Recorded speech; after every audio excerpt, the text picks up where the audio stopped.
Welcome in, everyone, to our Cracked Racquets coverage of the 2022 SoCal Pro Circuit. Alex Gruskin here for the penultimate week number 5 of the action. It continues in Los Angeles this weekend, and we've got another championship weekend of coverage for all of you listeners. Semi-final singles action to kick off our play here on Saturday. Joining me to break down all of today's action is a returning champion here on our Cracked Racquets feed, a man you know best as a former NCAA champion, top 100 player. Of course, we know him as our friend Bradley Klon. BK, welcome back to our broadcast.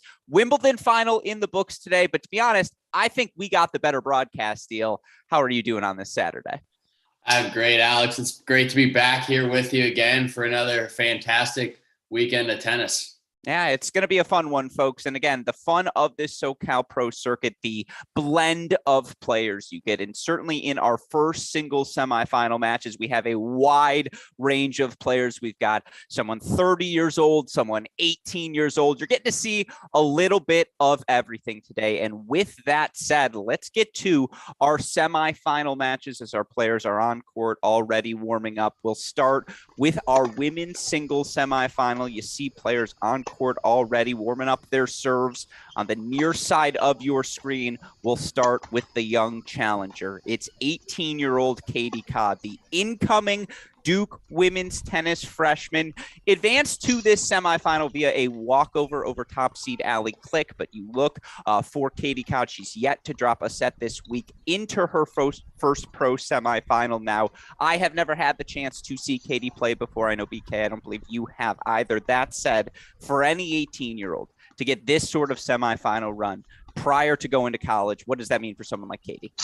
Yeah, it's huge to build that confidence going into college, knowing that you can already start to establish yourself at the lower levels of the pro ranks. Just getting those wins, as you see, pretty decisive through the first 2 rounds and then benefiting from the walkover there. Curious to see how that actually helps or hurts her in this match, just not having played that match.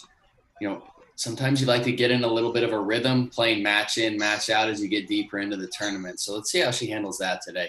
Absolutely. The 18-year-old Codd, a blue chip recruit, number 9 in her class, according to tennisrecruiting.net, was a semifinalist at the J1 in San Diego earlier this year. Of course, she lost in that semifinal to junior Wimbledon girls singles champion Liv Hovde. So Katie Codd, one of those names to watch on the American junior scene. Of course, on the far side of the net, a returning champion here on our Cracked Racquets broadcast, someone who has already captured both a singles and doubles title here on this 2022 SoCal Pro Circuit. Of course, I'm referring to 24-year-old McKenna Jones, the former NCAA doubles champion for the University of North Carolina, has been stellar this season. 19-5 overall on the ITF circuit in singles. I mentioned the doubles success as well. It feels like 1 year into her pro career, BK, McKenna's finally finding her feet. Yes, you know, you can see those results, having won both singles and doubles earlier on this swing, just building up a lot of that confidence. Winning really breeds confidence. You start to get in the rhythm. You know, the aches and pains of playing a lot of matches kind of start to dissipate as you get into that routine. So going through the qualifying here as well, after winning that singles and doubles, you mentioned that doubles NCAA title. Just we've talked earlier, even last week, just about double success, kind of breeding single success and helping her to play more aggressive and move forward. So it's nice to see that continue to translate on the singles court. Yeah, absolutely. And we'll see here, Katie Codd on the near side of your screen. Looks like she's going to serve first to begin our women's match.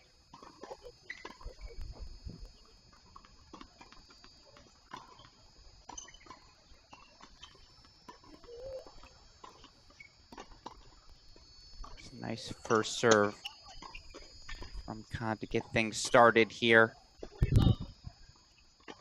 Apologies, we missed those first few points. Was just so excited to introduce these players to all of you. Now you got the full story again. It's Codd here on the near side of your screen. 3 early game point chances.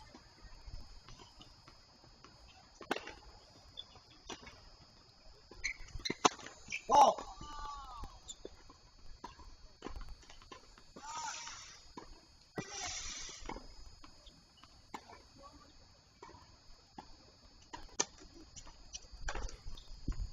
So it's an early love hold for Katie Codd. No, seems like no rustiness there. She's ready to get rock and rolling here in our semifinals. One love. And of course, one of the privileges we have with our Cracked Rackets coverage is to have the opportunity to bring multiple matches to you at once. I want to flash what you're going to see throughout the course of this broadcast, our split screen coverage here of both our men's and women's singles semifinal competitions. Of course, in our men's semifinal, we can go full screen there. Now I want to quickly introduce these players, and we'll get back to our women's match already underway. But of course, on the near side of your screen, number 7 seed Nate Ponwith, the 24-year-old, into the 5th pro semifinal of his career. Now, Ponwith's, the record this season for Ponwith's not going to look its prettiest. You look for him overall on the year 9-13 heading into this week's event, but has picked up his momentum, found some rhythm here on the SoCal Pro Circuit, made a final in San Diego a couple of weeks ago, into another semifinal here in LA. It's been a tough path for him to reach these semifinals. You word it all, a little wear and tear on the body of Ponwith, or how are these earlier matches going to help him here today? Yeah, it can go two ways, right? Obviously, he's played a lot of matches the last month, 4 or 5 weeks. That can certainly catch up to you. That's something that you look for when you're starting out on tour. You want to be able to play week in, week out, just gain that experience, put yourself in more match situations. So there is the possibility of some wear and tear. That said, when you're into the tournament, sometimes you want a few of those tougher matches early on. Challenge yourself, continue to build that confidence that you can dig out of difficult situations. I think it's almost more important having that as you go into the later rounds. Very rarely do you see guys and girls rolling through the draw and winning without dropping a set. Usually there's a little bit of adversity that each player has to go through. So, we'll see early on how he's moving. Sometimes it can be tough getting those legs, shaking them out in the first few games, but let's see how that wear and tear early on. No, absolutely. And certainly he's going to need his legs today. So he's got a tough test in 30-year-old Sekou Bangoura. Bangoura, successful run here on his way to the semifinals. He's looked good. Hasn't dropped a set. Wins over Svensson, Sue, and Vallejo. You look for Bangoura was, ranked as high as number 213 back in 2016. A guy who's obviously been grinding on the pro tour now for just about a decade. What makes Sekou Bangoura such a difficult competitor to face, BK? Yeah, as you mentioned, he's a veteran out here. He's been up as high as, in the low 200s. So he's certainly gained that experience playing at some of the more of the challenger level. And he can draw on that experience here today, just having put himself in more situations throughout his career. It can be tough working your way back up there. You've had a little bit of the taste of that next level. Coming back down, it's really important for him to stay focused, stay in the present, and rely on that experience as he gets later into this tournament and, more specifically this match. Absolutely. And with that said, let's get to our matches. McKenna Jones, near side of your screen. Early break point she faces against the 18-year-old Codd. Meanwhile, Ponwith, Bangoura getting ready to get their match underway. It's week 5 of the SoCal Pro Circuit here on our Cracked Rackets YouTube channel.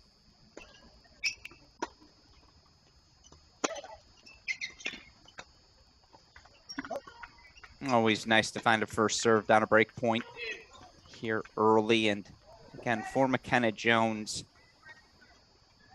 despite her lack of pro circuit experience, really when you look for Jones, she's still played fewer than 50 main draw matches on the ITF level. She's the veteran in this match, a strange position for her on the pro circuit.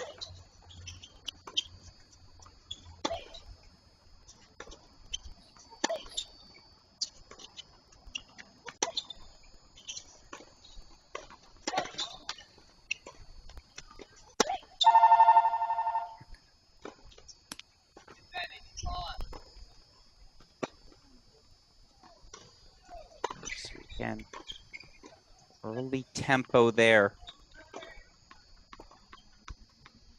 Not able to match that physicality early. A little juice on the end as well. Another break point chance.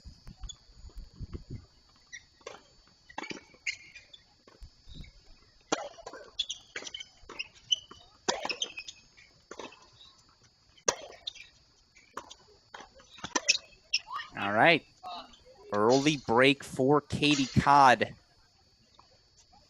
Forehand a little close. Certainly, again, maybe not your traditional technique, how close she strikes it to that body, but awfully effective. It's to love Codd here early on. Let's go split screen if we can, super producer Daniel Westoff, as that men's match now officially underway.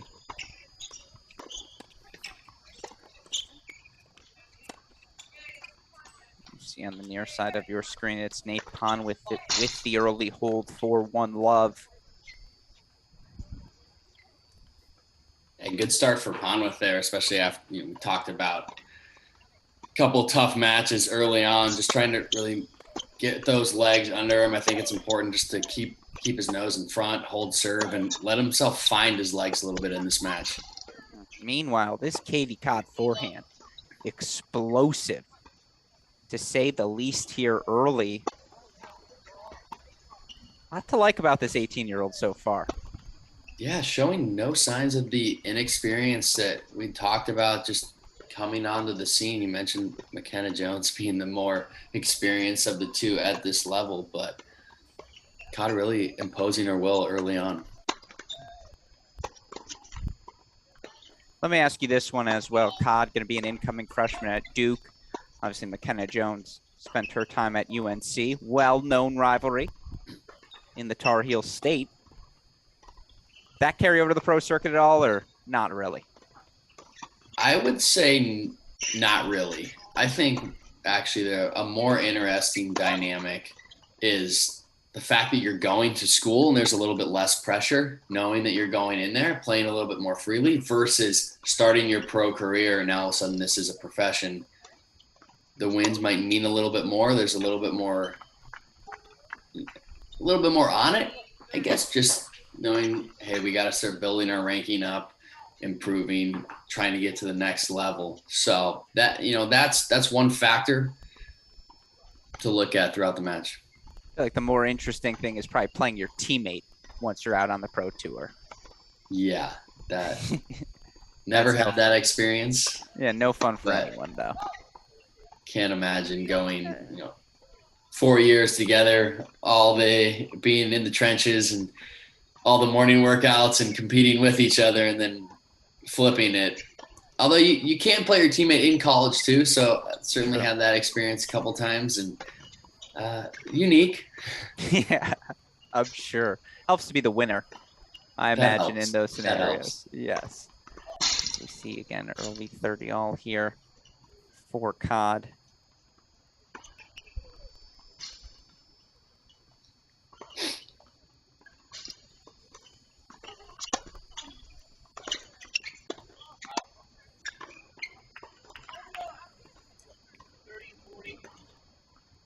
The old adage of a break is not a break until you hold serve certainly comes into play here as McKenna Jones looking to kind of quiet the momentum of Codd.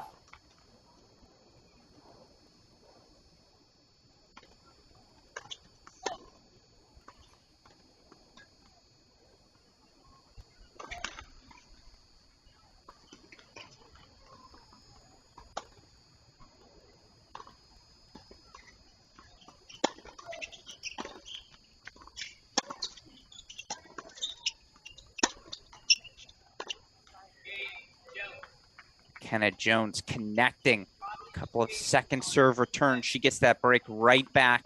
Back on serve 1-2 early in women's semifinal number 1. Meanwhile,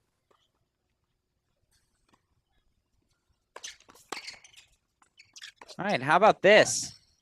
So serving marker, I think, just was a bit off early. Turns out Ponwith had an opening break to start the match, but Bangoura gets that right back. 1-1 here in our semifinal. A break is he playing with an N code? It's not, but it looks like it. Is that a Yonex?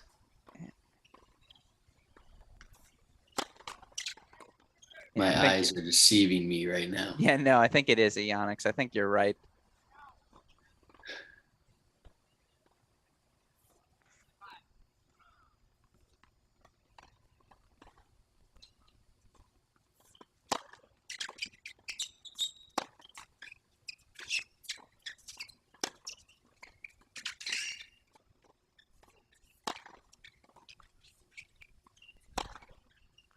One thing with Bangoura is he really looks relaxed out there. I feel like we're going to see a lot of breaks of serve in this match.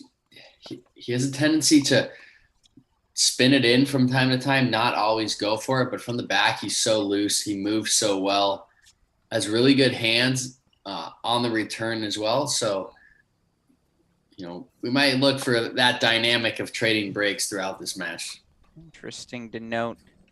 It's an early 30-love lead here for Bangoura. Yeah, and Ponwith's going to be a fluid returner as well. Has no problem stepping up early, hitting a hanging, punishing, I should say, a hanging second serve.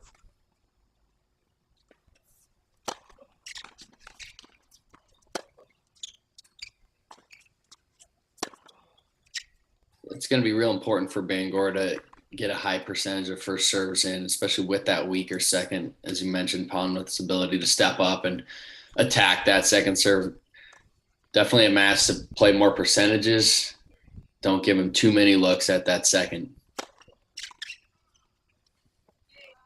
It's a good serve, getting the job done for Sekou Bangoura. So he now inches out ahead 2-1. We'll go back to Cod Jones here. But of course, part of the fun of our Cracked Racquets broadcast is we see another Love 30 lead for Katie Cod. We want to interact with all of you joining us on the stream here today. Also want to offer you all a chance to improve your own tennis game. Our friend Paul Anacone, in support of this SoCal Pro Circuit, offering up his elite coaching services, putting together a little trivia competition to win a 30-minute video tutorial from Paul Anacone. All you got to do, tweet at us, at Cracked Racquets, at AL Gruskin. Find the certified Bradley Klon on Twitter. You can tweet at him as well. Answer our trivia questions. Let us know again. You're tuning in your thoughts on today's matches at Cracked Racquets, at AL Gruskin. Forcing me to fire up the old Twitter app again, huh? Might just have to today, BK. And our first trivia question is we see McKenna Jones fighting off a break point in the Open era. Only 3 men's players have ever won the Wimbledon singles title 4 times in a row. Now, of course, the reason we bring that trivia question up, Novak Djokovic has the opportunity to win a 4th in a row if he earns a victory tomorrow. Of course, right now, only 3 men have won 4 Wimbledon singles titles in a row. Name one of those 3 players.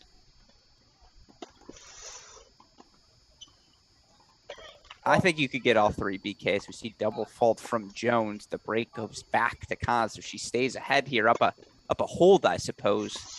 3-1. If you want to give him a freebie, BK, give me one of the players. Who you thinking? Borg. Bjorn Borg is on the list. That would have been the hard one, in my opinion. So that's one of the 3.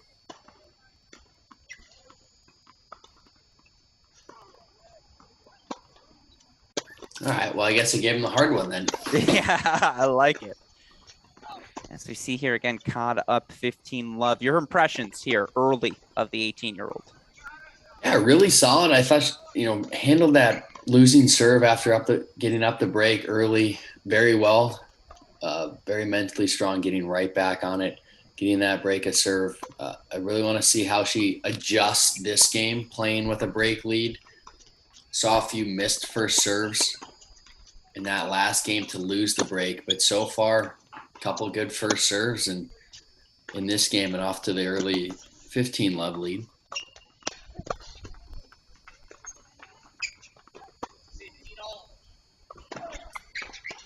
Meanwhile, on the flip side, if you're McKenna Jones, I think we see here early that forehand's the wing Cod really goes after.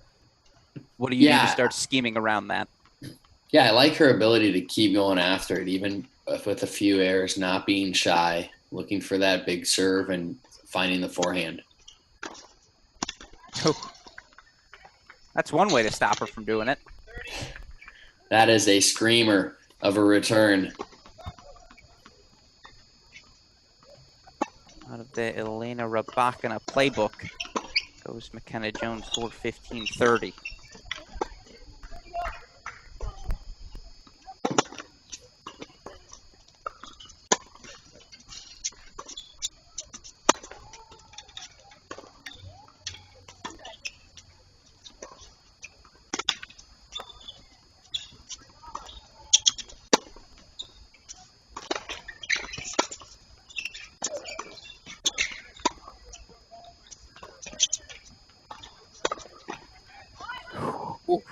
I really like that change of direction line from Cod. She was behind in the point the majority of the time. Looked like she was getting crossed up over there on the backhand side, but a really good change of direction from outside the singles alley, or the singles line actually, and then smart to take that approach behind Jones. It's such a difficult shot from out there, just going against the grain, making that strong change line.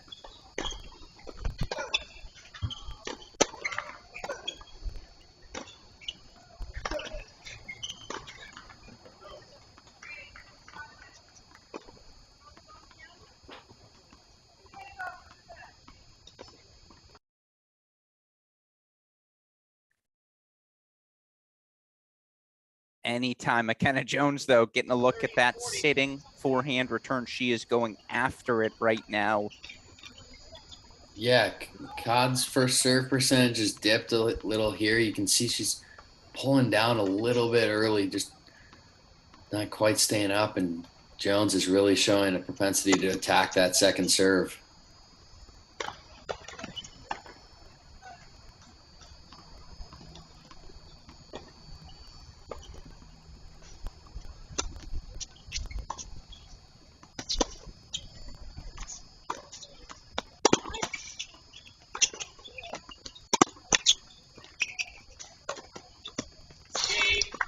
Well struck forehands from McKenna Jones. To your point, Katie Cod, 53% first serve percentage through her first 3 service games. As such, McKenna Jones back on serve, has yet to hold serve, though.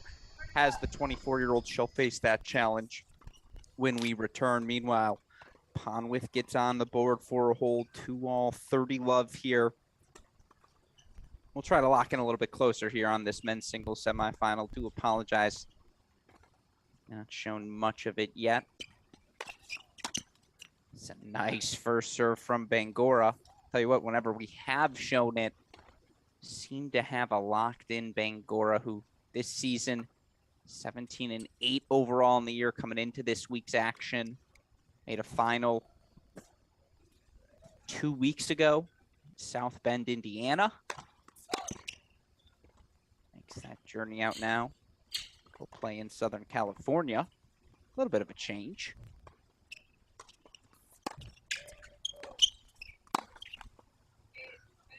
To hold that love. 4-3-2.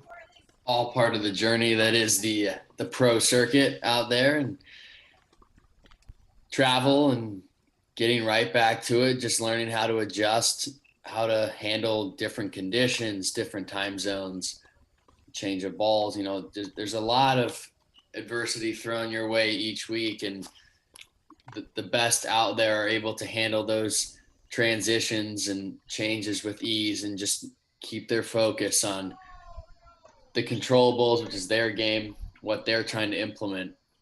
Well, I'm glad you bring that up, because I do want to quickly show a clip from one of the men behind the scenes who have helped make this possible. You can see all of our sponsors on the screen, but we had the chance last week to speak with tournament director Peter Smith, who of course hosted last week's action at the Kramer Club. He talked about the importance of providing local events for these players, particularly the Americans, like a Sekou Bangoura, Nate Ponwith, all of our players competing right now to get those pro circuit opportunities. Let's show what Coach Smith had to say.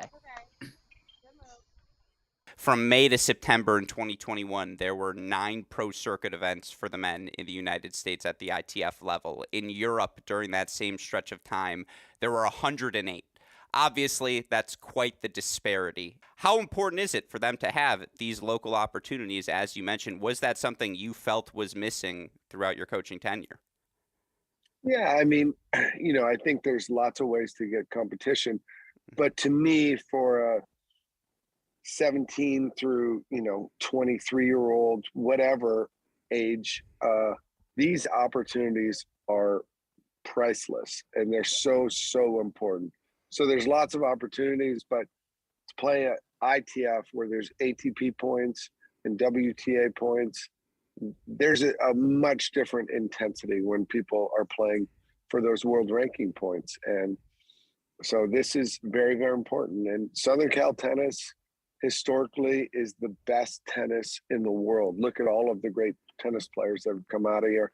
and are still coming out of Southern Cal. So it's super important that these players have these opportunities in their backyard.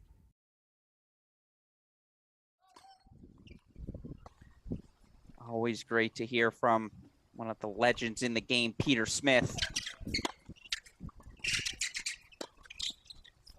Woo! How do you do, Nathan Ponwith? Electric with his racket speed on that forehand pass for 15-all.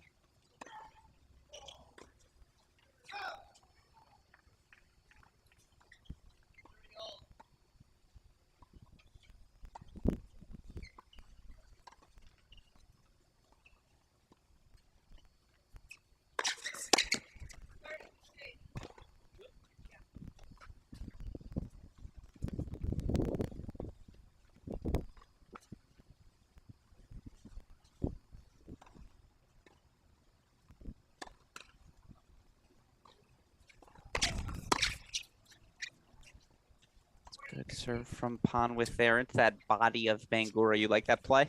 Yeah, I do, especially Bangoura. You see how far back he's standing at the start, but look at where he ends up when he makes contact. He's taking that big step up, which helps him carry that momentum into the return.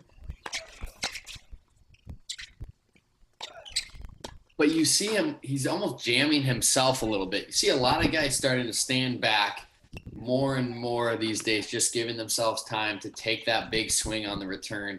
Medvedev, Nadal, perfect examples of that. They're, sometimes barely in the screen to return serve, but they're able to give themselves time.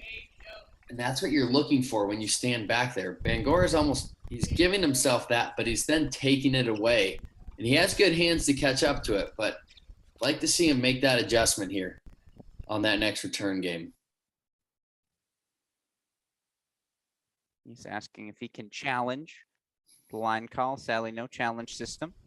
But shout out to our friends at Track Tennis for the fantastic camera quality you see on screen today. Sprays long there for love 15. Meanwhile, I know Nate Ponwith's floated in the BK circles for a bit of time, but your initial reaction to his game, his approach to this match.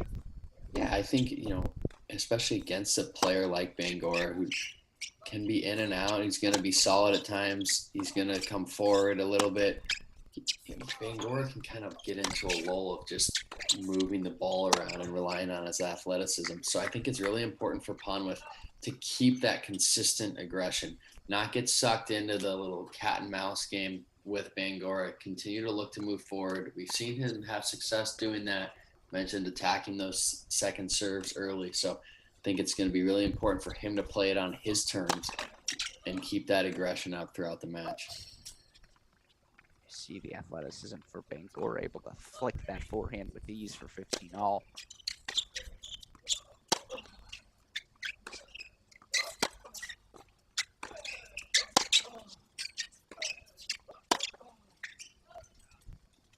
I like that point from Ponwith. You see him immediately getting on offense with that middle forehand. Hit it good. Not great, but solid return. And Bangoura just reluctant to do anything with that first ball when he had a look. And I think it's important for Ponwith to jump on that first opportunity that he has. He did that there well and got rewarded for it.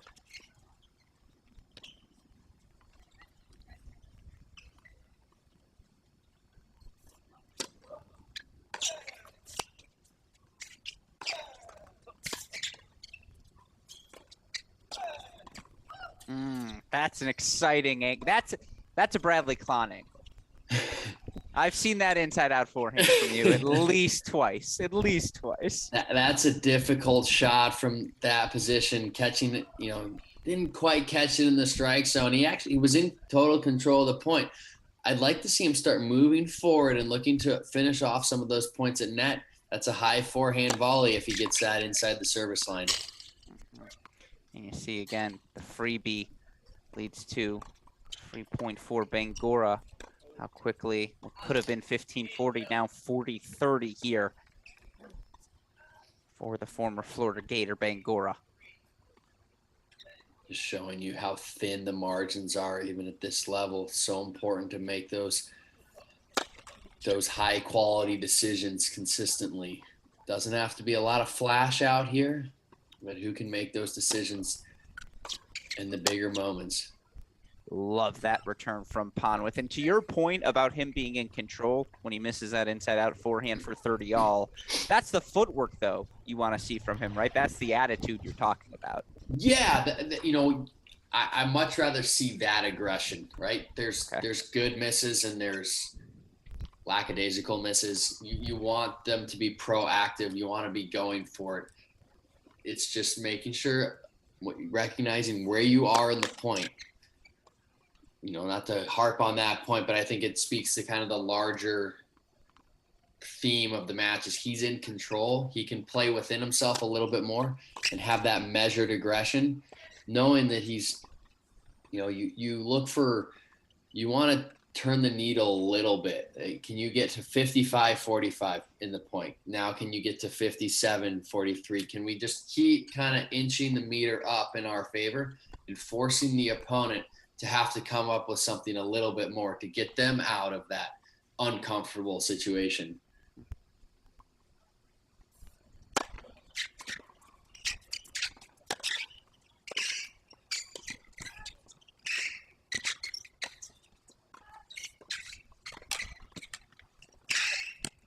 All right, well, if you ever want to know what tennis looks like at 2x speed, that's what it is. And I got to say, it looked good. It looked That was good. A great point to have 2 times the speed. Yeah, that was really cool. Obviously, again, apologies for that fact. Internet's going to internet from time to time here on us. But again, I think you got to see the nuances of that point, the cat and mouse nature of what this matchup can be. Back to normal speed here for another deuce.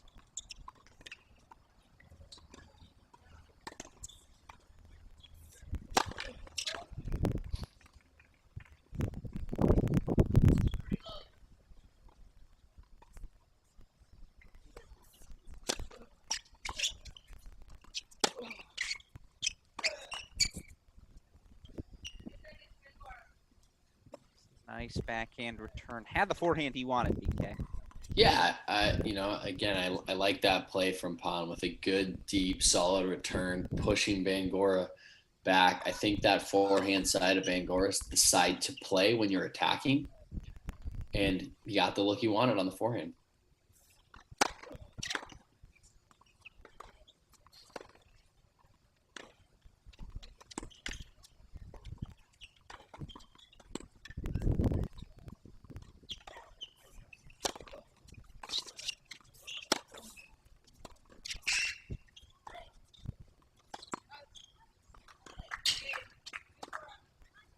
All right, a little extra effort, but Bangoura scraps up the hold, keeps himself ahead. 4-3 here, set number one. We go back over to our women's singles semifinal. Or again, a lot of breaks of serve, but right now McKenna Jones seems to have found her footing. And look at the stats from this match, still extraordinarily early, but Katie Codd making just 57% of her first serves. McKenna Jones has made her pay.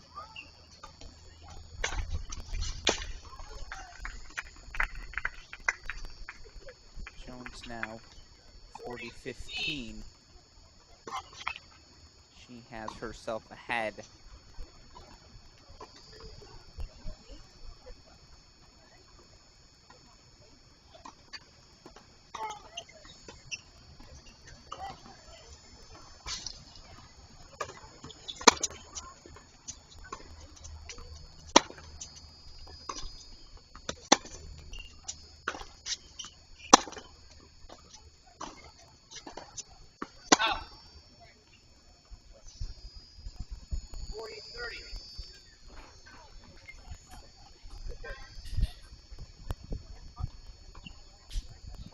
Now here for Jones.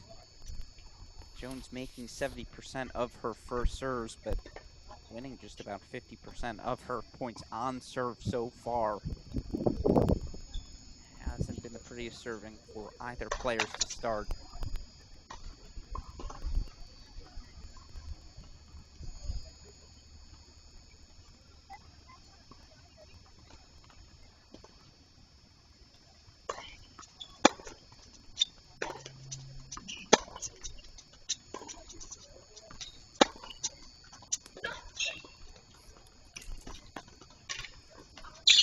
Love that. If nothing else, we're learning Katie Codd likes to go down swinging. Just about any time she can find that forehand, she's going to swing aggressively. Yeah, that's what you want to see from Codd starting out, getting her, getting this experience at the pro level, getting ready to go into college. You want to see this continued aggression, continue to move forward, playing the match on her terms.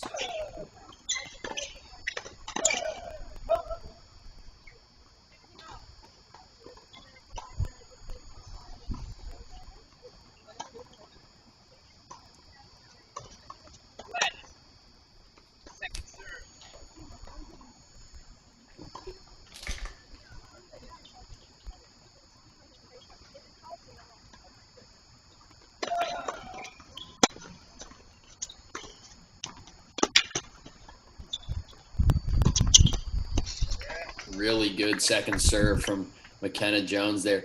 Deep in the box, not giving Codd a good look at that and immediately pouncing on that forehand. I really like that +1 play. Serve into the body, looking to take that forehand and just playing that with depth. You saw where she landed that. Deep, giving herself some margin, but a really solid shot, keeping that offense.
Codd has done a really good job staying in this game, losing a bit of that momentum with 3 straight games and Jones serving 4-3, 40-15, but had a couple looks at second serves, kept herself in, and she's got herself a great opportunity to get back on serve here.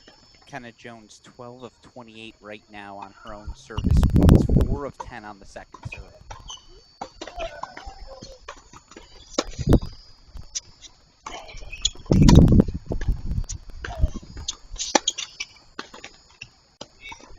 Oh, had the volley she wanted, beautifully constructed, but the break goes back to Codd for 4-all.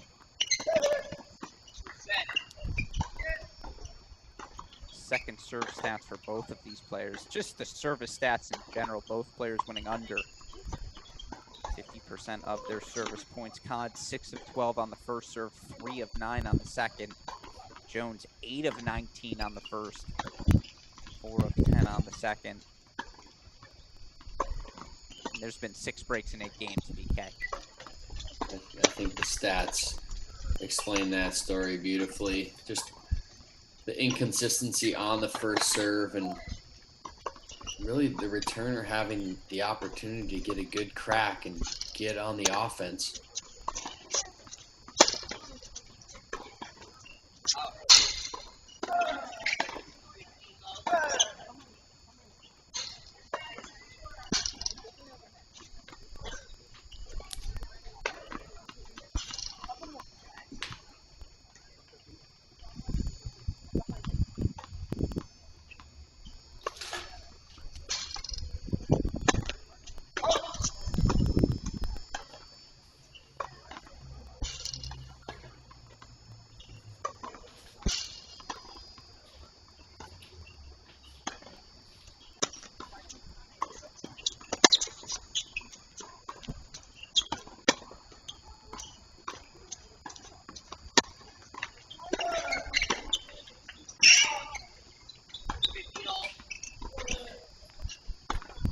thought Codd did a really good job neutralizing that big return from Jones. She was able to absorb that forehand well, played it high through the middle of the court, not giving Jones any angle, but then lost a little bit of that margin for error there. Well,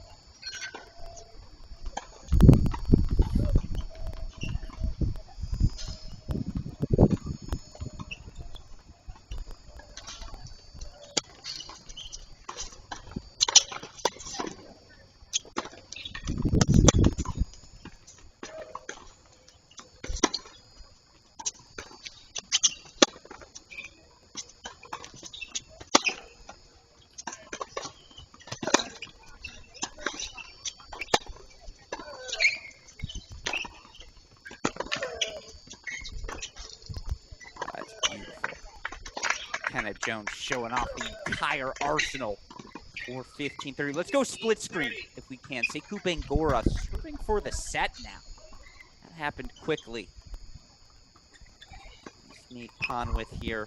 5-3, love 15 though. Again, action heating up on both courts, so we're going to go split screen vision. Alex Gruskin, Bradley Klahn here. Semifinals Saturday on week 5 of the SoCal Pro Circuit.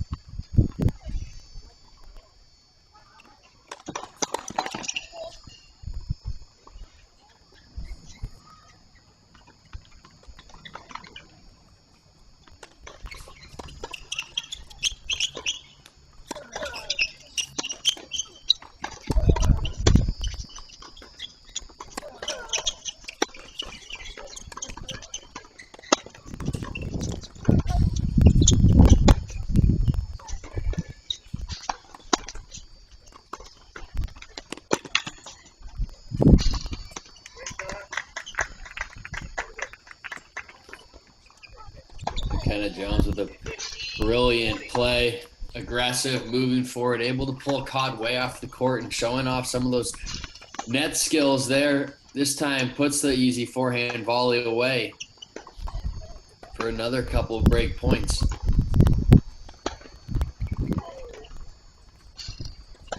Holds tough to come by on court 2 so far today.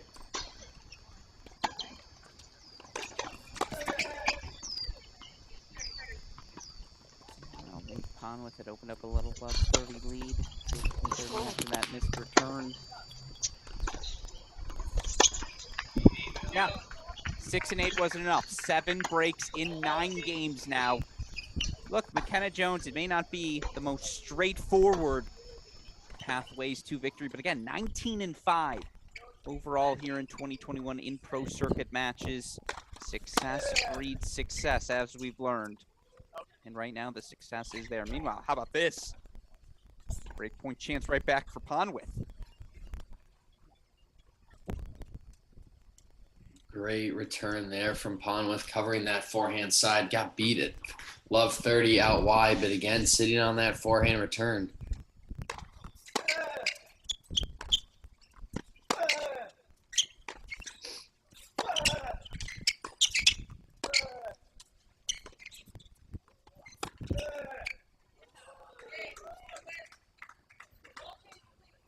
Excellent play from Ponwith there.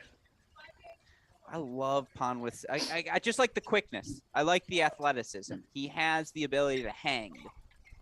Yeah, he held his ground well there. I was expecting Bangoura Bangoura had the opening there to play that forehand line. Sometimes in those tighter moments, you resort back to what is comfortable for you, and that's that cross-court forehand for him. The way he hits that ball coming around the outside of it, unwilling to take the shot given to him, and Ponwith made him pay. Absolutely. So again, on serve, 5-4 once again. Ponwith stays alive in set number 1. It looks like it's suns out, guns out right now for Nate Ponwith. Going to get the quick shirt change as well. Apologies for any of our viewers who are looking forward to that. As we stick here now, McKenna Jones looking to serve out set number 1. Of course, we'll go back to our split screen as soon as Ponwith and Bangoura get back out there on court. Now, qualifier McKenna Jones may not be having a ton of success behind the serve. She is landing first serves.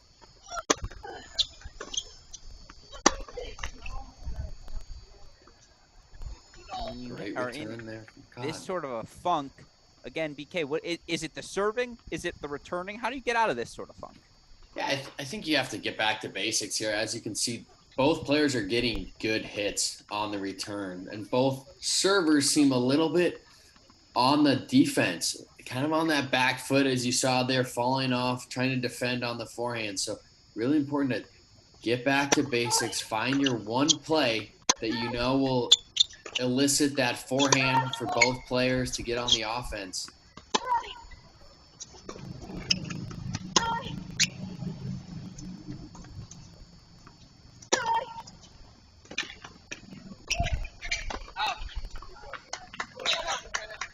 Much better from Jones there. You know, sometimes on given days, it's not there as well. You have to find other ways to win points.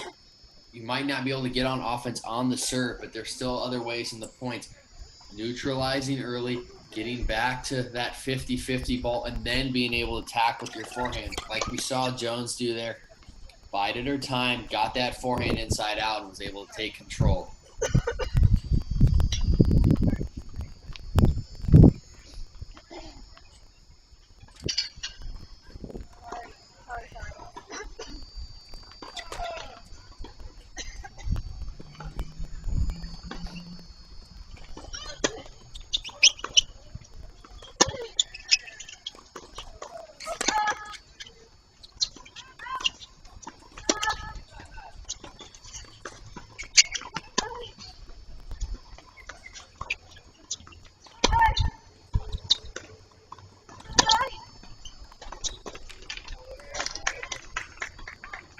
So fascinating watching McKenna Jones play. And she comes up 24, 40, 15. I don't know if she's elite at anything, BK, but she's really good at everything. And I just, again, as we progress through her pro career, I wonder where the development's going to continue to come. Yeah, you know, I'd like to see her continue to develop that aggressive moving forward, taking advantage of some of those double skills that she's shown on tour and in college, continue to play that aggressive style, finishing points at net, and adding a little variety on the backhand side.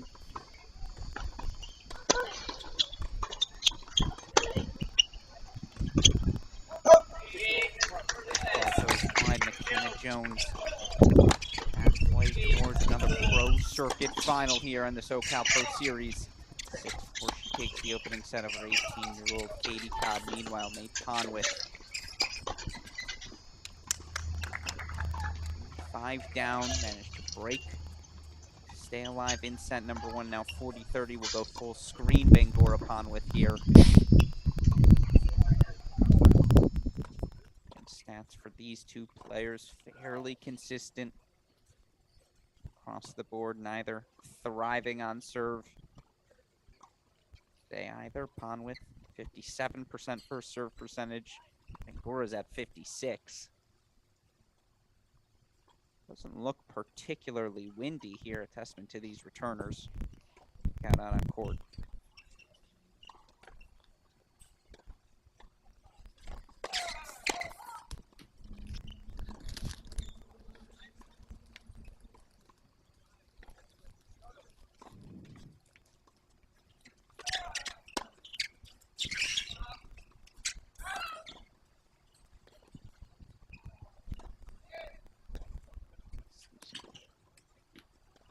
Oh, excuse me. I thought that ball sailed on him. Incorrect. So Bangoura back to deuce here. Both guys struggling on the first serve. Bangoura 60% win percentage. Conwith right now 10 of 17, 59% win percentage on the first serve. Hasn't seemed to matter which serve it is, BK.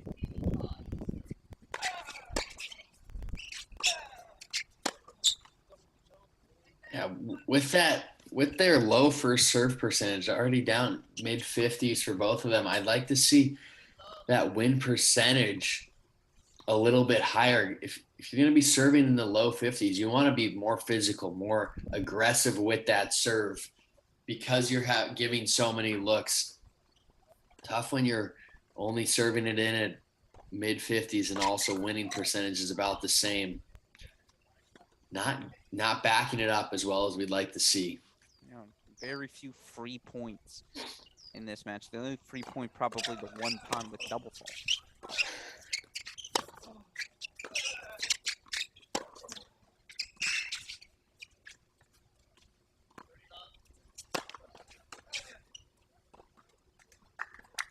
All right, you can see a little right to left wind, but nothing dramatic.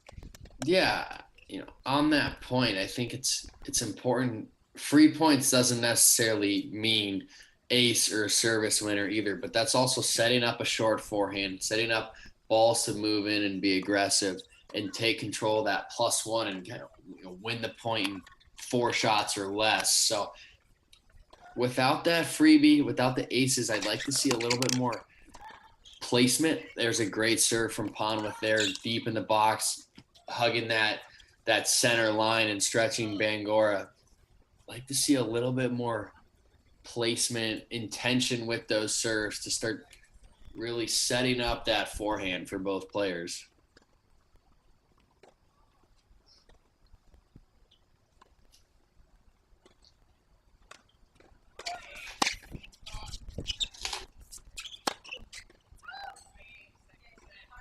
Ponwith will take the freebie, and with it a hold. Besson serve 5-all. I believe our players are back out court for the start of set number 2. Want to go split screen here just because we know that momentum at the start of set number 2, particularly for an 18-year-old like Katie Codd playing in her first pro singles semifinal. Get an easy hold on the board to start set number 2 after holding just once in the opening set. Critical here. Bangoura serving on the near side of your screen. 5-all. Alex Gruskin, Bradley Klon continuing to steer our coverage here of the 2022 SoCal Pro Circuit. Huge shout out to the sponsors you see on the top of the screen.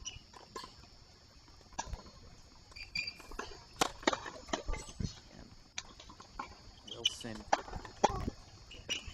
There's the blade. Heard me make an N-code joke earlier. K-Factor series, so many different Wilson rackets over the years. The Clash now. So many Wilson rackets used by pros at all levels of the tennis professional circuit.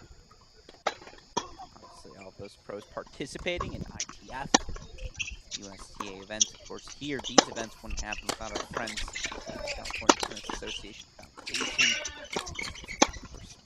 League, Crable families, just so generous in ensuring tennis can continue to thrive at the grassroots level here in the United States. See an early opening here for Nate Ponwith. Let's go full screen on our men's match here. Ponwith doing such a good job with his timing on the serve, and you mentioned this at the start of our match, BK. Bangoura likes to roll in those serves. It feels like Ponwith has found his contact point, has found his rhythm against that play. Yeah, that's a tough – it can be tricky to manage that. You're expecting that big serve coming in as – watch this point here. Oh, that ball landed for Ponwith, so it's a break point chance for him. Yeah, so, you know, it takes a little bit of time. You're used to those big serves, kind of timing up your split, and all of a sudden – that split, you're actually out in front of it a little bit more.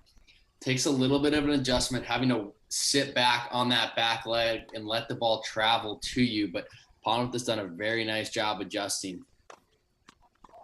And the danger for Bangoura is just rolling those serves, and he's giving up the offensive fairly easily.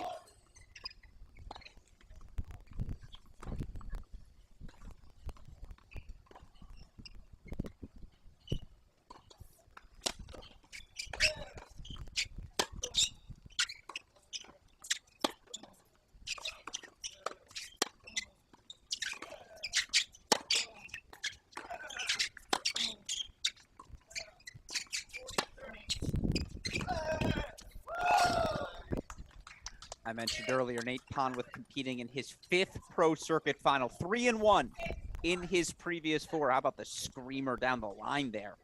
So fluid on that backhand wing from 3-5 down. Now Nate Ponwith will serve BK for the first set. I love the way he played so aggressively on the break point. That's what you want to see from the young guy over there. He really stepped in on the backhand. You can see Bangoura kind of immediately serving and moving back, kind of at those angles.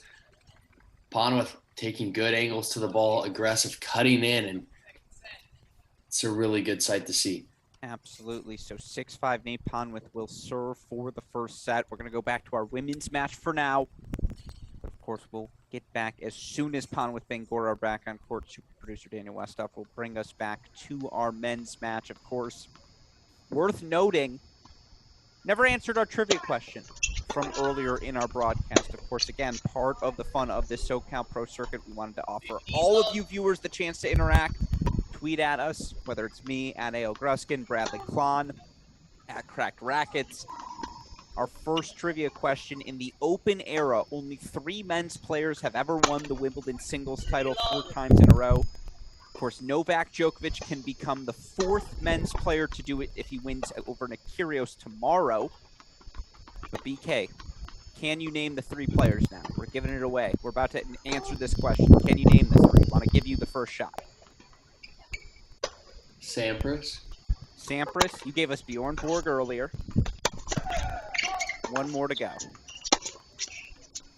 Federer. And I was going to say, it's exactly who you think it is. Roger Federer. The other 3 men to do it. And yes, we're going to go back to our men's match now. Apologies for interrupting midpoint. Good to see Katie Codd. How about that shot? A little scoop from McKenna Jones, but Nate Ponwith serving for the first set here, 15-love. We now bring up our next trivia question. Again, sticking with a little Wimbledon theme here, given the weekend it is. Prior to Nick Kyrgios, who was the last Australian men's tennis player to reach the Wimbledon singles final.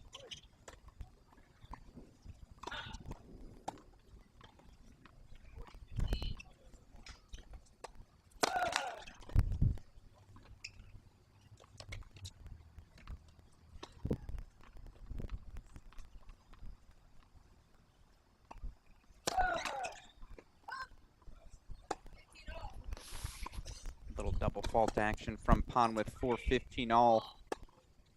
You guys can't see this on your screen right now. BK shaking his head, thinking about this trivia question. I think he's got I think you have the answer. I think I can see you thinking you have it. I think so. My hint to everyone, it's not who you think. It's not the obvious name. That's my hint to everyone.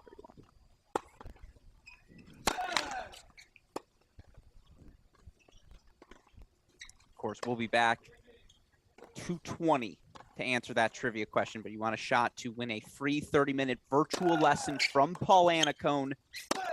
Tweet your answer to us at Cracked Rackets, Alex Gruskin, Bradley Klon.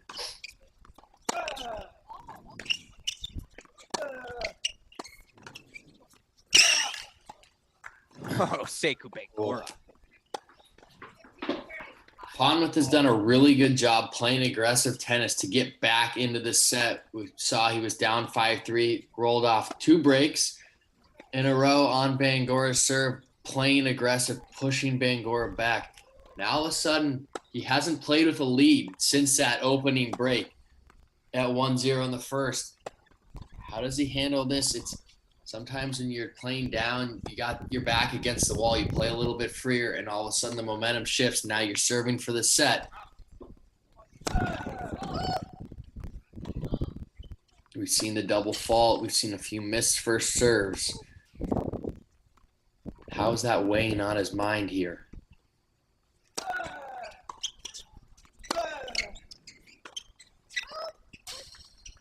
Also, got to give a little bit of a shout out to Ponwith. Skies out, thighs out. I mean, this man evoking some 1975 Wimbledon white vibes. with the shorts here today. Got to respect it. You have the confidence to do that. You probably have the confidence to come back from 3-5 down. Yeah, never skip leg day, right? Not as a tennis player. Never.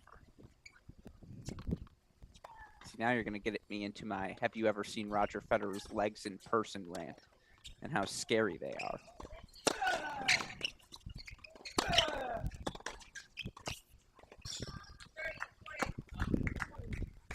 Looks like that just clipped the line from Bangoura there.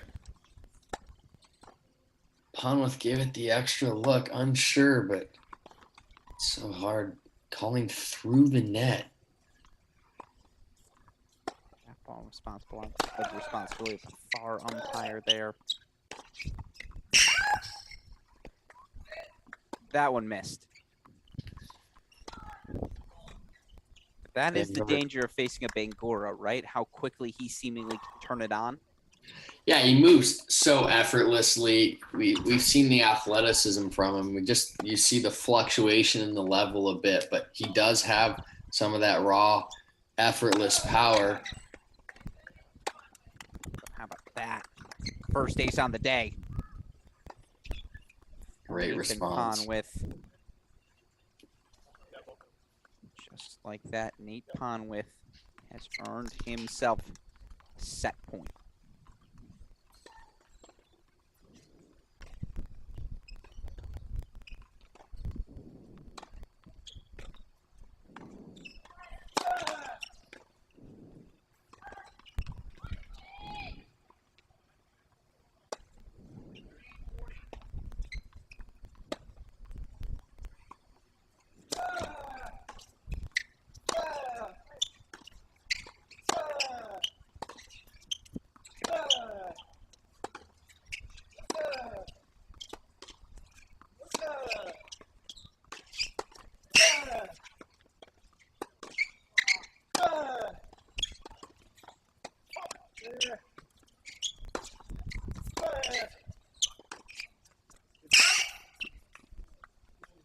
Well, look, there are camera feeds that are too slow. There are camera feeds that are too fast. There are camera feeds that are just right. We got all three in the midst of 1 point. Got to see the slow-mo, got to see the sped up. And ultimately what you saw is Nate Ponwith take the first set 7-5, BK. Great response from Ponwith there. Bangoura struggled trying to close that out on his own serve, and Ponwith really ramped up the aggression. Absolutely, and so Nate Ponwith 7-5 first set, inching closer to a fourth pro final of his career, would be his second in 5 weeks on this SoCal Pro Circuit.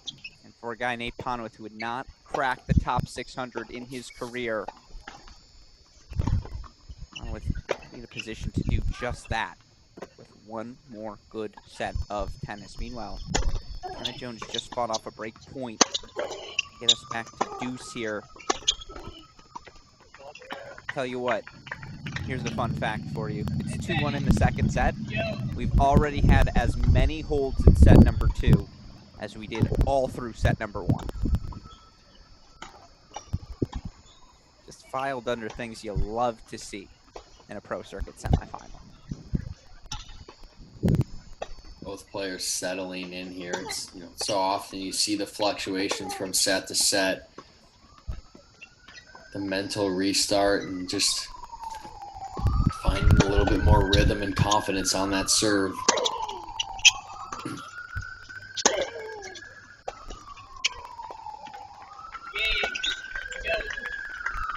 All right, 4 up, 4 down. How about it?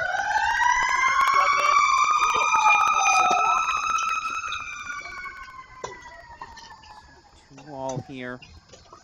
And again, you see it top right of your screen. If you'd like a shot and a 30-minute virtual lesson from a man who coached Pete Sampras, a man who coached Roger Federer, of course I'm referring to Paul Annika, supporter of this SoCal Pro Circuit, you tweet at us at Crack Rackets. Alex Gruskin, Bradley Klon, the last Australian men's tennis player to reach the Wimbledon singles final prior to Nick Kyrgios.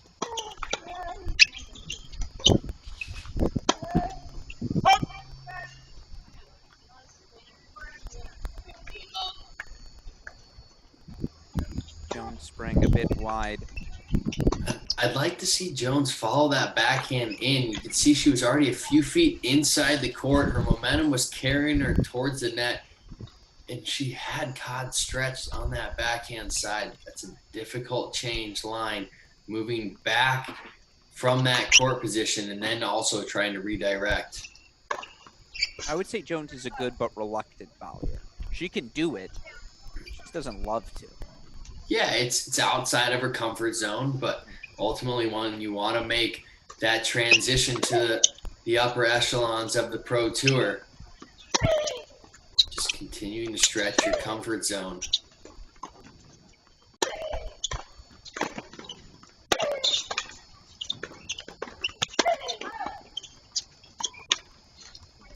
Oh, cheeky. You know, back to that point real quick. I think it's, we have to remind ourselves that it's so difficult to pull that off in the semis of a tournament. That's where all those reps on the practice court come into play, just building up that confidence so that in the pressure situations, you do have that ability, you've got that skill set.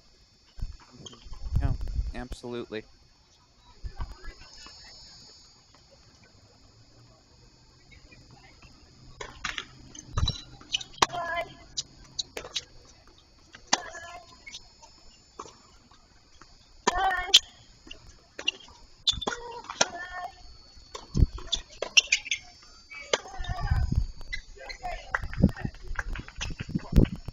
I'm going to use a Bradley Clonism here. I think my favorite thing about McKenna Jones is how well she spreads the court. Yeah. Seems to move the ball so effectively to every corner.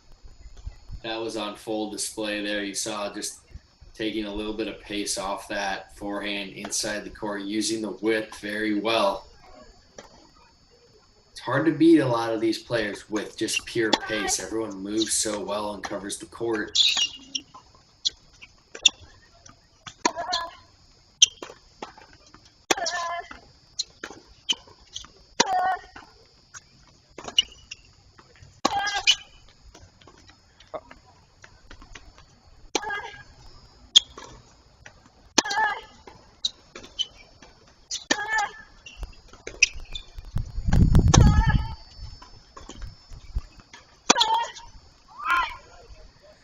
Oh, McKenna Jones is everywhere. That's some phenomenal defense from 18-year-old Katie Codd. She anticipates really well. I mean, again, she was everywhere she needed to be. You saw the court coverage exactly there on full display. Both players covering all corners of the court.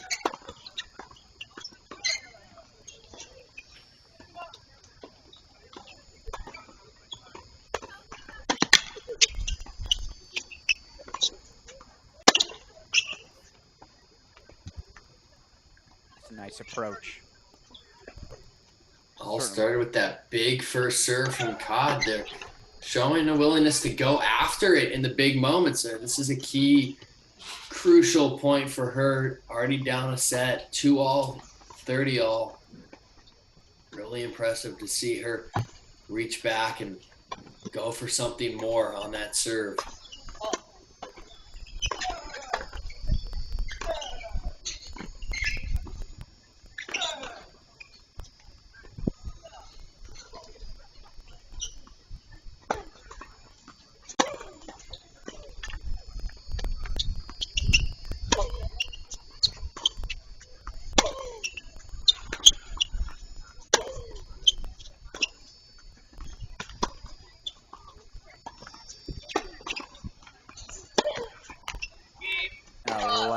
Katie Codd forehand alike.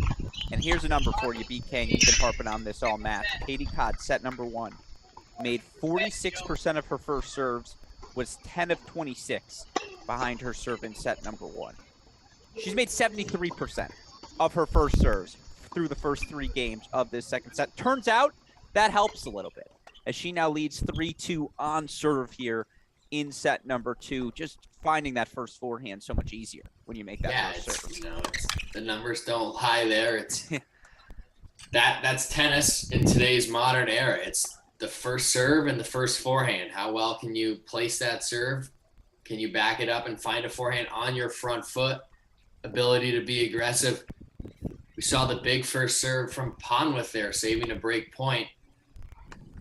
We talked about the struggles in this match on the first serve for both players throughout that set. Again, just such a crucial metric in both the men's and women's game. So, and I apologize, as you know, here at Crack Rackets, we freestyle. You guys, of course, watching and enjoying the tennis as much as we are, but I have the opportunity to pick the mind of Bradley Klahn. And when you have that opportunity, you just have to take it. And I'm a little afraid now when people are going to hear me talking on the podcast saying I was talking to a top 100 player, they're going to be like, he means Bradley Klahn. And so I'm afraid of that moving forward. That said, when you watch, you know, again, these players, you talk about the importance of that serve, that +1 forehand. Is it as simple as going out and hitting the 10,000 anecdotal serves that every coach is preaching and like, hey, actually do go hit a basket of serves? Like, is that how these players are doing it? How do you manufacture and work on that +1 tennis? It just feels like it's such a specific thing to work on. Yeah, so I think it's twofold, right? You need to work just on the serve, setting up the targets, also setting up targets in back, and not just working on hitting specific targets, but also how well can you break the ball? How well, we talk about spreading the court. How much can you get that slice? For me as a lefty, it was the slice T on the deuce, the slice white on the ad. How far out can you stretch them, right? If you're getting the returner, if you stand in the return spot, how far can you get them to have to cover the court on both sides? The further out you can get the serve wide and T, the more they have to respect, the more on their heels they are, because they know just they can't one step and put a racket on the ball. So that's step one. That said, you also need to practice that +1 ability, and that comes from just serve, having somebody return, and getting in the mindset to find that forehand, to find the aggressive look. You know, I talk about this a lot. This was preached to me by my coach, Peter Lucassen, from 2017 to 2019. And one of the things we always talked about was proactive with the feet, wanting the ball, wanting to own the ball.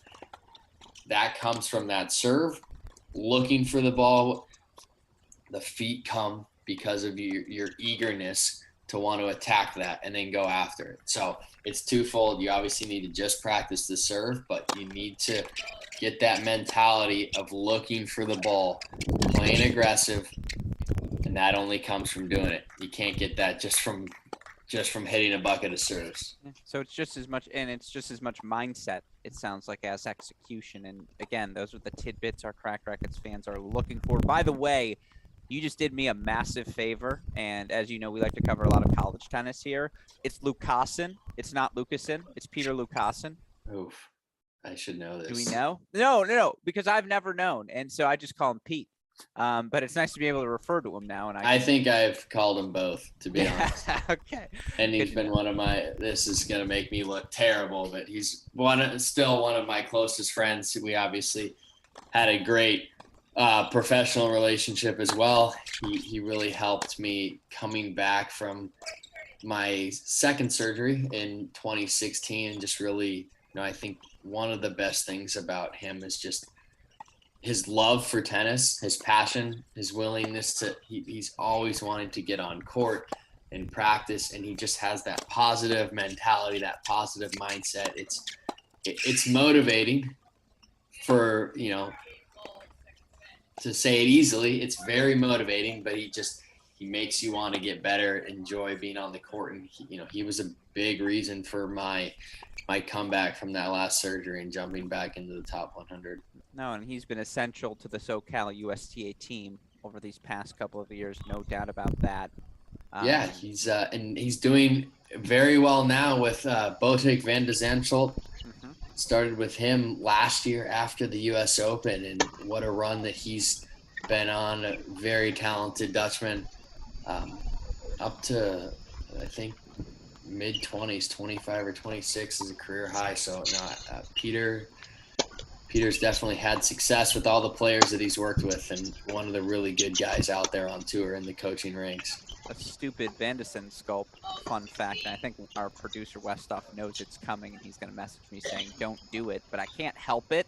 Fun fact about Vandesen sculpt, born October 4th, 1995, 2 days before me. So when I see him having success, all I think is, all right, I got 2 days to get my stuff together. Like, hey, that's how long you have, because he's top 20. You got to be top 20 pretty soon. And so, absolutely, as we see again, Bangoura 3-love lead has come out strong in set number 2. Meanwhile, here's the question. Again, from 47% to over 70%, can the 18-year-old Katie Codd keep up this serving performance here in set number 2?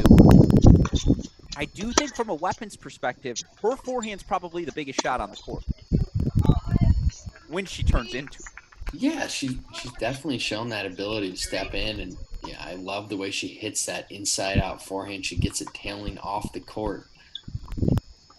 Then it just becomes, how often are you able to find that forehand? Are you putting yourself in a position to run those plays as often as possible? Obviously, Jones has a say in it. She's trying to run her own plays, but it's how can you funnel the ball into that forehand inside out and take control of the point from there. That is a big, timely ace out wide. Facing 3-all 15-30 from Codd.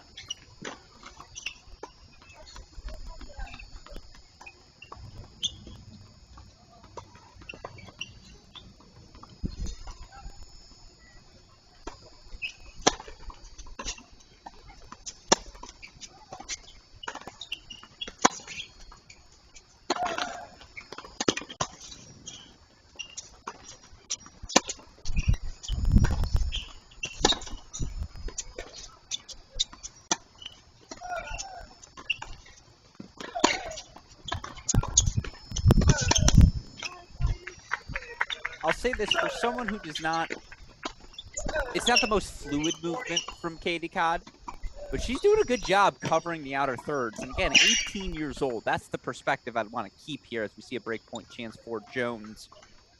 Yeah. I think there's more here. Like 2 years in college for Katie Codd in the Duke weight program, getting, again, that strength in her legs. I like her game moving forward. Yeah, she's got the size. You know, like you said, let's not forget she's 18 and has time to grow into that, improve the movement overall. As we see on the tours today, just the movement is really the deciding factor out there on tour. The best players in the world are the best movers in the world. So she's got that time to develop it. We've seen the tools, especially that forehand, you know, and developing, improving that ability to find more forehands is only going to help her as she moves up the ranks. Mm-hmm. No, she's tall, so it's an obvious comparison to make, but I just see a lot of Pliskova in her movement, like how she's reaching and kind of extending there. You just feel like, again, 18 years old, I was still slipping anytime it was icy out because I had no control of my limbs, but like, once you actually learn the knee bend and can like explode with your quads, I just feel like Codd becomes a different player. Yeah, it's learning to be able to transition in and out of the corners. Yes. And I think that's really movement on a tennis court is how well can you get in and out of the corners. You know, Djokovic is the best example that we have of that, but just his ability to stay balanced when he's stretched, it's so important. That's where you can gain those split seconds recovering back. How quickly are you able to put the brakes on, immediately recover back to the middle, and just make it look fluid, keeping that upper body calm. That's how you're going to generate the most power outside the alleys.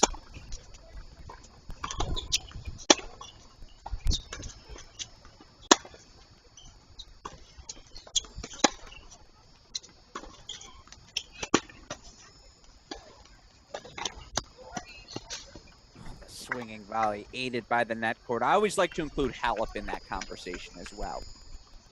I think she's another player who just, the pace she can generate in the outer thirds, it's just like she can do it in a way no one else in the women's game can. Yeah, you can see her athleticism on full display at all times. Just that raw ability to move, to cover the court. and to stay balanced. I mean, like we said, just that balance outside of the alleys is really important.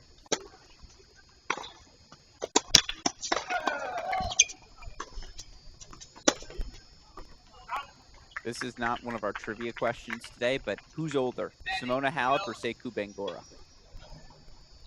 I know the answer, but I'm curious what you think.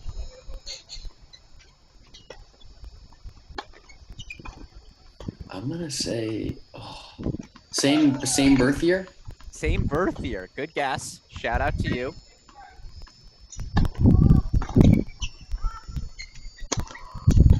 That's about as good as now. I kind of knew that. Now I'm just taking a shot in the dark. I'm gonna say Halep. Halep, September 91, Bangoura, November 91. Shout out to you, Bradley Klon. That Stanford difference, folks. You know, sometimes it's good to be lucky. Yeah. Speaking of not luck, but just being good, McKenna Jones has found her footwork today, just moving the ball so effortlessly around the court right now. 24-year-old playing the best tennis of her career, no doubt, as she takes a set and a break lead. Meanwhile, this is the issue with Sekou Bangoura, right? You take your foot off the gas for even a moment, he's going to make you pay, BK. Yeah, it's so important and so difficult to just keep your consistent level as you ride the momentum swings of Bangoura. You know, we saw the Bangoura broken first game, immediately breaks back, gets up 5-3. Ponworth raises his game and really increases the aggression. Finishes that first set off 4 games in a row, and then so important when you win that first set and you have a guy who's lost 4 straight, you got to get right back on the gas pedal. Ponworth hasn't done that here and let Bangoura kind of sink his teeth into the second set and build the lead. There's a big hold here for Ponworth. Tough service game, but getting himself on the board, trying to right the ship here.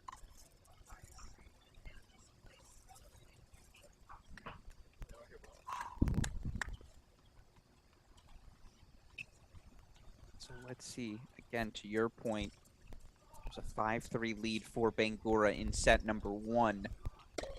Ponworth proved his aggression on the return of serve.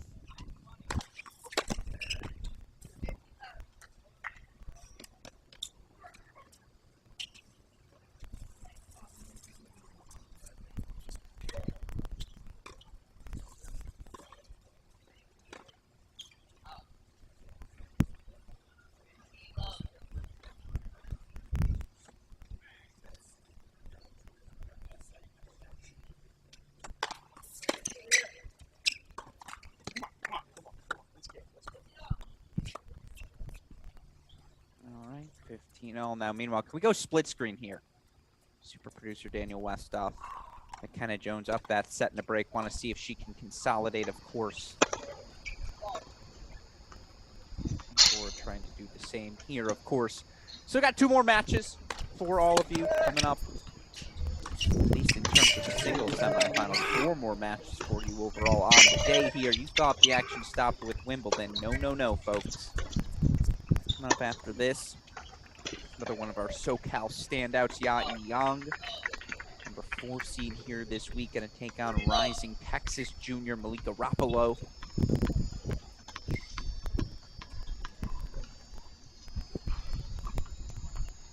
That match coming up next on court number 2. You know, of course, on the other side, last week's champion at the Kramer Club. Top seed here this week, Zachary Svajda. Playing later today as well. Take on Sekou, 5 seed, number 35, excuse me, number 5 seed.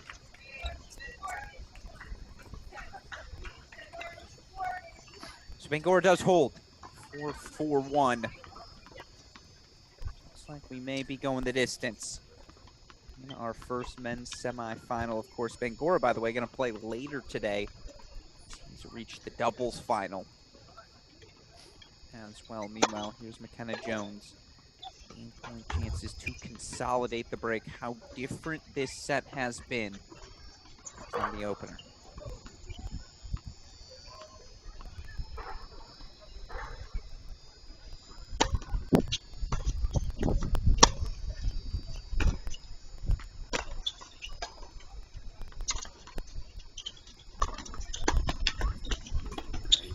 There from God to save herself.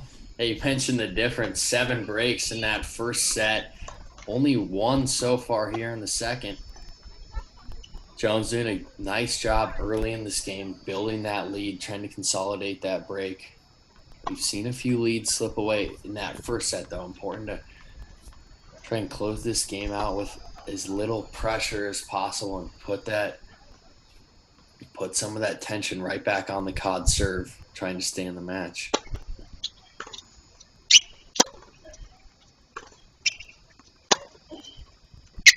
And she does. Good, really comprehensive hold there.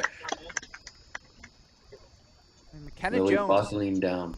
For someone who had not had a lot of pro success coming into this SoCal Pro Circuit, you look at the results she's put together here over the past 6 weeks, and you mentioned it earlier, despite some of the wins she's had, she still had to come through qualifying at so many of these different events.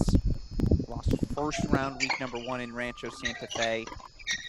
Came through qualifying for a second round appearance week 2 in San Diego, then wins the title in week number 3, and yet still had to play qualifying through these first 2 legs in Los Angeles. Whomever is the tournament director of week 3.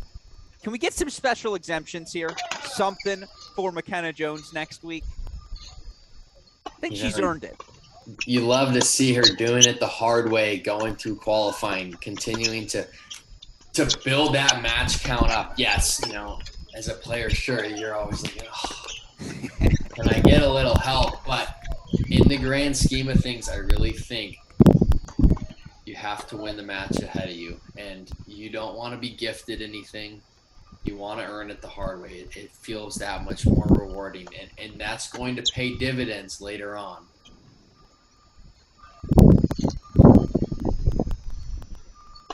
And it can produce a little bit of the chip on your shoulder as well. You also have something to prove, but it's just, you really, especially starting out, you need those matches.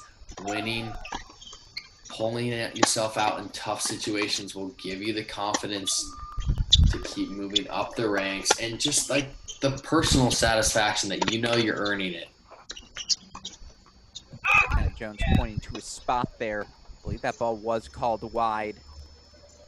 Of course, at this point, things seem to be slipping away from Katie Codd. Still, there's a lot to like about the incoming Duke freshman, even should she fall short here today. And it's still early. Not that big of a deficit. We just saw a 5-3 lead overcome in set number 1 between Ponwith and Bangoura. But as you look big picture here for Katie, I know we've talked about it a bit, BK. What do you want to see from her, you know, over these first 6 months and first years of her college career?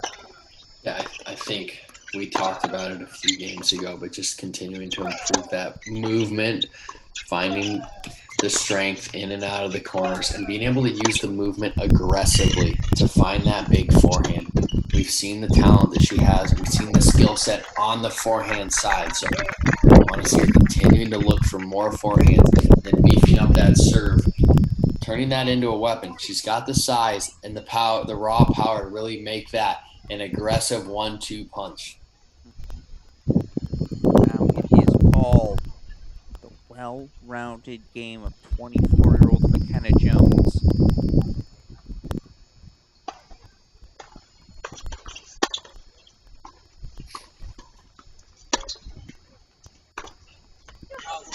And just like that, you can see the emotion on Jones's face. What a run it's been for the 24-year-old. No pro finals coming into this SoCal Pro Circuit. She's now got 2 in singles alone on her resume. McKenna Jones, definitive 6-4, 6-3 win for the 2021 NCAA doubles champ, BK. That was awfully impressive. Yeah, I was really impressed to see the way she closed out that match. 4 games in a row, 2 decisive breaks, and especially you could see Codd's level dropped a little bit once she got that got down that break in the second set. And credit to McKenna Jones of really putting that foot on the gas, playing 2 very good games when she got up the break. Sometimes you can see a little loss of focus there. You relax almost up the set in the break, but that's one thing you look for as you continue to move up. How well can you close out matches? And she did that extremely well today. I'm also projecting a bit on the result, but the belief. You can just see the belief for McKenna Jones, who goes down a break right away at the start of set number 1 and just kept swinging, kept moving the ball around the court. Yeah, that's what you see. That's what matches and winning does for you, right? You don't panic in those early situations. You don't panic as much generally, just knowing that you put yourself in situations before and dug out of a hole. That's really helpful just in the later stages when you get to 4-all, 3-all, 4-all. And I think that's really what helped propel her over the line today for that win. Mm-hmm. Now with that, she should be top 900, maybe even top 850 on the start of next week. She pretty much halved her ranking in this SoCal Pro Circuit, which, of course, is what it's all about. Meanwhile, how about this?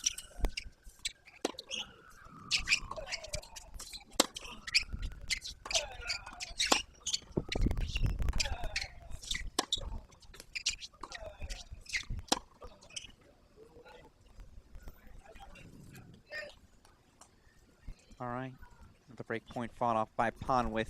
He looks to stay alive here in set number 2. By the way, trivia update for you. Our second question, the last Australian prior to Nick Kyrgios to make the men's singles final. Do you have a guess for me, PK? Well, so I was going to say Hewitt, but you said it's not who you Correct. thought. It's not Hewitt. It is not Hewitt. So, Hewitt was the one before this guy. He won a title the year before this guy made the final. Yeah, so I'm guessing Philippoussis. That is correct. Mark Philippoussis. BK's 2 for 2 on the trivia here today. Get this man a free lesson with Paul Annacone. And again, that's what we're playing for. Well, again, this one was easy. I could have really made this one difficult, but I was feeling kind.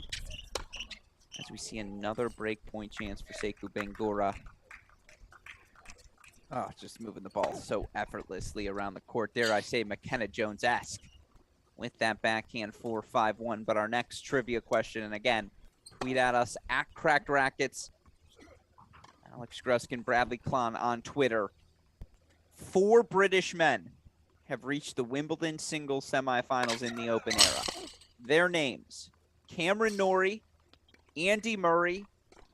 I'll give you the hard one in Roger Taylor, and one other man in the Open era.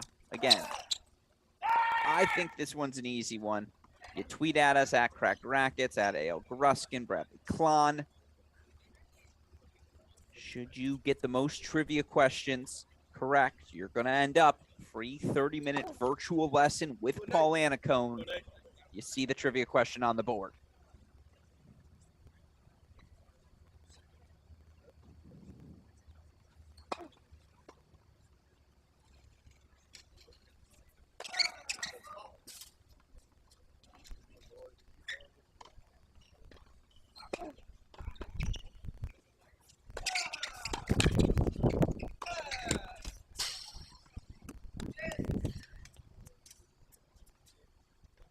Ponwith not willing to fold this set away.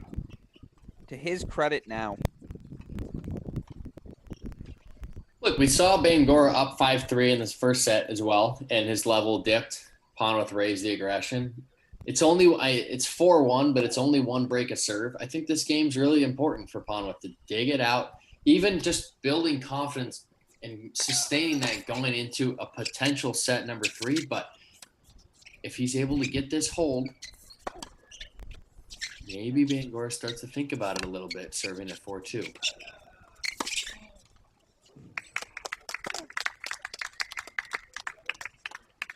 he sneak that up the line? Sekou. Not too shabby for another break point. Cleaner side of Bangoura. So you can see how compact that backhand wing is. The forehand's been, we've seen a few sprays from time to time there, especially rushing. Has a little tendency to yank up the back of that forehand and mishit some. Here's my fun fact for you. Sekou Bangoura now. Oh, I thought that serve was in, but Nate Ponworth, I should say 3 for 3 on break point chances. Bangoura 3 for 11 in the match so far. I mean, there's not much you can do on that one. Make that 3 for. I like the play. I like your 3 for 11. You need to change something up on the break points. Give him a little different look. Bangoura does have great hands up there at the net. Tip your cap on that pass. We can get into the gritty details. He gave him a forehand, but he still has to come up with the goods, and that's it's tough under pressure.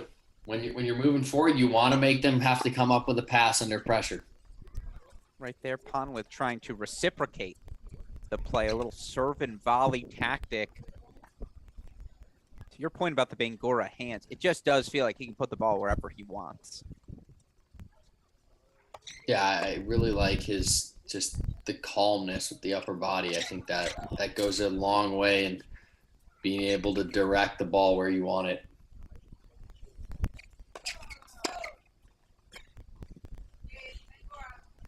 All right. So it does look like a deciding set. Maybe on our hands. 5-1 for Bangoura. Just a quick split screen. Very quick split screen. Want to show you all on our court number 2, women's semifinal number 2, getting warmed up. Have action of that match as soon as it gets underway.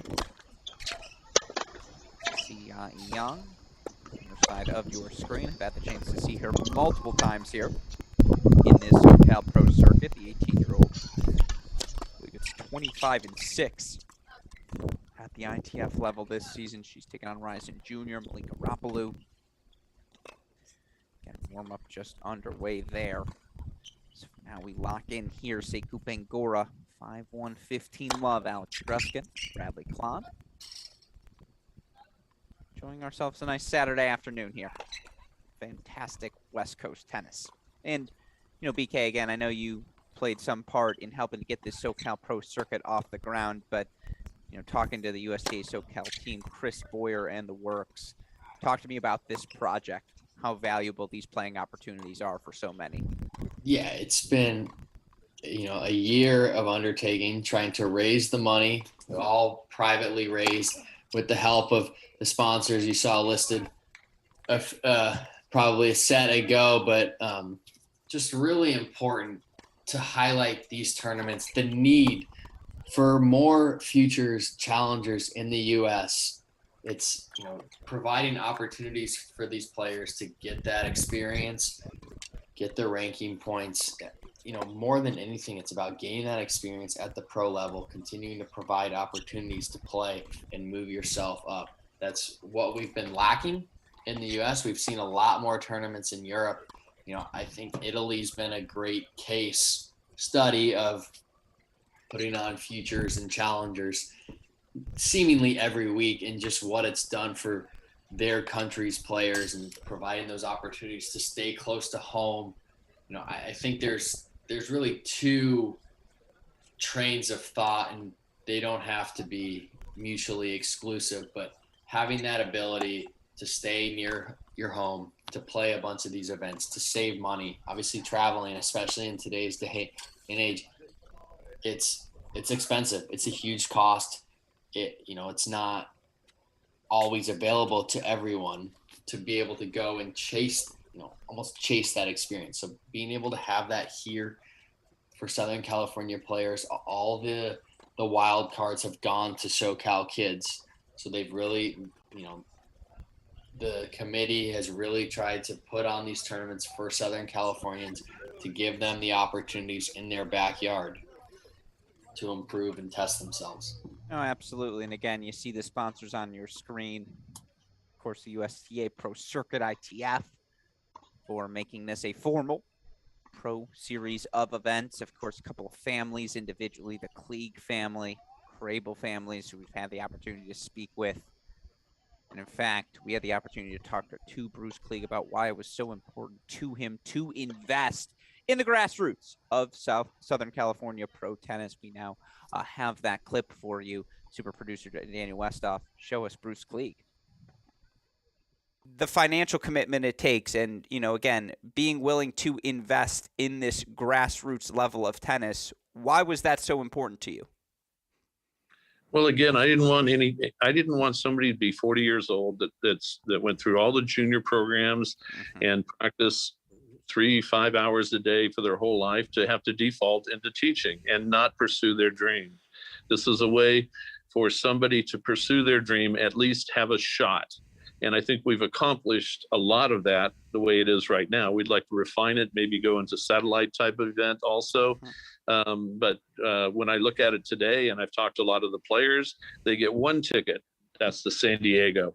They can stay here for 4 weeks, and they've got 60 other people to practice with at a very high level, which improves their game tremendously, and they have a shot of playing these tournaments right here, all in one place. A lot of the people have housing with families in this area right here, and we'd like to expand that even more. And that's important because the housing costs you a lot of money, especially in the summertime in San Diego. So the cost is the big thing right here. And I think by having them in the same geographic area, it worked out.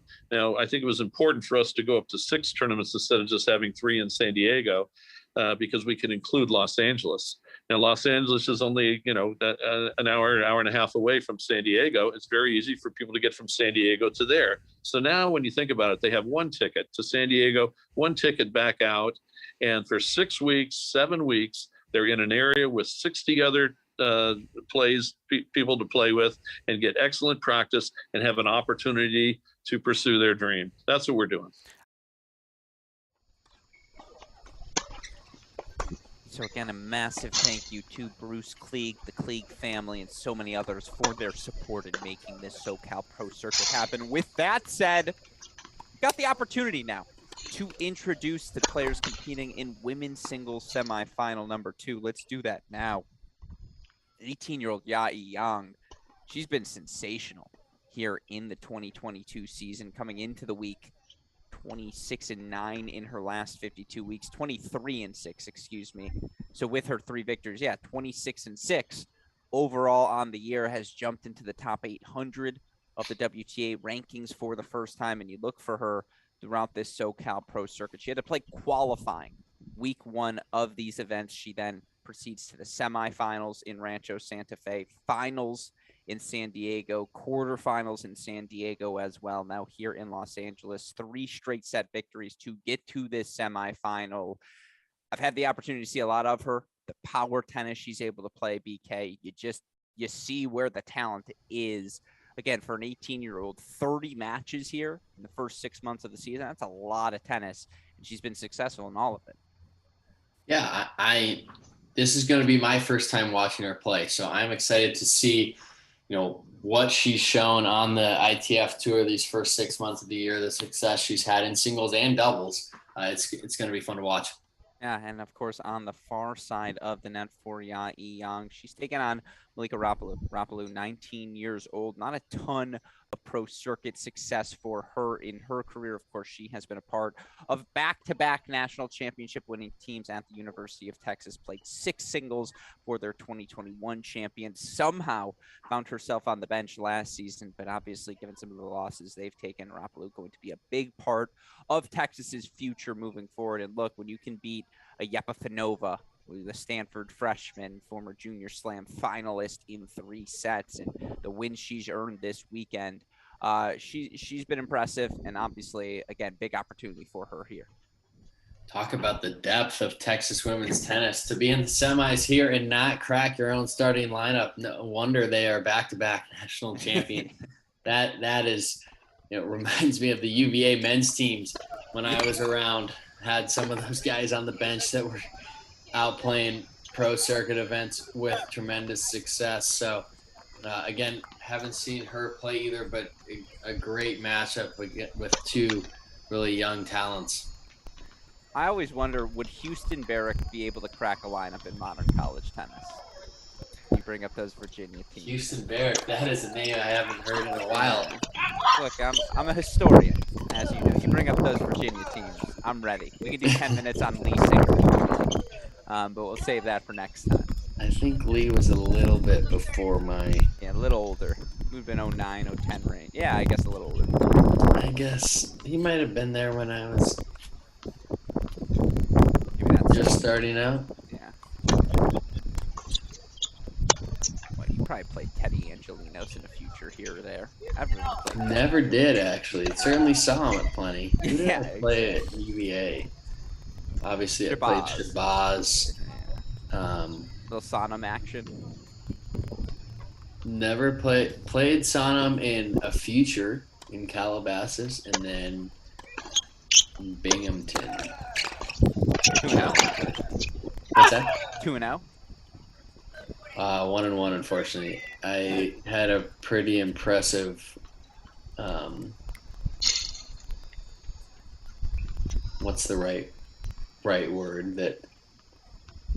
Let's just say I let him off the hook. Yeah.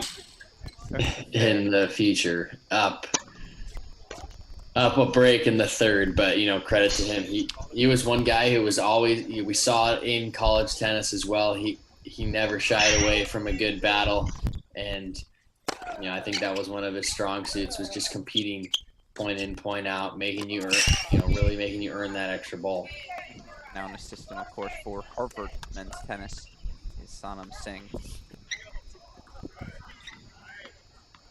So you see here Bangoura continuing to keep his nose out in front. Another early break here as Bangoura looks to advance to what would be, let's see, in his career, an 18th professional singles final for him at the ITF level.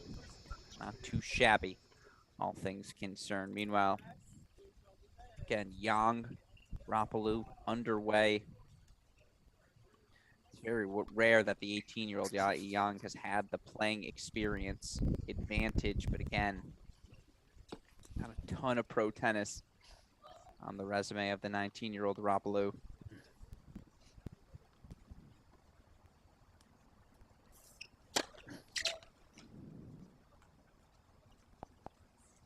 In danger of stating the obvious, this seems like a very crucial game for Ponwith here.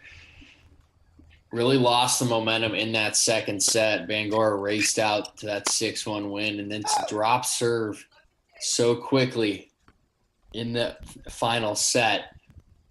Really need to see him find that energy, find that aggressive level again that he showed at the end of that first set.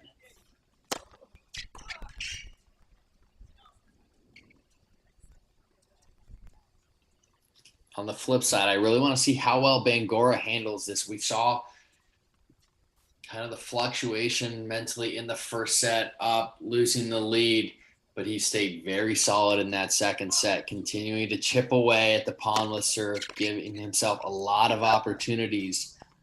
Let's see how well he does in this final set. Already up that early break. Can he take care of his serve with relative ease early in this set and continue to put that pressure right back on Ponwith each game? The more he gives Ponwith some opportunities in these service games, we've seen Ponwith 3 for 3 on break points. Here's the big number for you, BK. Set number 1, Bangoura. 53% serve percentage. He made 17 of 32 first serves. Since then, Bangoura, 21 of 24 in terms of just landing the first serve. 21 of 24. I mean, again, half the battle is doing the high percentage thing, putting yourself into that advantageous position. It's not the biggest first serve, but it's the place setter it needs to be. Exactly. And we saw how well Ponwith attacked that second serve in the first set. Now, all of a sudden, he's not getting those looks. He's not getting on the front foot in the points.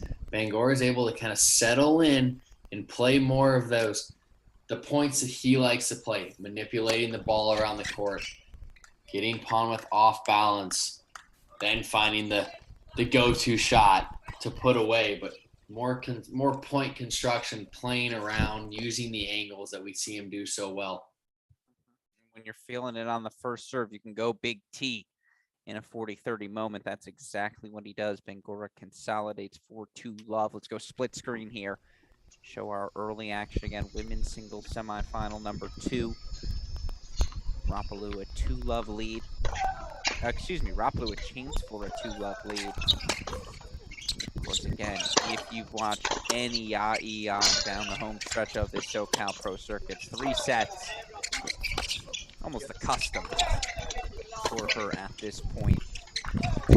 Hasn't played a 3-set match here this week. That means we're due, folks. 3 of 4, week 1 in Los Angeles. Of course, she made the semifinal last week. Listen to these results for Yae during this SoCal Pro Circuit stretch. Semifinals, finals, quarterfinals, semifinals, semifinals. Yeah, that's pretty good. That is winning a lot of matches. That's, that is winning breeds winning, gaining a lot of confidence, the ability to play week in, week out, the consistency to do that, different settings, different, slightly different conditions possibly, but just that ability, you get in a rhythm. You start to expect to win almost. And when you're in those crucial situations, there's a sense of calm about you. You've been there before. You're not panicking. If something doesn't go your way, you just have this calm aura that you're going to be able to pull things out. It's a little bit of riding that momentum. You want to, especially out here on the tour, when you get hot, I like to say, it's that fine line. You need to rest the body. It's a long career, right? You need to look after yourself, but you also have to recognize when you're on these heaters and take full advantage of that, instill that confidence, and outwardly, let's not forget about the impact that has on your opponent too. There's a huge thing in, earning an extra game or two, or earning an extra break just because of the sense, the confidence that you have. Everyone knows on tour that you've been winning these matches. You're on a hot streak. There's a little bit of doubt that you're able to put in your opponent's head. Really important to ride that out. At this point, she should probably ask Chris Boyer for an appearance fee. Right? I'm not showing up for free. Where's my money? And so certainly, again, down an early break here, but doesn't mean much. Yeah, the 18-year-old. Taking full advantage of the opportunities this SoCal Pro Circuit has provided for these players. We were talking about that earlier. There was one stat that actually Chris gave to me that I wanted to share with.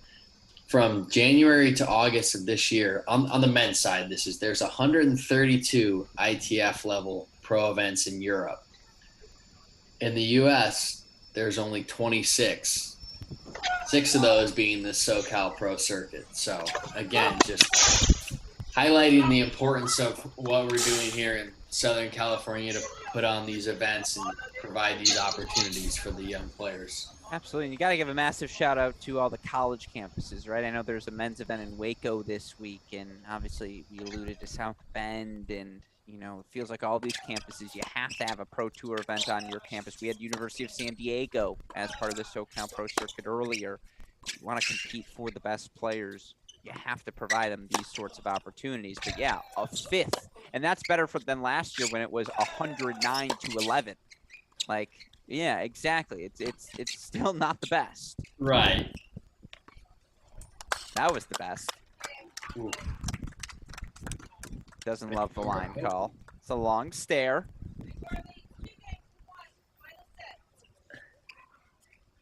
From our vantage point, I thought that I clipped the line. Obviously, I'm not going to pretend to have the best view of these lines here, but regardless, excellent feel from Ponwith there. The drop shot lob combo. I thought that stopped working in the 8s. It's like once you get 10s, 12s, it gets a little trickier to do. But no, when executed well. Sure, it becomes more difficult, but it makes it that much more sweeter when you are able to execute it. So impressive as we see again. Ponwith staying on the board at least for now. Still trails Bangoura by a break 2-1 in set number 3. Meanwhile, here we go. Full screen action now. Rapalou serving, 19-year-old American on the far side of your screen.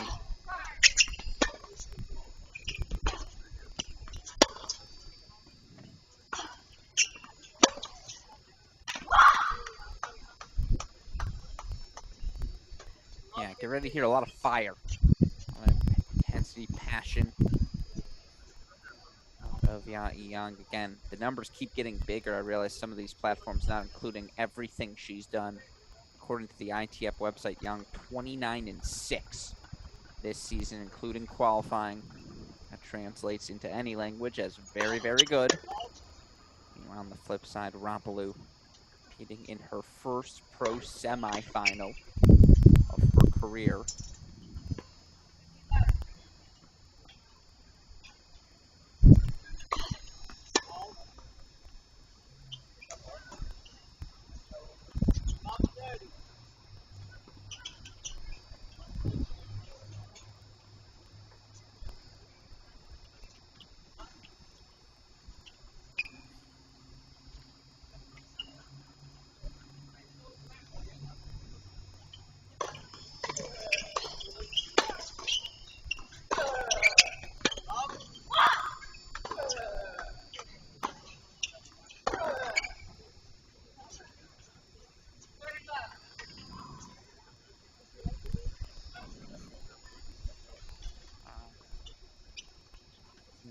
Now.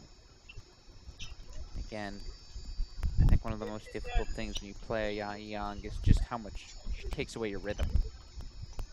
She's just going to swing freely, one of those players. I'm not going to say like Elena Rybakina. I wouldn't compare that to anyone right now. Wimbledon champ, but just that brand of tennis where it's, look, I'm going to do what I got to do. And, like, congrats to you if you can keep up, but I don't think you'll be able to.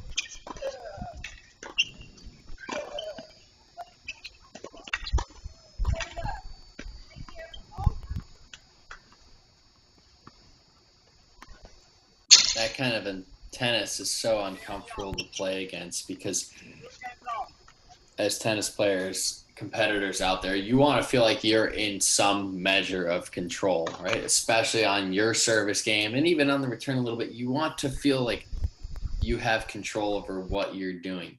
When you're always reactive, when your opponent is on the offensive or mixing things up a lot, you become much more reactive. You can feel it in your skin, just that uncomfortability, not really able to sink your teeth into the match and find your game style. It makes it that much more challenging mentally to stay present, composed, and remind yourself that you're still out here, you're still competing and trying to find new ways to break through their game and put them in a difficult position. See, again, we're back on serve here early, but still so early. We saw the breaks at the start of Jones and her victory, obviously, earlier today. What was it, 7 breaks? The first 10 games, I believe, in that opening set. 7 breaks in the first set and only 2 in the second. Yeah, and only 2 in the second. So things cleaned up very quickly. I'll tell you what, I love watching when Yang can connect with the ball. That forehand right there, you're just like, yep, I see that. You're like, you can do that at 18. Okay, we should keep talking. Pro skill, the pro power, I should say, very much there.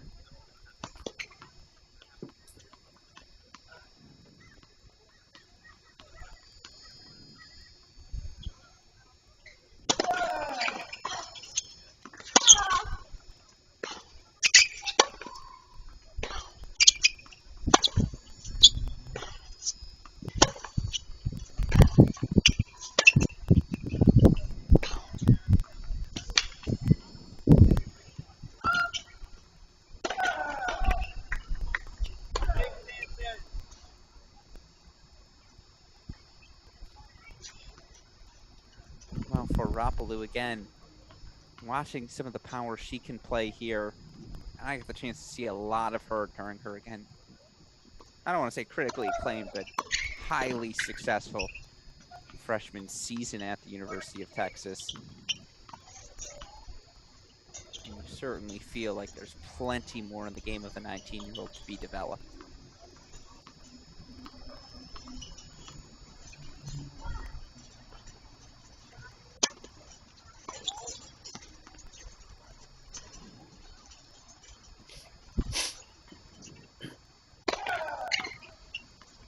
That is the beauty of college tennis. Just you're still so young when you're there. You're in an environment that breeds teamwork and pushing each other to be the best each of you can be. Both, helping certainly the team, but also raising your level individually. And when you finish college, you graduate, you're still 21, 22 years old with a lot of runway in the pros.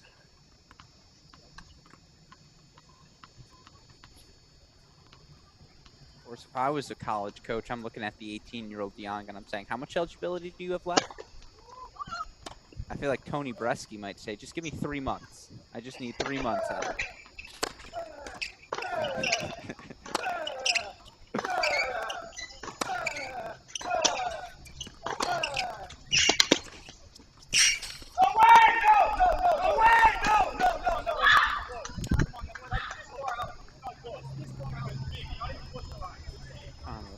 With the call. He's in a critical juncture right now in his match. Meanwhile, Young game point here. Excuse me, match point. Got a little ahead of myself. Game point here. Make it 3 games in a row. I do think very early on you can see this match could be played on her terms. Just so much power for the ITF level. Really want to see how Ponwith over here on the left handles that.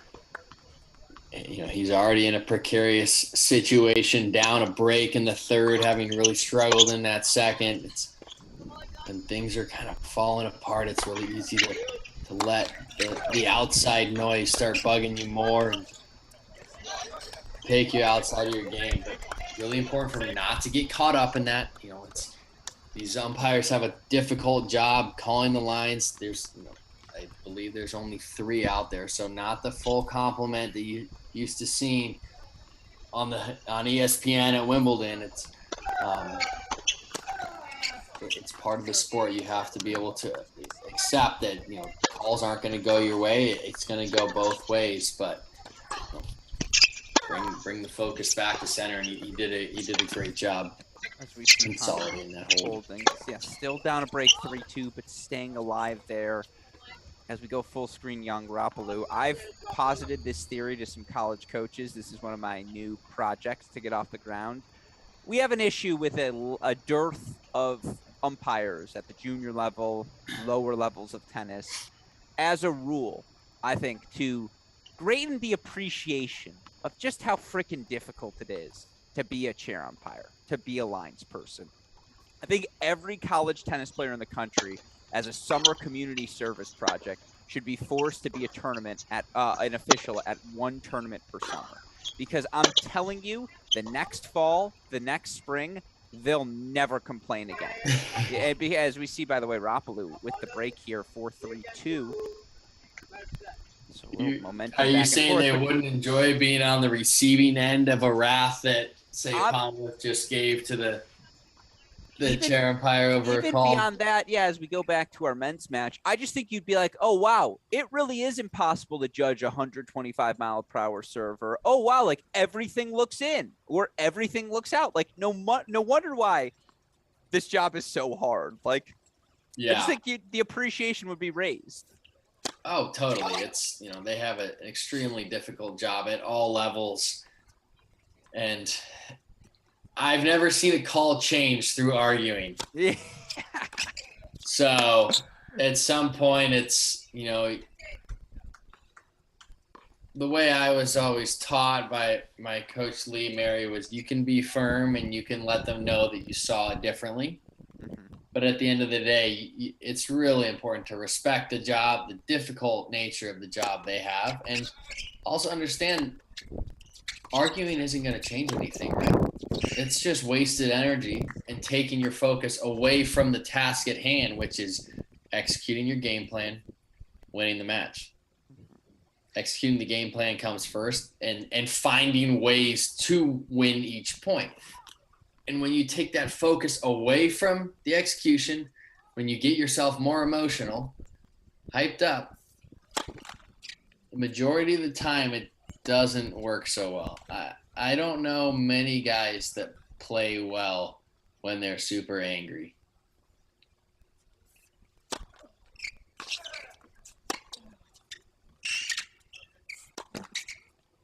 Ooh, that'd be a frustrating shot. I love that sneak from Bangoura. Recognize, you can see Ponwith immediately drop that top hand and go to the one-handed slice on the stretch, and Bangoura so quick up there, and just you can see didn't run through that ball. He took his eyes off the ball, and you can see that racket face just kind of drop.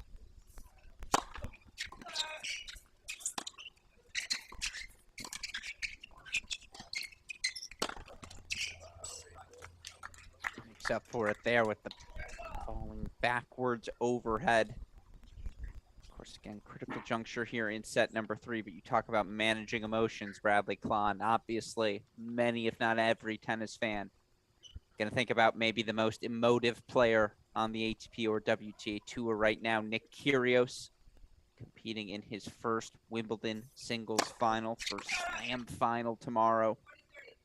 It's a big first serve from Bangoura, brings up a game point.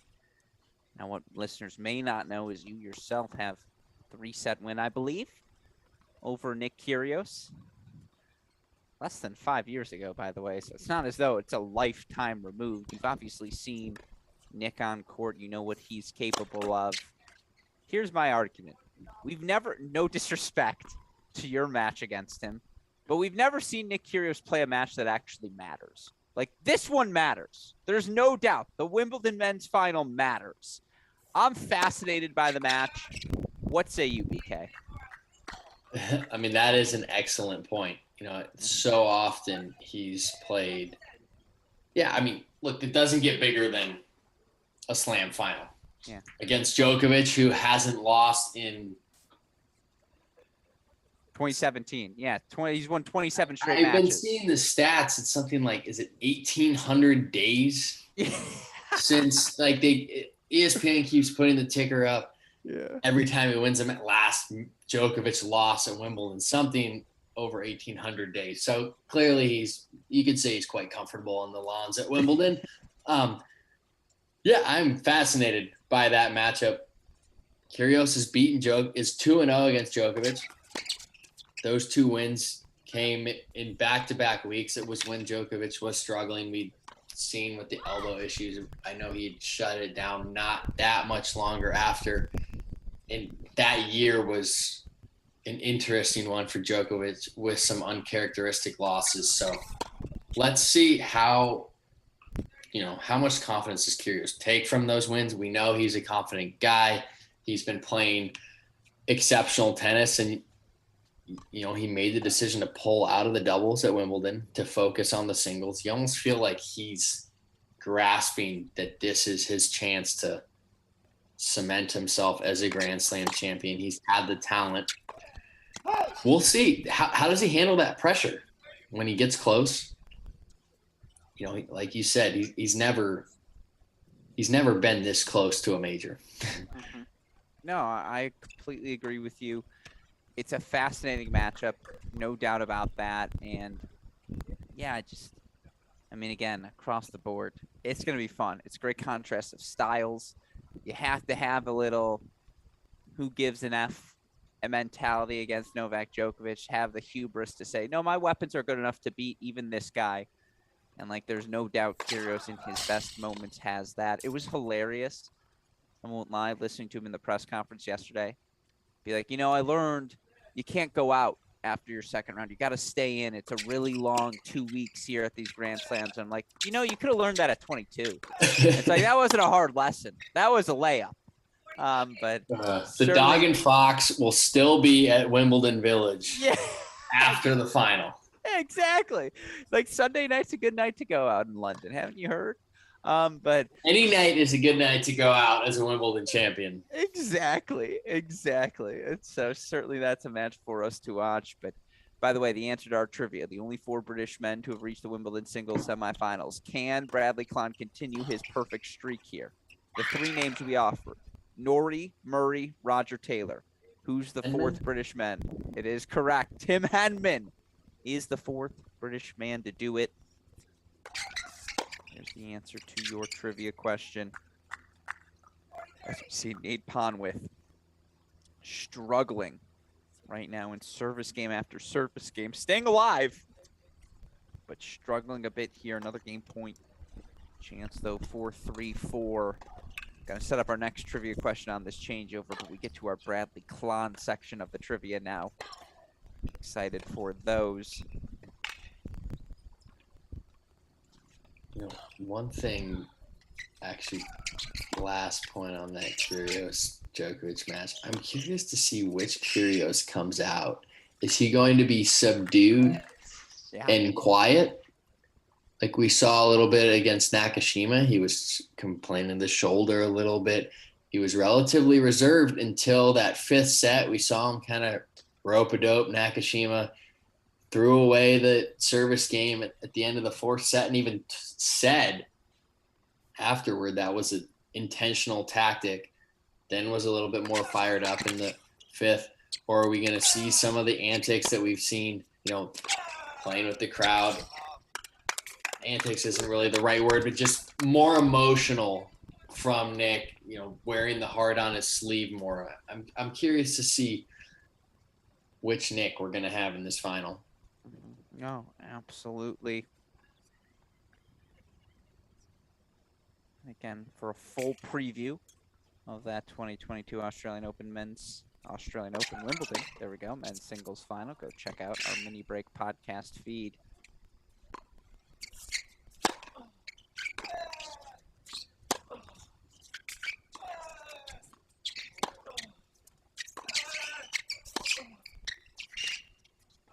Man, Bangoura's hit that backhand line so well today. He's really starting to impose his physical presence on Ponwith as we've gotten into the later stages of this match. Steadied down on the forehand, and that backhand side is so compact, like you said.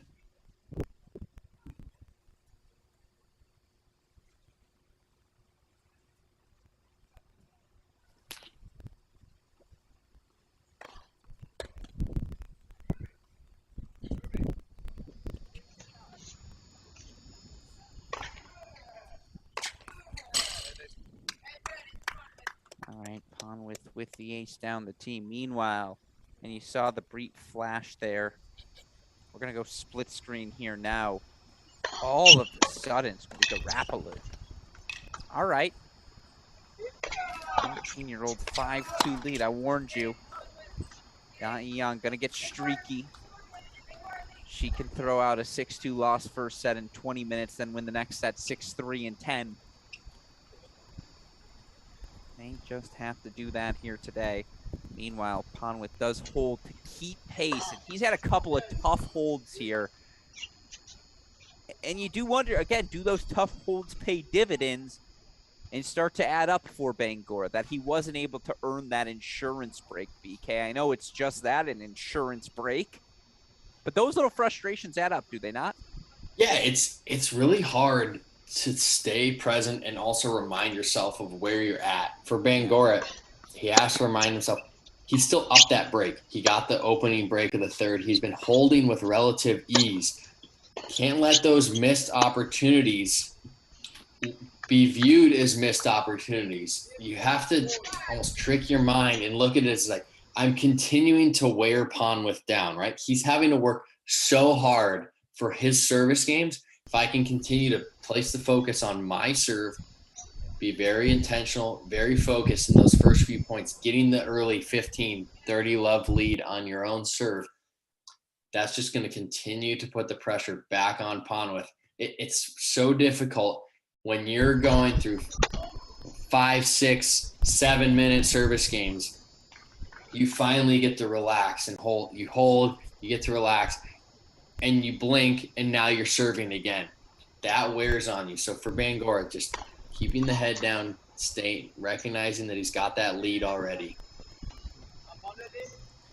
Meanwhile, again, Young stealing a break pretty quickly, 4-3-5. The question is, can she figure out her difficulties on serve so far in the match? Young struggling.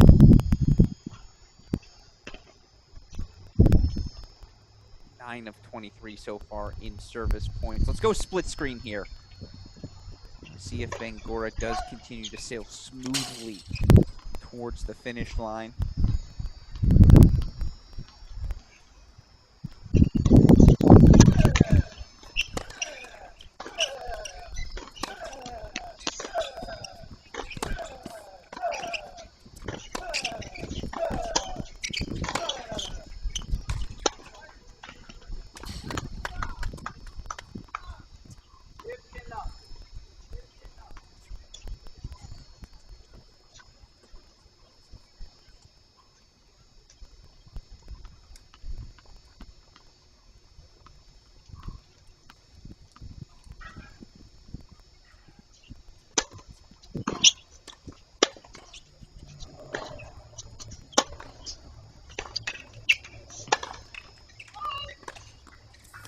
You all probably won't be able to hear it as clearly as we can in our ears here in the booth, but the explosion coming off of the Yang racket when she makes contact, it is a thorough thud. You know it when you see it.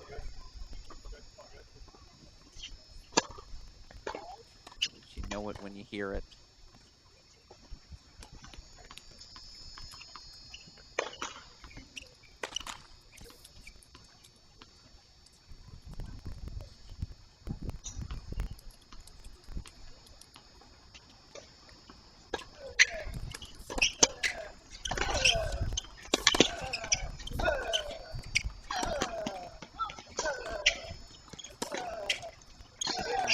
This aggression from Raplu, just not allowing Yang to tee off freely from the baseline there. Meanwhile, 15 here for Sekou Bangoura. Keeps his nose out in front. Meanwhile, of course, all of you tennis fans probably following the men's doubles final action. 4-3 break lead for Metkic and Pavic. If you've watched Pavic play at all this season, he's playing one-handed PK. I think he's like fractured his wrist or something, can only use it on the ball toss. And then that ball, essentially, that hand goes behind his back. Can't use it to guide his racket. His hit only slice returns as a backhand. But they're up 4-3 in the fifth with a broken wrist in doubles. That's laughable. Gutsy. Yeah. Pavic. Did you ever play Pavic? I mean, he was he was a really good singles player back in the day, too. I never played him in singles. I actually played him in doubles in a challenger in Romania. Talk about a blast from the past. Yeah, I like it. Ages ago. This was one of the trips that almost became a turning point in my career. I just first year on tour, struggling, playing back-to-back weeks on week in, week out on the red clay in Europe, wondering what am I doing. And that was the one and only time I've seen Pavic across the net for me. Yeah, he can play. Solid lefty, obviously. Top 10 guy in doubles for quite some time now. Meanwhile, Bangoura holds for 5-3. The set point for Raplu here, continuing to thrive on the struggling Young serve.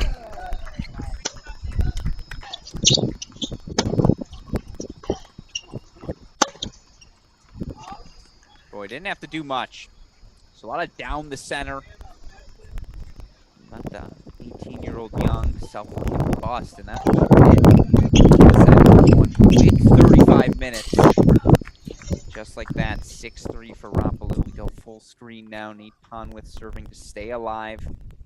By the way, you see on the top right-hand side of your screen, trivia. Part of our Cracked Rackets broadcast. Earn yourself a chance to win a free 30-minute video tutorial on your own game from Grand Slam winning coach and player Paul Annacone. All you got to do, tweet at us at Cracked Rackets, at Alex Gruskin, at Bradley Klon. And entered the BK-centric section of the trivia. See Ponwith here, 30-15. Our question, Stanford sophomore Bradley Klon won the 2010 NCAA Singles Championship. The question, who did he beat in the final?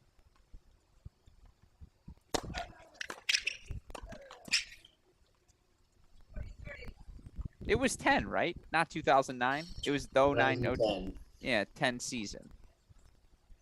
I imagine you can still answer that one. That one, that memory is still etched in my mind quite well. Athens, Georgia. Athens, Georgia. Good place for it. USC beats Tennessee in the men's final that year? Correct. Yeah, that was year 2 for Stevie.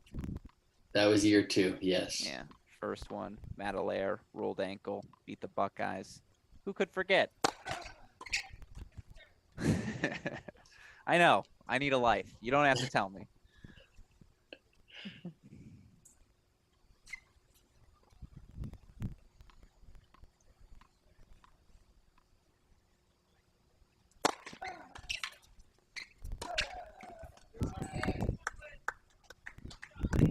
All right.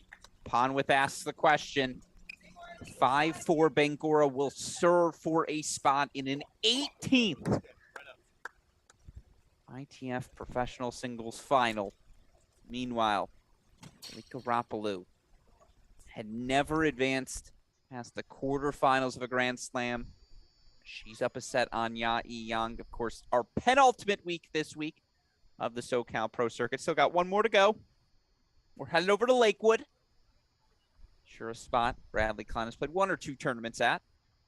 A lot of national opens at Lakewood. Yeah, I'm sure you see that photo. You're like, oh, God, am I at 8 a.m., 9:30? What time am I playing? Played a lot of matches here at Los Cab, too. Southern California Sectionals hosted there every year. Of course. Many other junior events. So it's awesome to see so many events in Southern California. Played at a lot of clubs that have been around for a while, hosted a lot of junior events. Absolutely. Again, the opportunity to play at these places. Just, again, they're pro facilities. To be able to finally use them for those events, it just feels fitting. Yeah, it's a great opportunity for a lot of these Southern California juniors who are receiving the wild cards into these features events to play in these, play at these clubs that they've grown up playing in junior events and just feel that comfortability as they move up a level. Serve called just wide for Bangoura, so the second serve coming here. All right, Ponwith sprays wide for 15 love. What do you want to see from Nate here as he looks to stay alive? Was in this position, obviously, in set number 1. Yeah, it's important for him to bring his targets in, try and get, he's already behind the 8 ball here, but I'd like to say win the race to 30 in this game.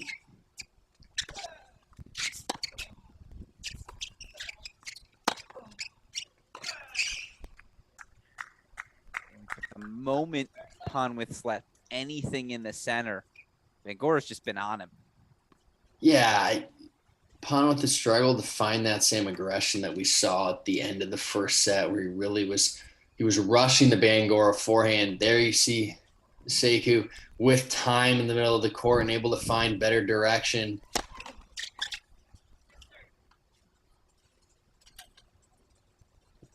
When you've got an opponent who's trying to serve out the match, you want to make him feel that pressure. It's there, the tension's building, but when you give him an early lead, with each point lead that Bangoura starts to relax a little bit more.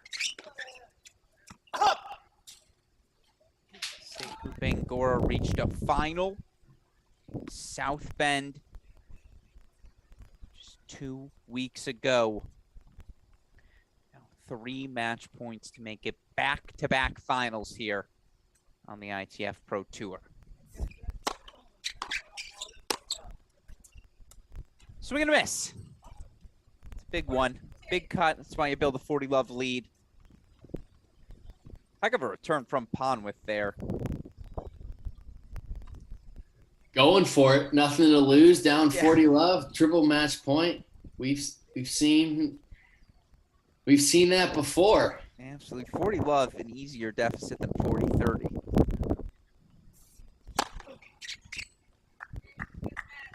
Bangoura with the ace-T to decide it. Sekou Bangoura into an 18th professional final. His 4th of the year, by the way, at the ITF level. 5'7", 6'1", 6'4". Let's be honest, BK. Outside of one really good 15-minute stretch from Ponwith at the end of set 1, that match was played on Bangoura's terms. Yeah, he really settled into his own there. He did a great job of putting that end of the first set behind him. He got right back to work. That's exactly what you want to see from a veteran like Bangoura, who's been in that situation so many times before on the ITF Pro Circuit. And just, like I said, he went to work in that second set. He built that early lead right in the momentum of the second, got that first break, and then just comfortably held serve throughout the rest of the third. Transition here to women's semifinal number 2. It's a bit of a shock, certainly. I mentioned 18-year-old Yae Yang, just exceptional. 29-6 overall here in this 2022 season. I mentioned it has done no worse than quarterfinals in any of the 5 SoCal Pro Circuit events. Has actually made the semifinals or further at 4 of the 5 events. Probably going to be top 700 in the world at the end of this 6 weeks. But right now, it's 19-year-old Malika Rapaport competing in her first pro semifinal. She's played fewer than, fewer than 20 professional tournaments in her career. Set away from the final right now, BK.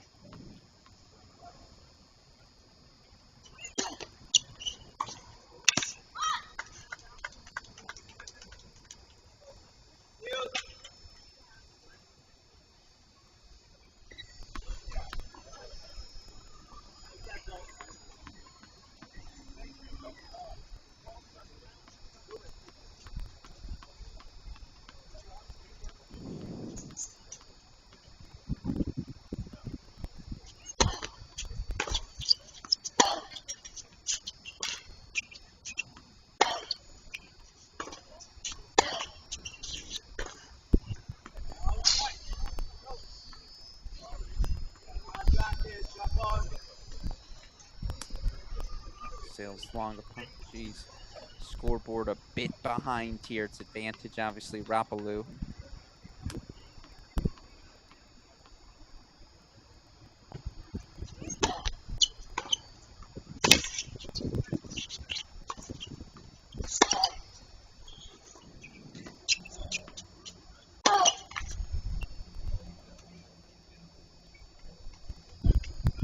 Excellent defense there from Rapaloo. Gets the forehand she wants. Almost more time than expected there.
clean hitting. Yeah, you're starting to see Yang's confidence build with each point in this game, starting to find that range a little bit. We saw some more airs from her in that first set, a little sporadic, gave Rapalou a lot of looks. Really important for Rapalou, try and dig this game out, try and sustain that momentum from the first set and not let Yang continue to build and find the corners with that big power we've seen.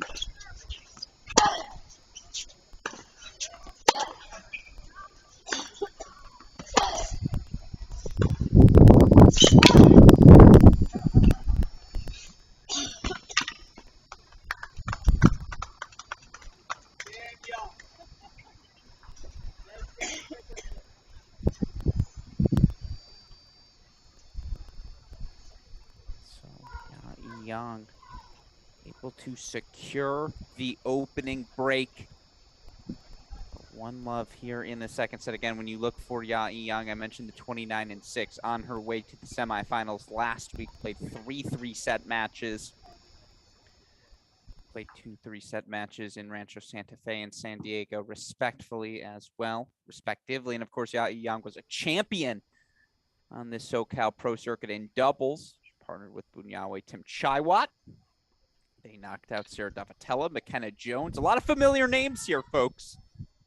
As we keep saying, confidence breeds confidence. So we see the the doubles success translate into singles and vice versa. One love here early.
Excellent, moving the ball around from Rapalou, opening up the court well. Makes that backhand down the line a much simpler shot. Never easy changing directions, but when she's able to get her body inside the baseline and get that momentum moving forward, just really a calm, smooth shot with minimal risk. Talk about the need again for this. What separates this level from the higher levels? That ability to create free points for oneself. Obviously, so much of that starts with the serve. I mean, both of these players struggling on serve so far. Again, through our first 10 games of the match, BK, how many breaks do we have? 7. 7 again through our first 10 games, back-to-back semifinals. That has happened. And look, again, that's the difference between this level and the highest level. You think about a player like an Elena Rybakina. You can fire 120-mile-per-hour serves into the court. You're just going to have more success behind that serve than these players. But certainly, again, that's the biggest difference. Yeah, it's about the consistency of being it. You know, everyone out here can hit the tennis ball well. It's about the X's and O's and how well can you do it under pressure and how often. And, you mentioned the serve, the struggles on serve that we've seen so far from all four ladies with holding. That's a big improvement to make as they look to transition to the next level, getting the free points, getting those plus ones, continuing to develop their weapons on court.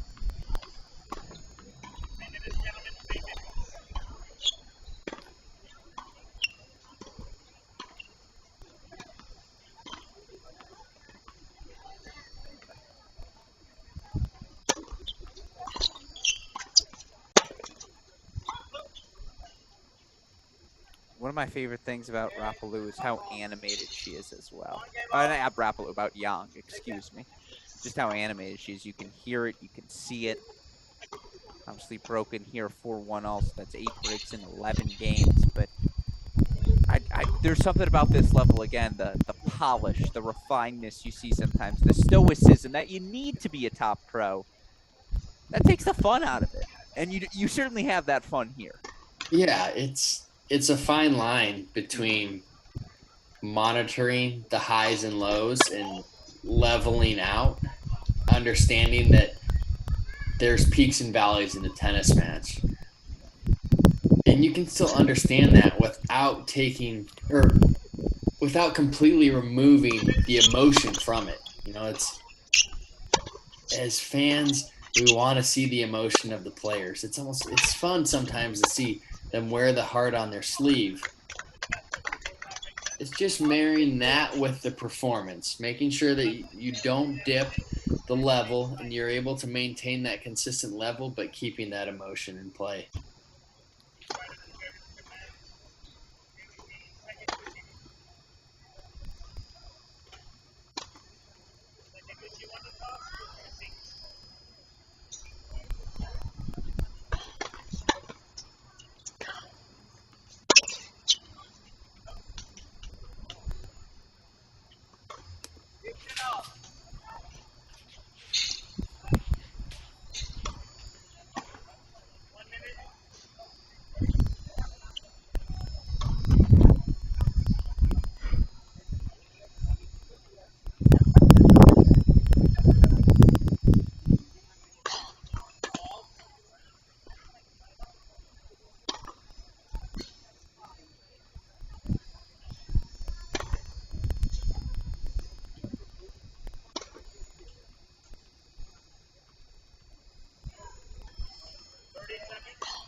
Back and forths continue to Rapalou's credit.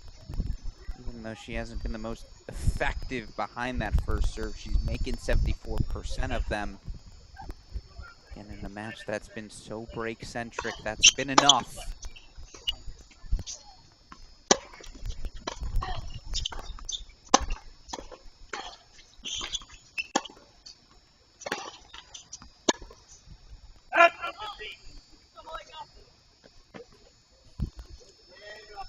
You get the sense just one or two holds by Rapalou, as we saw there, can kind of continue to put more stress on the Yang serve. We've the struggles that she's shown to hold serve.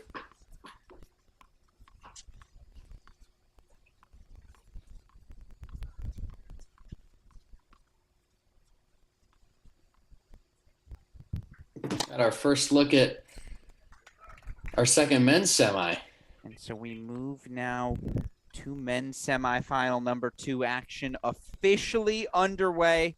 It's our week 4 SoCal Pro Circuit men's singles champion of man. I think you have to call the Svajda man.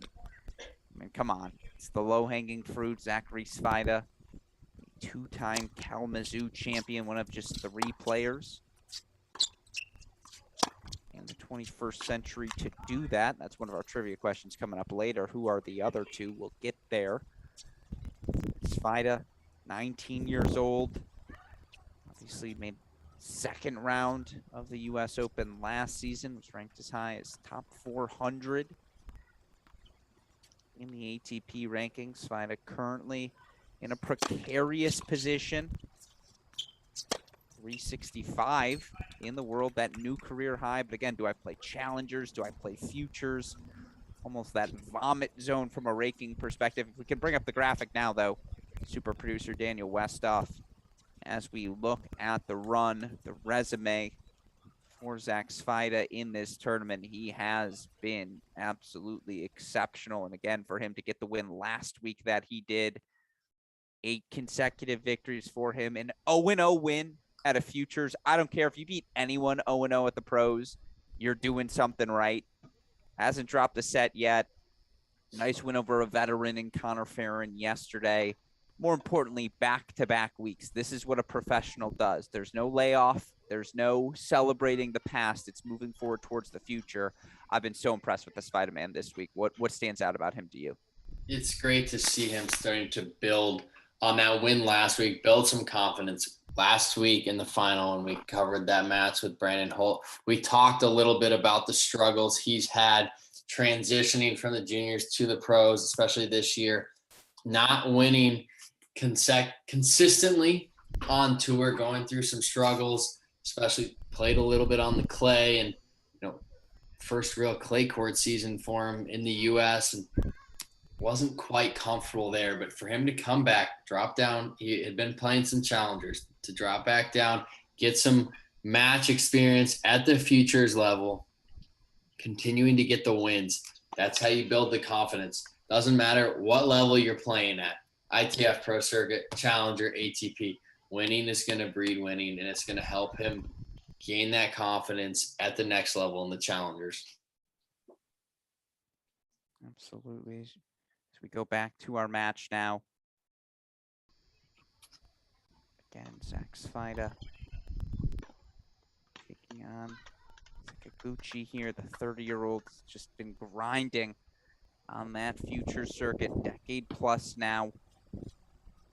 18-point chance. In fact, gets on the board for 1-all. Do you have the chance to see much of Sakaguchi throughout the course of your career? I won't lie, first time for me to get eyes on him today. Excited to see what the 30-year-old's got. Yeah, we had the veteran Bangoura in our last men's semifinal. Sakaguchi, another veteran of the pro circuit. Haven't seen that much of him. It's been a while. I think the last time I probably saw him was maybe Yokohama in 2013, 2014, a challenger over there just outside Tokyo. But still hanging around, has been up and, in and out of the top 300. Still out here battling, though, and has put together a great run to make the semis here.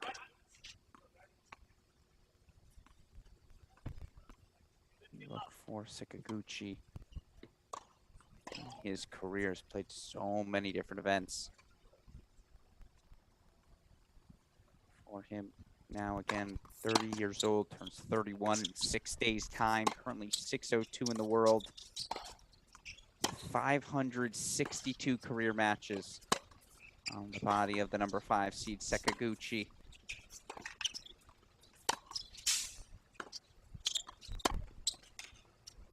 Looking to reach a 26th futures final, excuse me. with a victory here today. And again, a little bit of everything there. Fast forward, half speed. Svajda, much like the McKenna Jones, Sekou Bangoura model we've seen having success today. Another guy who's going to spread the court, right? Just very measured in everything that he does.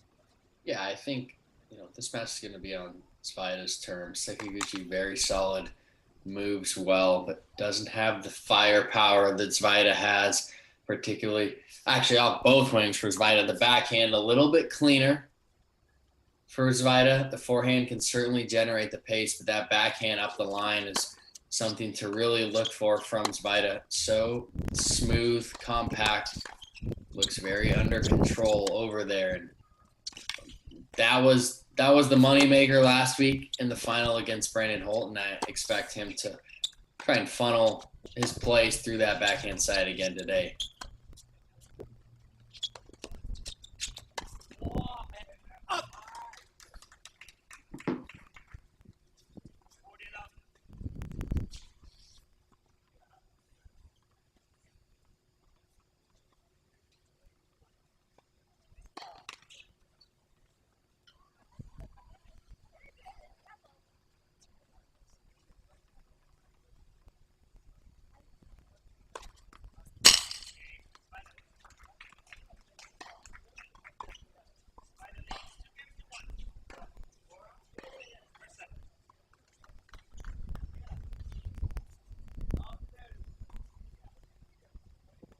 See Svajda 2-1 hold here, set number 1. Meanwhile, we go back to set number 2.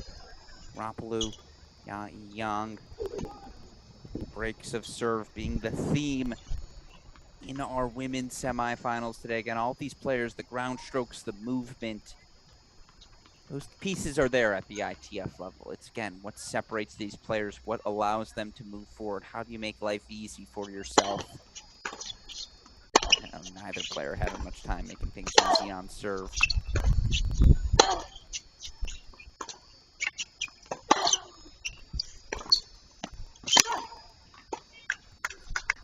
So much of it is just the belief and the confidence that you can do it. We see that at all levels. It's just the confidence, not being your own worst enemy out there in some ways, just having that sense, that calmness that you're able to produce the shots you need when it matters most. Taking that from the practice courts, it's easier when there's less on the line. Go and do that. Translating that into 3-all, 4-all, 30-all in the final set. That's when the best players really separate themselves. So Young's going to take that 3-2 lead against, again, Young. He's gone final 2 semifinals and a quarterfinal here in the SoCal Pro Circuit. When she's gone 3 sets. 4-3 overall on those occasions. Again, he's played 7 3-set matches alone in the past 5 weeks. That's plenty of tennis. As we go back to our men's singles semifinals, Zachary Svajda. 2-1 lead here on Sekaguchi. Early love 15 opening.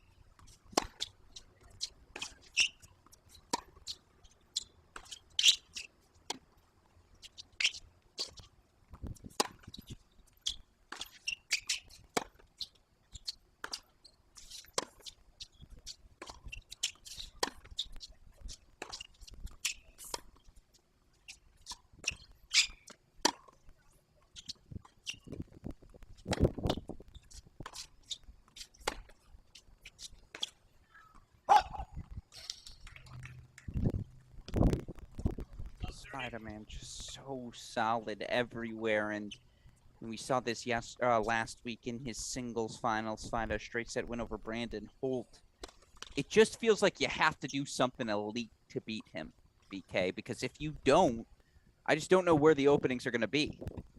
Yeah, he's very solid, moves well, hits the ball well on the run. He can be susceptible to pace to the forehand. I'd say the biggest thing is he's still young, right? He's still growing into his body, adding the strength. So at the higher levels, he's susceptible to being overpowered, but that's going to be difficult for Sekiguchi, who power isn't his game. He relies on his feel, his ability to maneuver the ball around the court, and his speed. And that's kind of playing right into Svajda's hands. Svajda moves very well and has, quite frankly, much more firepower.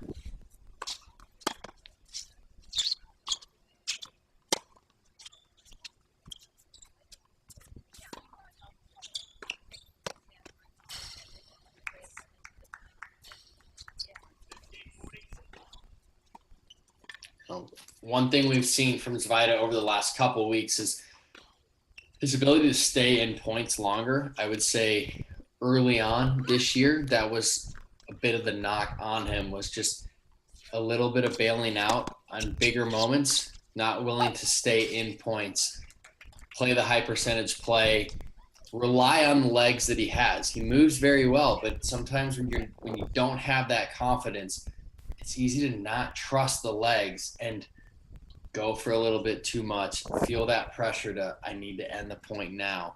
You're not seeing that these last couple of weeks. He's relying on the legs. He's playing more within himself, and he's allowing his opponents to give him more airs, and then he's seizing the opportunity when he has that chance to step in. I don't use this word lightly. It's been very mature. It's been just such mature performances from Zach Svajda, starting to grow into his own with a year plus on the Pro Tour. Of course, scoreboard a bit behind there, as you can see, 3-1. Svajda leads by that break now in set number 1. Scoreboard now officially caught up. If we can, let's go split screen, super producer Daniel Westoff.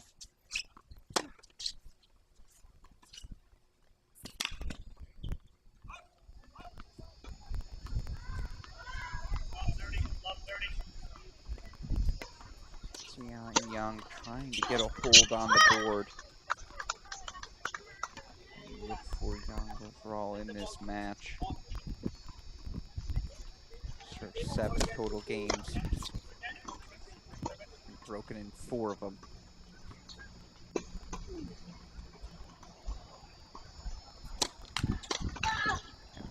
57% first serve percentage thus far. In the match 15 love though here. No, excuse me, service 4. Clearly scoreboard frozen. Well, there's 3-2, 4-2. We'll still have to see something going on, obviously, on site. We've seen both of these scoreboards slow down here. That is clearly Young returning on the near side of your screen. So in the meantime, while we don't know the score on 2, can we go back to court 1 where the scoreboard's a bit behind, but at least we know relatively game score is correct here. And should we need to go manual, we can after this game. Apologize for that fact. Even the ITF formulas, the scoreboard tracker, they can get excited during these days. 3 hours in Southern California heat will sunburn anything, even a scoring system. I think that checks out, right, BK? Oh, yeah. Yeah. Nice summer day here. Yeah. Beautiful in the LA area. And what? Los Cabs, one of, as you mentioned, one of the big 5, right? I feel like that is one of those facilities where even a non-SoCal person will have heard of Los Cabs. That's good to hear. It's definitely a place that I grew up playing a lot in. They've hosted a tremendous amount of junior events over the years. Definitely one of those places that you always look forward to going to. An enormous amount of courts, long rows, just a lot of good tennis to be had. So by the way, women's scoreboard back on track. So we can go split screen once again. That's a nice little +1 forehand from Svajda, man. That ball in good? I believe it did there, 4-4-1. So again, scoreboard a bit behind there. Meanwhile, it is 4-2. Yang did get a hold on the board. Gold glove here, though, for Rapalou.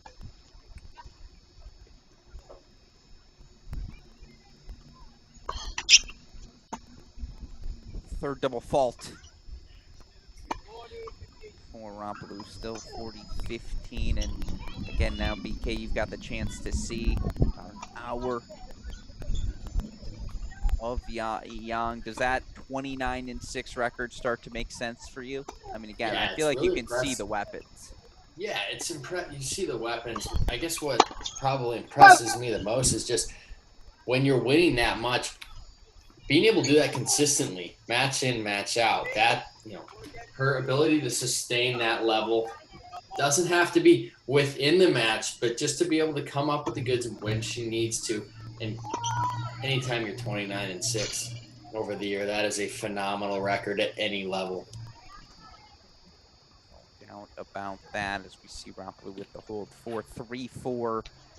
So I'm going to ask that we go split screen and we stay split screen for now, super producer Daniel Westoff. The reason why we're having some scoreboard issues on both of our courts, and I just want to be able to keep eyes on everything so that when those scoreboards get back to it, we're going to be able to keep track of the score. Of course, we've got another trivia question, Bradley Klahn-centric, coming up for you. Our first question, who did Bradley Klahn beat in the 2010 NCAA singles final? You want to continue your perfect streak here, answer that question for all of our viewers? That seems unfair, given that if I missed that. Yeah. Should I answer it? Yeah. Yeah, it's Austin Childs, Louisville, only Louisville player to ever make the singles final. Was it 2-3? I was going to ask you if you remember the score. Not quite. 2-1? 6-1, 6-2. I was gonna say I know one of them was 2. I just didn't remember if the other was 3 or 1. I can tell you who you beat in the semis. Henrik Kuna, one of the most underrated college players of the past 15 years. Guy was a stud at Duke. I like to say everybody needs a little bit of luck to win a tournament, and my luck that year was unfortunately Robert Farah playing Cunha in the quarters and rolled his ankle. It was really unfortunate to see him get injured and had to retire, but had he won that was a match that was difficult for me throughout my career. Farah, we had a lot of battles. Yeah, doubles playing world. Yeah, a lot of battles throughout our career, and just knowing that I avoided him, I think there's a little bit of a freeness in playing someone new in Cunha, not playing someone that I had struggled with. Struggled with isn't necessarily the best phrase. We had a lot of tough matches, but freed it up nicely, to say the least. So again, here you see scoreboard is working on your right side. Yang up. Oh, there we go. All right, Sakaguchi, excuse me. We're back on serve here. So he got that break back. 4-3-2. Turns out that backhand down the line from Svajda long. Meanwhile, our next trivia question on the board, we're sticking with BK theme. In 2011, Stanford Juniors, Bradley Klahn, Ryan Thatcher, on their home courts, partnered to reach the 2011 NCAA doubles final. Name the team that ended the fun and knocked off the Cardinal duo in the final.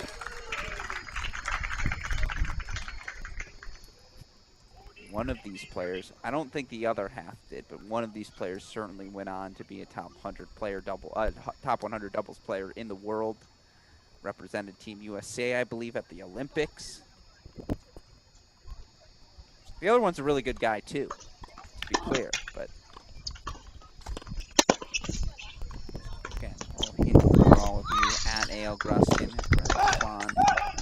at Cracked Rackets, shot at winning that Paul Annacone giveaway. Come play trivia with us here on our broadcast.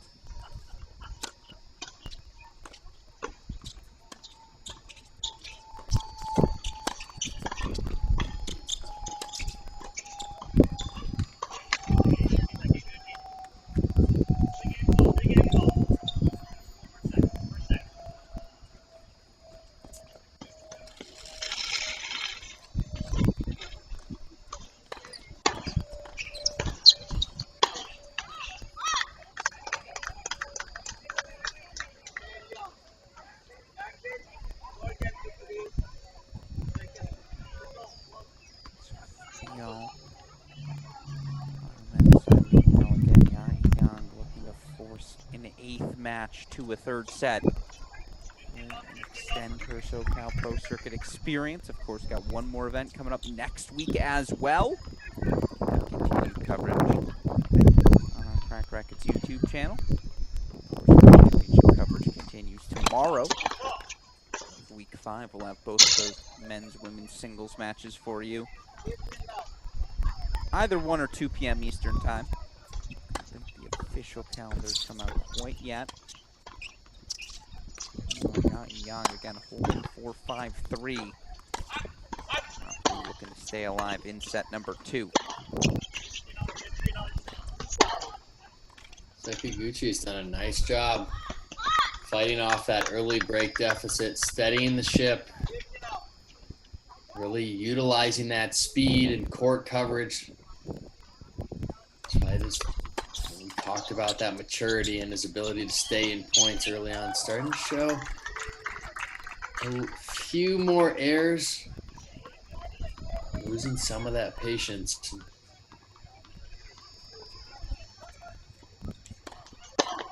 This will be another test for his maturity as he moves up the ranks. Just the ability to, build those leads, lose it, but reset, regather himself. Remember, he's the confidence he's still built, and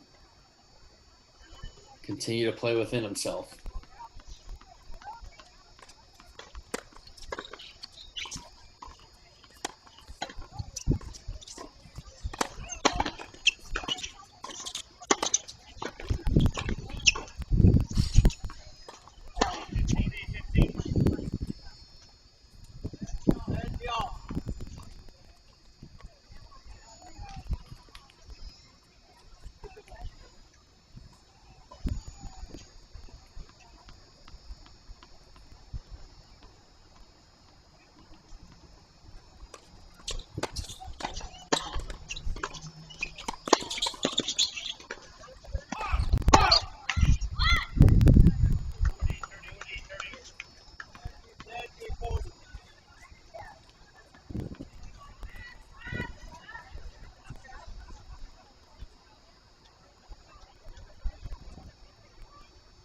That's a volley if you're Svajda there. Really want to take care of that. You got the open court.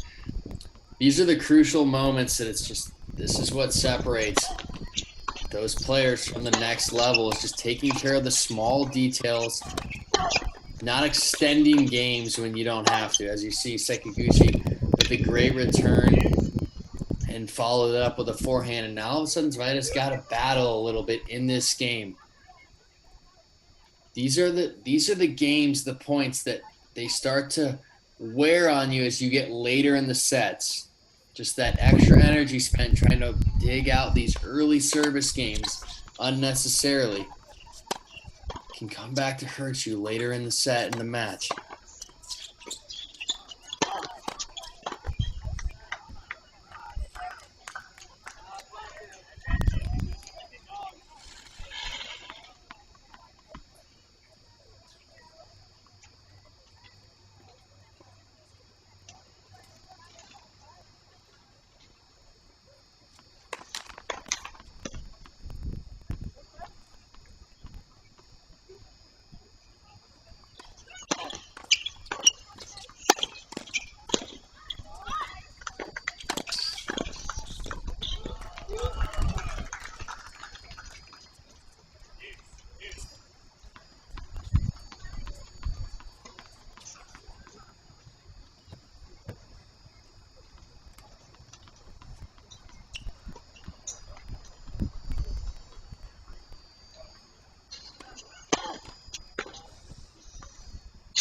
One of those fun moments here with the double deuce.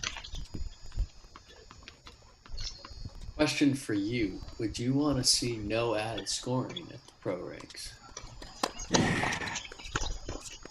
the wrong guy to ask. Because I say I enjoy it. I like a sudden death. I understand. Again, if the Grand Slams want to move the first week for the men to 2 out of 3 sets, I'm not going to again, we're not calling the Reverend and protesting on the streets of Wimbledon. We'll take that one easy. And we don't need to march over that in particular. There are other things tennis can fix. I don't hate it. Like, I don't think it compromises anything. I've watched enough college tennis to say there aren't profound upsets due to no ad. Now, because the servers are better on the pro circuit, I do worry about it because, like, Right. a John Isner no ad point is not the same as a Malika Rapalou college tennis no ad point. You know, they're not built the same. Right. But I do like the sudden death. Like, I don't hate it. Definitely don't hate it. Yeah, you've seen it in doubles. They made that change at the ATP level and WTA level in the doubles, and I think that the best Bryans team were still number one, right? Yeah, I think the best team still came out ahead. There's certainly, something to be said with people unwilling to change or breaking with tradition. I certainly am still a fan of the 3 out of 5 sets at the slams, but I think it's something special and it tests us all. But on the flip side, I'm sure everyone's body would appreciate a 2 out of 3. Oh, what a way! Just good hands from Svajda, and you can see Sekaguchi asking, "What more do I have to do?" What a way to save break point. A little, excuse me, I'll stick my racket out.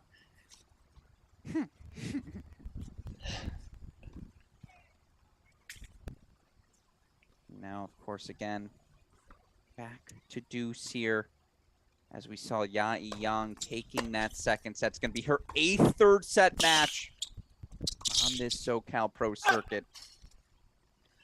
Again, Svajda with that backhand volley. Did everything you could have asked for him. The serve wide, spreading the court, taking that backhand. You can see how well he cuts the angle there. Uses the pace of the return, pulls Sekaguchi way off, and then a little uncomfortable there up at the net on the backhand volley.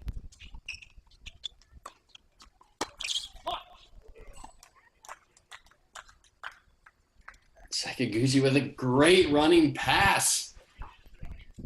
We talked about that 40-15 backhand volley for Svajda, just a little bit careless, not getting out of that game. And we talked about it paying out, like costing him later in the set. It turns out it cost him in this game.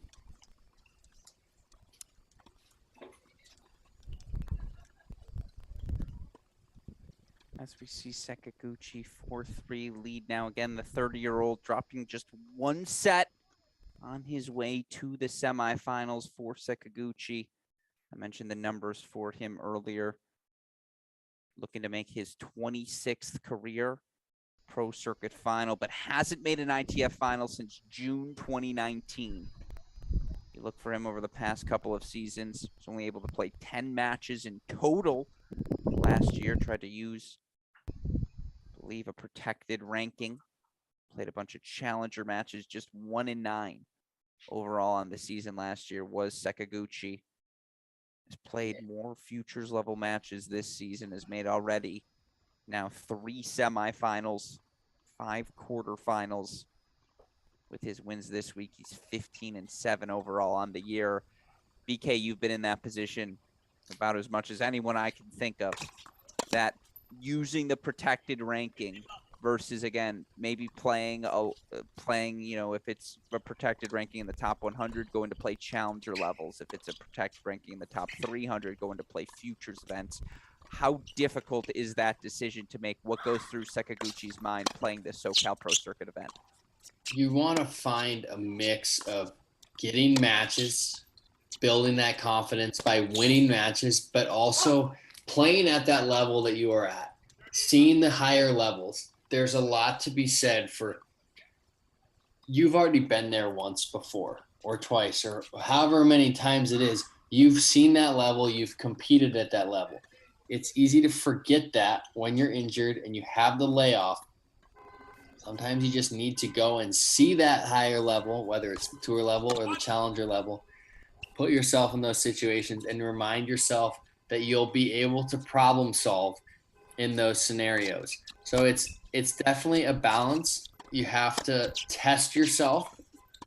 you can't drop down too much. You don't want to be complacent playing the futures level. I know from my personal experience, I actually struggled playing at the futures level when I came back. I played a couple and it was good to get matches, but I also lost a little bit of that confidence. When I got up at the challenger level, playing some of the bigger events, it reminded myself that I was still there. My game was intact, but I had to learn to believe again, and I had to learn to tough out some of these matches. So for Sekaguchi, this is really important. As we see, what a inside out forehand, the ability to find that angle off a high forehand. His ability to buckle down in this match. He's played plenty of finals before, but it's still, when you haven't made one in 3 years, you still feel some of that pressure. It's not as normal as it might have once been. So Sekaguchi 1 game away from a set lead. Meanwhile, again, the Spider-Man hasn't dropped. I guess it's a little tough to call him the Spider-Man down 3-5 in the first, but you stick with it here. It's going to be a thing, folks. Svajda 3-5 down. Let's go to the flip side. What does he do to change the rhythm here? Because it just feels like he's in neutral right now. Like he, again, if you were to ask who's dictating terms of play, probably Sekaguchi. Yeah, I think this has been the struggle for Svajda through the first half of the year. It's just that inability to keep the consistent focus. He has the high end level, but just being able, and you see that point, he moves well. When he wants to be in control of this match, he's going to be in control. It's his. We saw him get off that early lead. He got up the early break and thought, okay, he's in control. He was playing it on his terms. A few loose airs, gives that break back to get on serve 3-2, and then we saw it again at 3-all. So really for me, with Svajda, it's about cleaning up the careless airs, playing within himself, looking to move forward, and really just taking care of the ball. It sounds obvious, it sounds simple, but when you're standing on the court and there's the nerves, it really becomes bringing in your targets, using the legs, and reminding yourself that we're still in this match. Continue to build that confidence.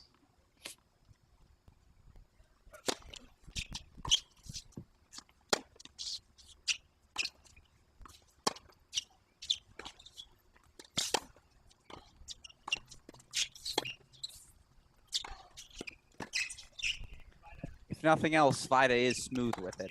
In and out of those thirds. Now again, can he maintain that focus, maintain that poise? That'll be the question. Meanwhile, we heard a roar in our headsets here. Again, our Crack Rackets booth. Myself, Alex Gruskin, joined by the legend, Bradley Klahn, who, by the way, if you didn't answer on Twitter, again, our latest trivia question for all of you, Bradley Klahn, not only an NCAA singles champion, but an NCAA doubles finalist. The team to knock off Klahn and Thatcher, arguably my favorite doubles team of the past 15 years. Probably goes Klahn and Thatcher, Michael Shabazz and anyone, then probably Martin Redlicki and anyone.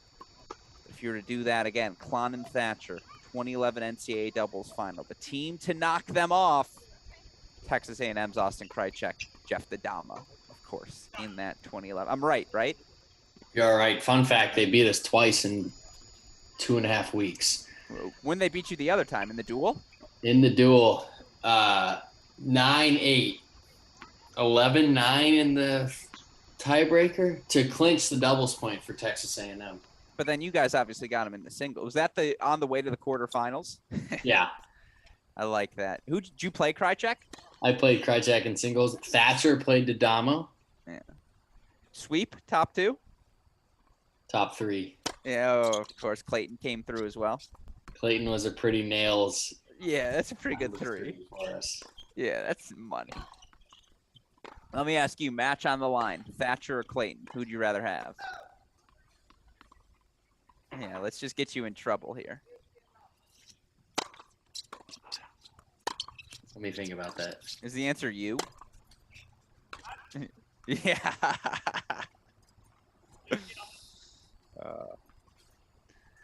It's a tough question for us. So now we move on to our final of the BK section of the trivia. And again, tweet at us at Cracked Rackets, at Bradley Klon, at AL Gruskin.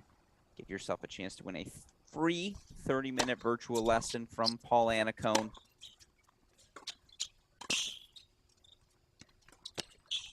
Ooh, a little nice backhand flipper on the run from Svajda. That does seem to be when he's at his best. Our final BK question. Who did Bradley Klon defeat for his first ATP Tour level victory? Now, not his first ATP point. That's Greg Ouellette. I know a lot of you already know that answer. We're throwing that answer out. First ATP Tour level victory. BK knows the answer. I know the answer. I wrote the damn trivia question. Do you know the answer? And if so, at Cracked Rackets, tweet at us, Instagram, let us know.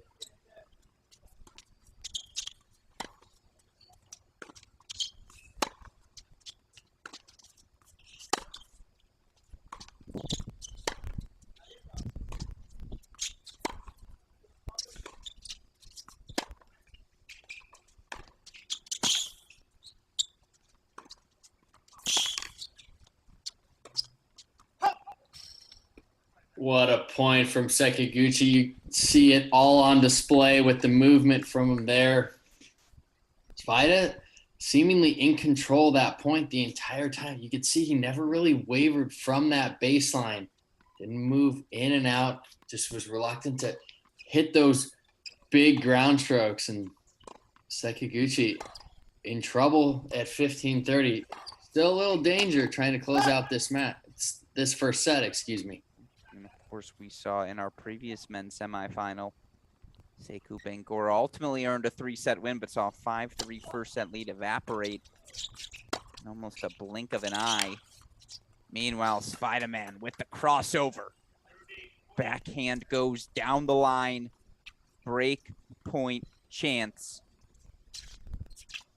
for young Peter Parker.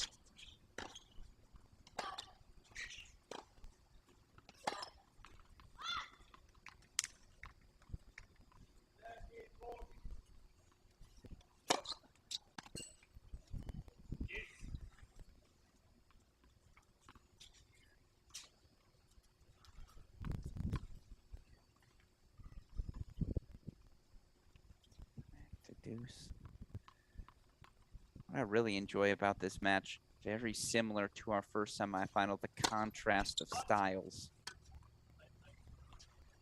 Not too dissimilar between these two. Such a physical matchup. And you don't always see that here on the Future Circuit.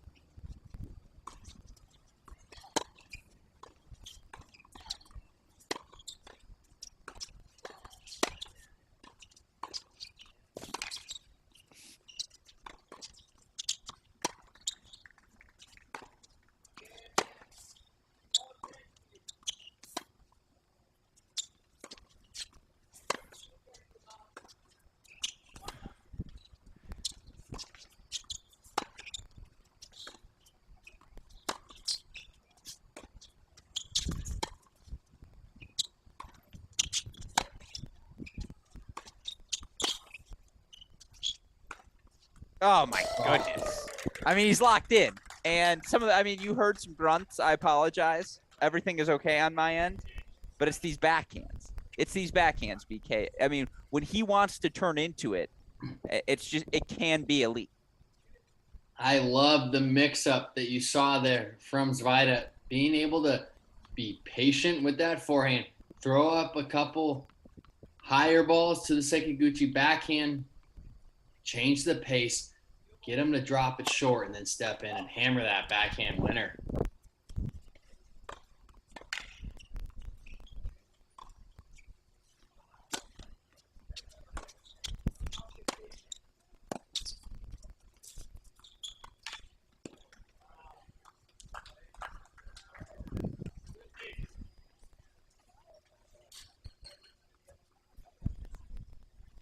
to do so much effort to create these break point chances, only to see them so quickly evaporate.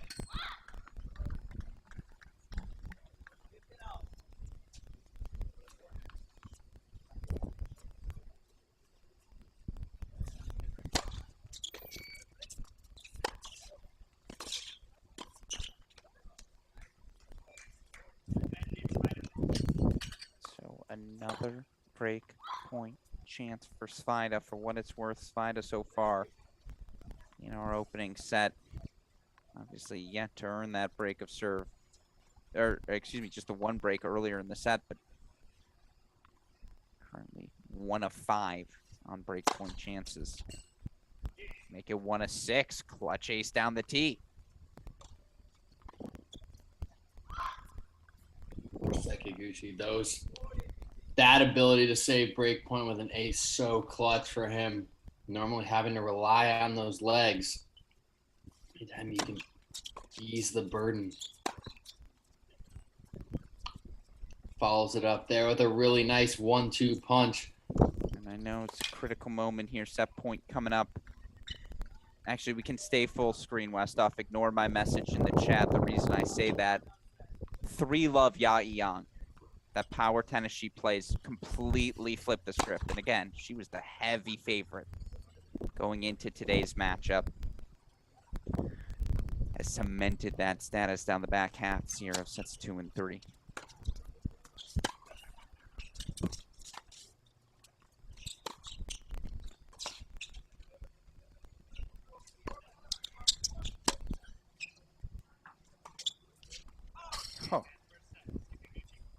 Never has a lob looked more powerful in the back half of it landing, but of course things speed up there. Svajda lands the lob, but goes long on the backhand. And I don't know if that was a sloppy set for Zachary Svajda, but credit to Sekiguchi, BK. He just out-Svajda.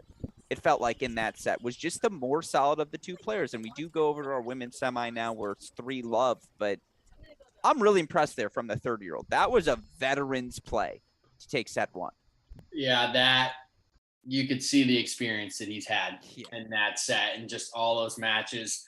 You know, I know he was out for a while, still working his way back, but Sekiguchi did a great job of weathering that early hot start from Svajda, letting Svajda beat himself a little bit there. We talked about the careless volleys early on.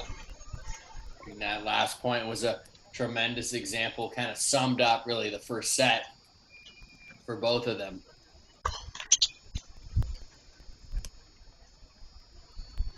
So now again, go back over. 3 love for the 18-year-old Ya Yang after making just 50% of her first serves in set number 1. I know this sounds so simple, but 14 of 22, 64% in set number 2, 79% in set number 3. What's remarkable to me, BK, is just how similar these matches have felt. We're like, yeah, first 20 minutes in our 2 women's matches, it felt like the player, again, the front runner, Jones, or in this case, Ya Yang, they came out a little slow, a little flat, but 2 players who have had so much success on this SoCal Pro Circuit, it just took them some time to find their bearings. Yeah, I've been really impressed with both of them, just the way they settled into the match, didn't panic. You know, it's so important not to hit the panic button when the serve isn't going your way. Early on, they both did a great job of keeping themselves in the match by breaking serve, still sticking to their aggressive power game from the back of the court. Allowed them to start finding that rhythm on the serve, and from there it's been like a train rolling downhill. So now we see again.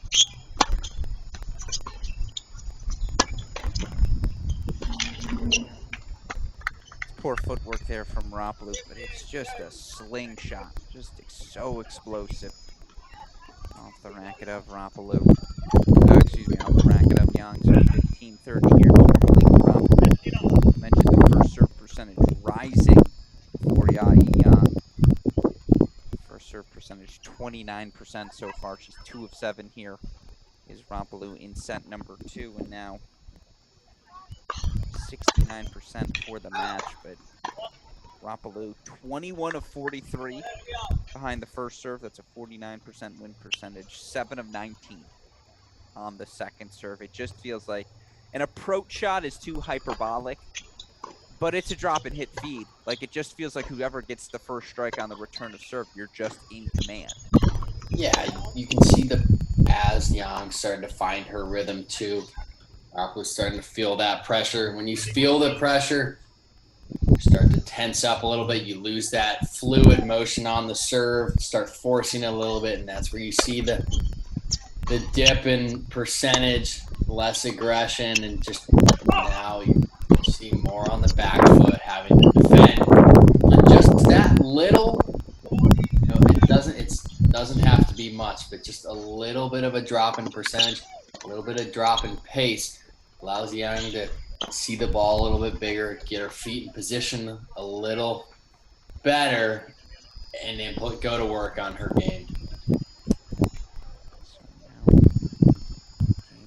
Chance for Yang to stop the bleeding here. Excuse me, for Rapalou to stop the bleeding here. Lock in, Alex. Come on. 40-30 here for the 19-year-old. All right, on the board. Again, given the erratic nature we've seen from Yang, just sticking around, she'll give you some errors if you're able to weather that storm. Meanwhile, let's go split screen here. Second set now underway in our men's singles semifinals. And again, Alex Gruskin, Bradley Klon. Thrilled to be here on week 5 of the SoCal Pro Circuit.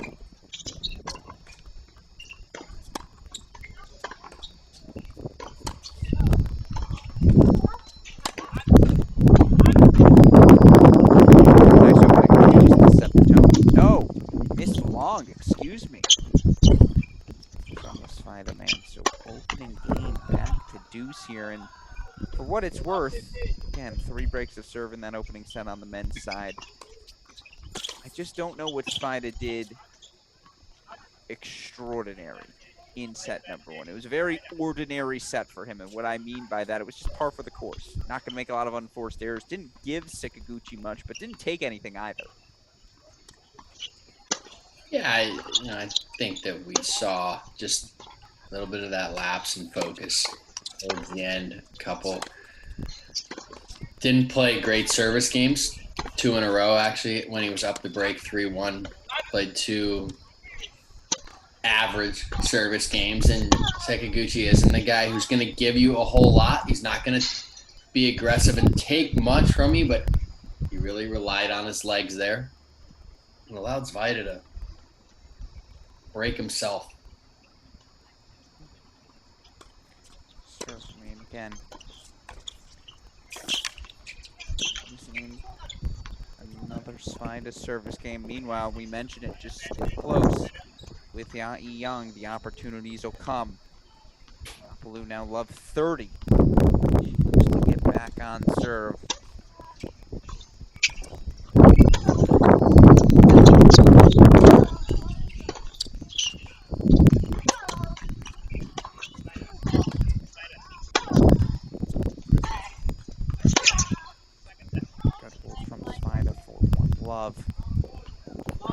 Let's go full screen on our women's semi. Triple break point chance here for Rapalou. And again, this happens to me every time I comment a Yang match. I'm trying to think the equivalent.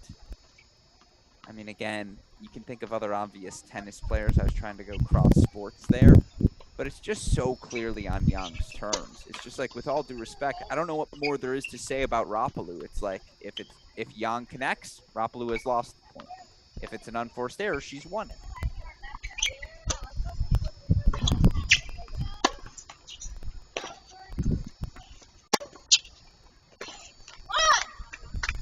For Rapalou, her strength in this match is going to be that consistency, that mental fortitude, being there, point in, point out.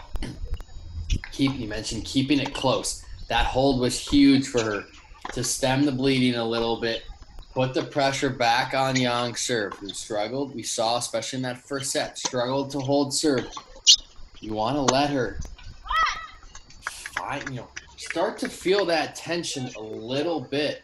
See if some of those nerves kick in. The first serve percentage drops a little bit. It's very difficult closing out matches for anyone. Even the best of the best in the world get nervous stepping up to the line as they get closer to the finish line. Absolutely. And again, didn't do much with that return, but the backhand error off the racket of Young means we're back on serve. Credit to Rapalou. Sticking around.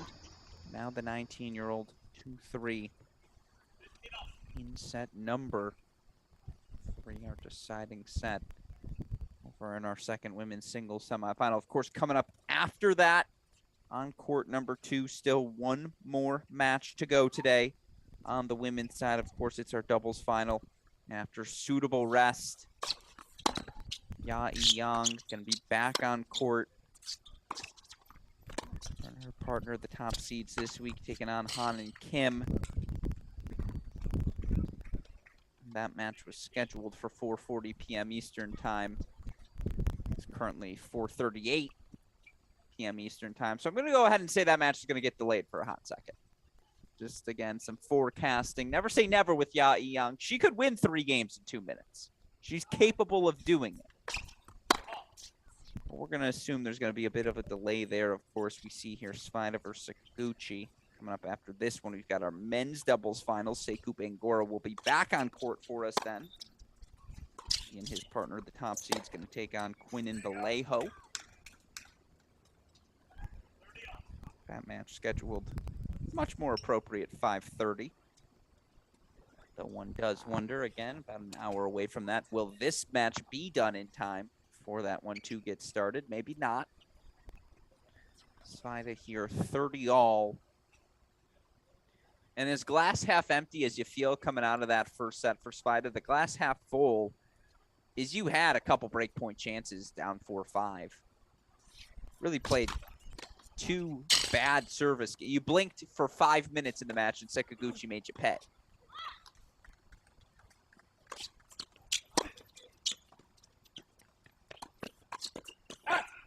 Yeah, we saw he had the lead 3-1. He looked in control. He blinked on those couple service games. He was up in that game at 3-all. We had talked about in that game, little lackadaisical, not closing out the game. It did come back to bite him. But here, a good response, another break opportunity. Sekuguchi gifting him a little bit there on that high forehand volley.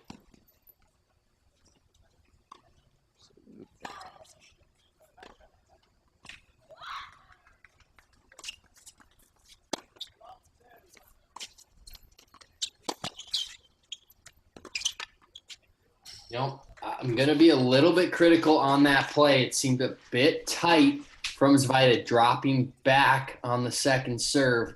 You saw just how much space he gave Sekuguchi to work there.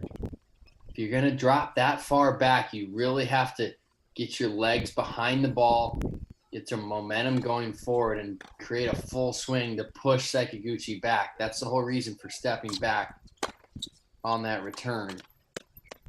Does a better job there on that return, splitting forward. Svajda has phenomenal hands and a great ability to time that return. That was a much better look from him there. I don't think that was critical at all, for what it's worth. I think that was just fair analysis. Seeing what Svajda's, again, been able to do in this match. And man, it starts with that backhand always. That's the side he's able to generate the pace on seemingly with ease. Little jumping backhand there. It's good. Get the body in it. Get engaged. Little Marat Safin for you? That's what I'm saying. No, it feels like a little bit. I mean, again, I haven't gone to like a professional class in a while, but when you get, those, I'm thinking of, what's it called? A spin class or something like that. When the instructor's kind of like, and work those hips, and 1, 2, 3. That was Svajda there. He's working those hips on the jumping backhand, swing, just trying to get into this match. Svajda never going to be the fieriest, right? You're not going to get the big come on out of him. Much more subdued. Doesn't show a lot of emotion. Keeps it all in the backwards half. Just locks it in. It's all under there. As we see, love 15. Meanwhile, can we go split screen here? Yang obviously was up a 3-love lead, now 2-3. But stop me if you've heard this before. Gets the break back here, 4-4-2.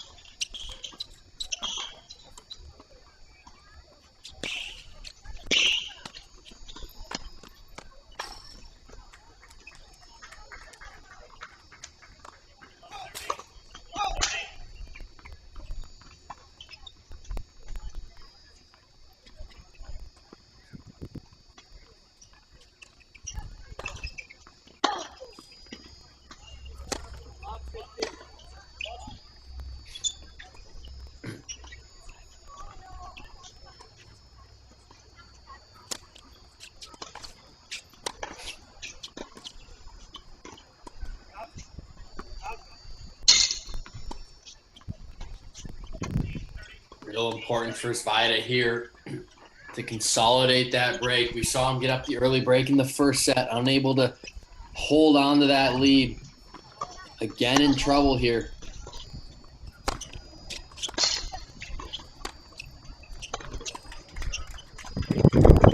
Really solid play from Svajda. That serve and backhand combo. Moves up so effortlessly, cuts that angle on the backhand. Helps him create that sharp cross-court angle. Over on court 2. Again, Yang getting up that break in the third, but struggling on serve. Ropolu doing an excellent job. Staying consistent, strong mentally, and just weathering the Yang power.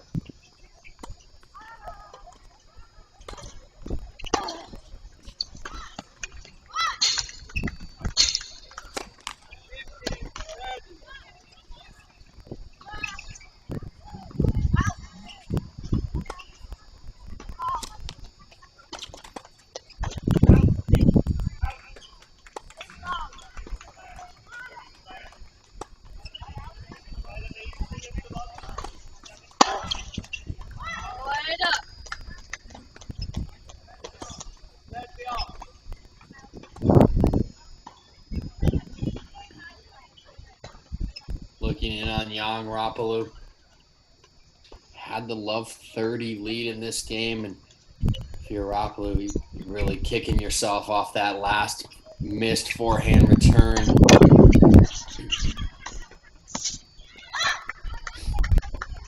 So critical in these moments late in the third set. You're back against the wall. Let Yang feel a little bit of that pressure. We've seen the struggles on the serve for her, forcing her to try and close this match out.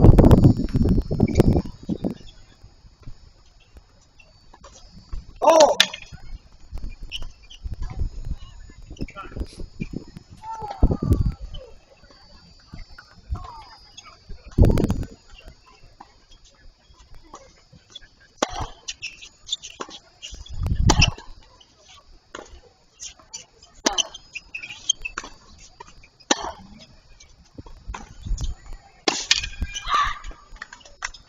That's the big power hitting from Yang there. Pulls herself out of a love 30 jam and consolidates the break. It's the streakiest player I've ever seen. It is. Like, I'm not, and that may come off as disrespectful, but for an 18-year-old, I know I'm getting hyperbolic. It's our job here at the commentary booth to keep you all excited. The weapons are real for Yang. Yang can just play on her terms. She just has those sorts of weapons where when she's locked in, at least at this level, as we've seen throughout this SoCal Pro Circuit, there's just not much her opponents can do. And again, 8th third set match. A win today should be 5-3 in those affairs. It's going to be 15 minutes in every match. I think I call it Serena Williams Power Tennis Country Club. And by the way, we inducted a new member today into the country club. Welcome, Elena Rabakina, who had weekend privileges. She was allowed to golf there, you know, come eat the weekend brunch. Could swim at the pool if she wanted. Couldn't use the members' locker room until now, though. She's a Grand Slam champion. It's good because we had built some new properties. The Ya Yang. She's a valet now at Serena Williams Power Tennis Country Club. She just got her first job. She's in the mix.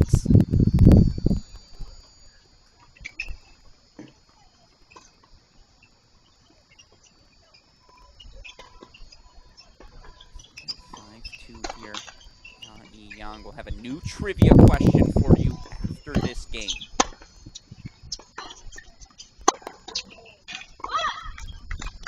I'm gonna give a hint to all of our listeners again. At Cracker Atkins tweet at us, folks. Free lesson from Paul Anacone. Send us the tweets. Who did Bradley Klahn defeat in his first ATP Tour level victory? Here's my hint. It's at a major. That's all you get.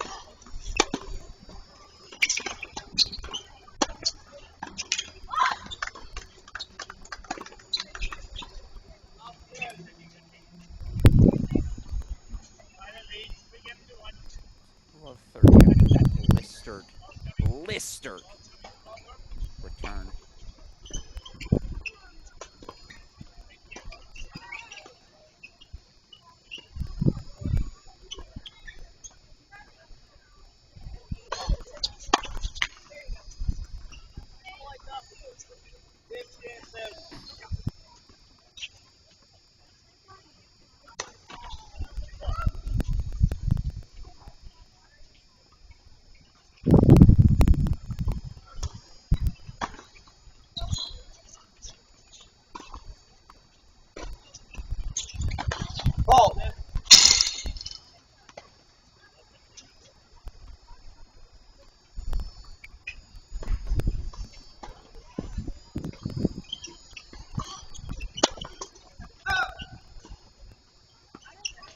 Seen it all in this game from Young. I mean, that's in a nutshell. Yeah. It's just like, play this on a loop in the, you know, wherever it is she trains. It's like, you see those first two? Love those. See those next two? Get the full experience. One thing for sure, she is not getting cheated on anything. Yeah. Very true.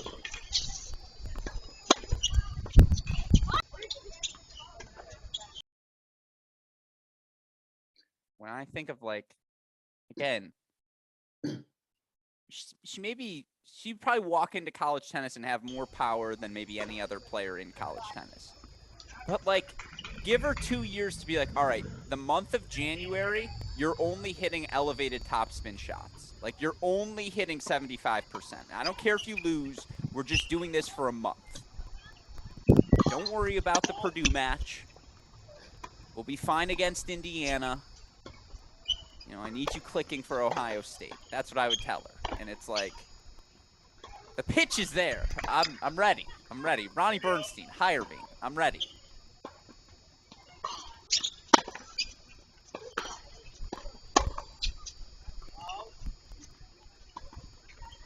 The backhand goes long.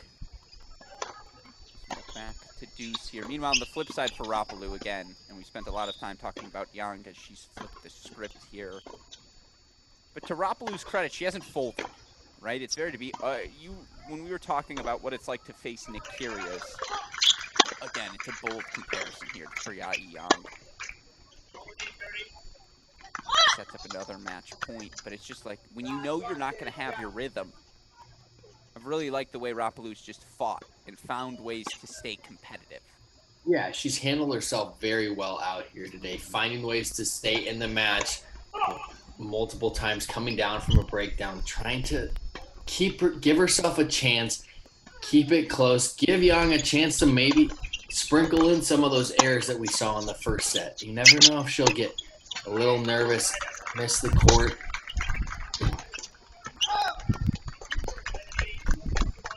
That one goes wide. Ya-E Young. A second SoCal Pro Circuit final. And right now, folks, on your screen, you're looking at the wins leader here for this SoCal Pro Circuit. Again, the list of results for Ya Yang since play began 6 weeks ago in San Diego. She's gone semifinals from qualifying, finals, quarterfinals, semifinals, now into another final where she will face McKenna Jones. Ya Yang, 18 years old. She's going to move into the top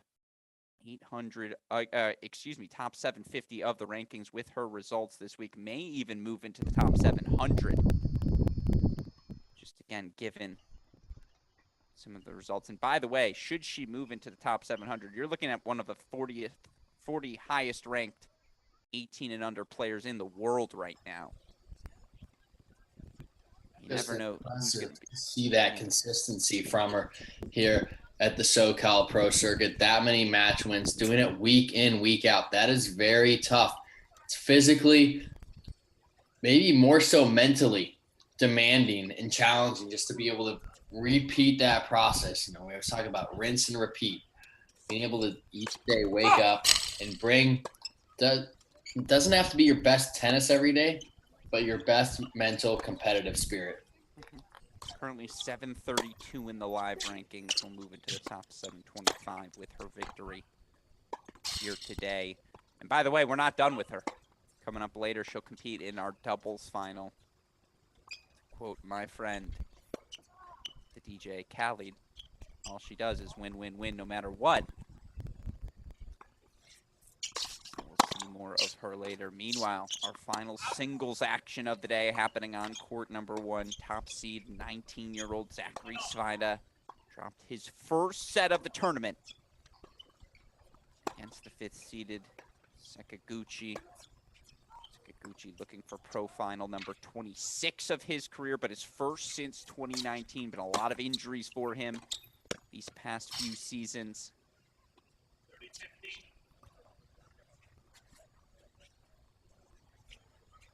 Nice to see Svajda lock in here. This would have been very easy for the 19-year-old to look at the calendar and say, you know what?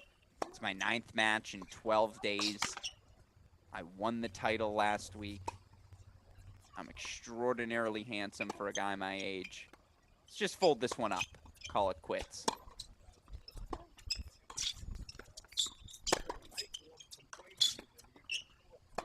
He has not done that. And just even there, to hit a forehand on that ball, BK, indicative of the aggressive mindset or just the proactiveness is the better word he's brought into this set. Yeah, that's the maturity we're looking for in Svajda as he continues to develop in his careers. Not giving free points. You mentioned the win last week, 9th match in 12 days. Just this is what it takes to become a professional on tour. The consistency, it's the daily grind, it's getting up and doing the repeatable patterns day in, day out.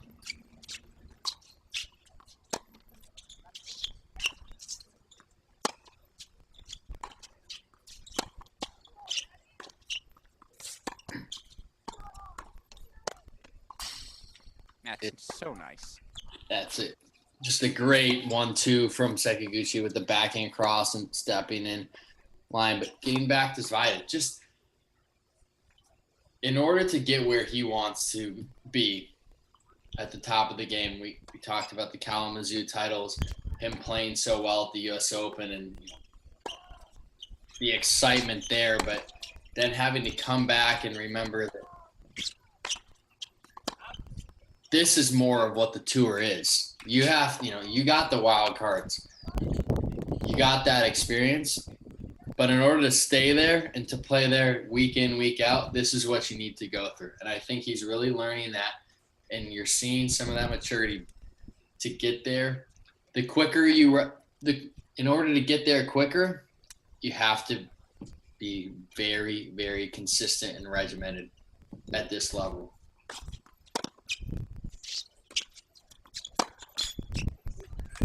Ooh. I don't care if you miss the approach. I like that pass from Svajda. And to your point about the maturity it takes, whether it's that pass, the backhand up the line for Sakaguchi. Sakaguchi's 586 in the world right now, and yeah, he's coming back from injury. He's probably better than that.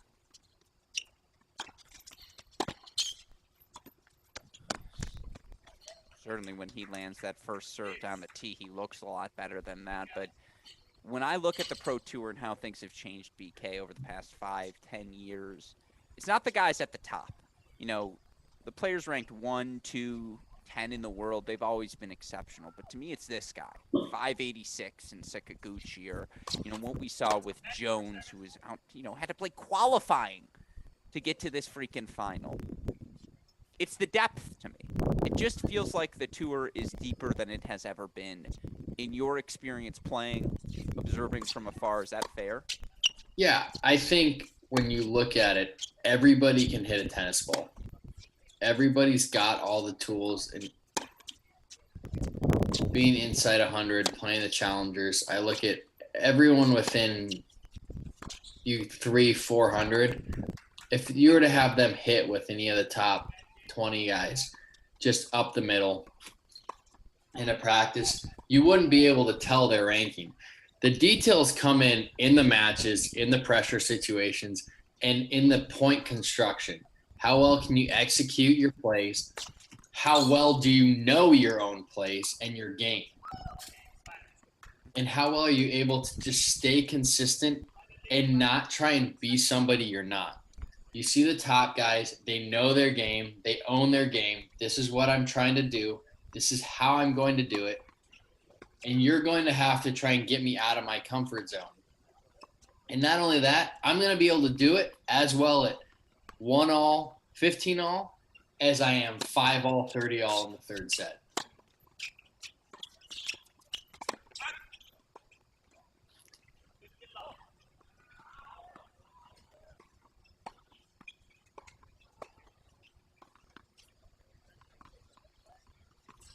So we see now, again, Svajda 1 game away from forcing the third.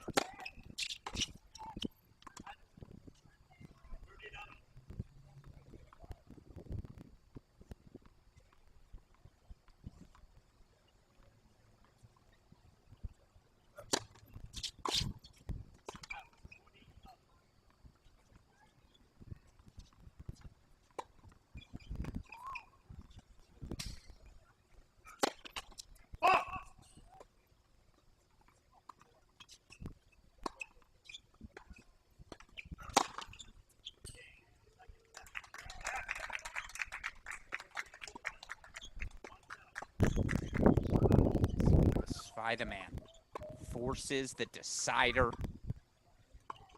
6-1, he takes the second set. With that said, a little bit of a break in the action. We've talked about this importance of this SoCal Pro Circuit. We've talked about the importance of tennis at the lower levels. Let's talk now, or hear, if you don't believe me or BK, to one of the legends of the game, for 5-time, USC Men's Tennis National Championship winning coach, of course, director of the LA Kramer Club event we saw last week. Peter Smith joined us on the Cracked Interviews podcast to talk about why it's essential to grow tennis at the lower levels. Let's hear what Coach Smith had to say. In terms of building tennis at the grassroots, you talked about being able to bring this event to the Kramer Club and be able to show it to your members. Is that a value as we look at building tennis, American tennis in particular? How valuable is that piece to show, this level of tennis to people who may not otherwise be exposed to it? Yeah, I mean, for the members, I keep telling them, you are not going to believe how good this tennis is. You're not going to believe the quality. You're not going to believe the intensity. And we host a college tournament, which is incredible. It blows all the members' minds. And I would say another very important reason is, we have a very big junior program, very successful junior program at the club. It's very important for me to show these juniors, hey, this is what you can have. This is what you can aspire to be. Look, I think 99.9% of kids should go to college, but the vast majority, has got a dream. And all of these kids should dream about being professional tennis players. And this is the foundation. This is the starting block. If you're a professional tennis player, this is where you got to start.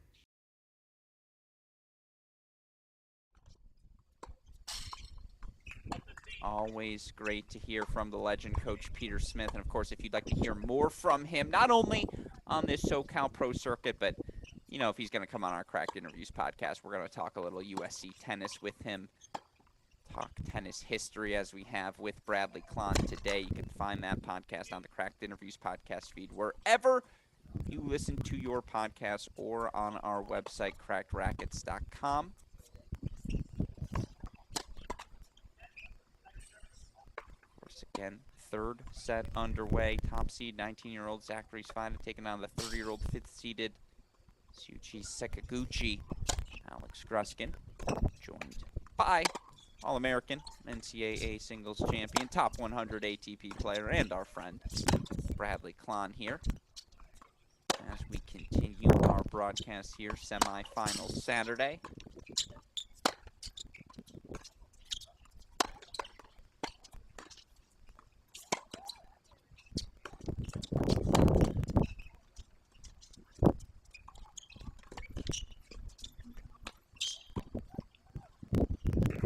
Too cute from Spider-Man Sekou there to clean it up. 4:15 all. So, as we start this third set, another round of trivia for everyone.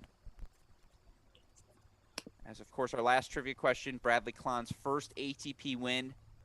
Answer to that question, Jürgen Meltzer. 2012 U.S. Open? 2012 U.S. Open, and my only 5-set win in my career. Only? And was that your first 5-set match? First 5-set match. You know, I think I remember that one. So that would have been fall of my senior year in high school, to clarify, just to make you feel particularly old. And I remember watching that match. I mean, I just remember it was not the prettiest down the home stretch, but I remember being like, no, you guys don't understand how good this guy was in college. Like, he's on the rise. I'm telling you, like, you know, I'm pretty sure he was the last guy to beat Stevie or whatever it was in the college career. Or close. Yeah, you were the last guy, right? It sure would. Mm-hmm. Yeah. See, still got it. Shout out to the brain. That was a 5th set. I'll tell you that. I cramped in the 4th. Yeah, that's what it was. Yeah. And relaxed myself out of the cramps. We see a great forehand from Svajda there, starting to impose his will again. Cramped in the 4th, relaxed out of it, and dare I say, almost blacked out in the 5th set. I don't remember much. But, I guess that is a sign that you are in the zone and present. As we see break point chances here for Svajda to get the set going.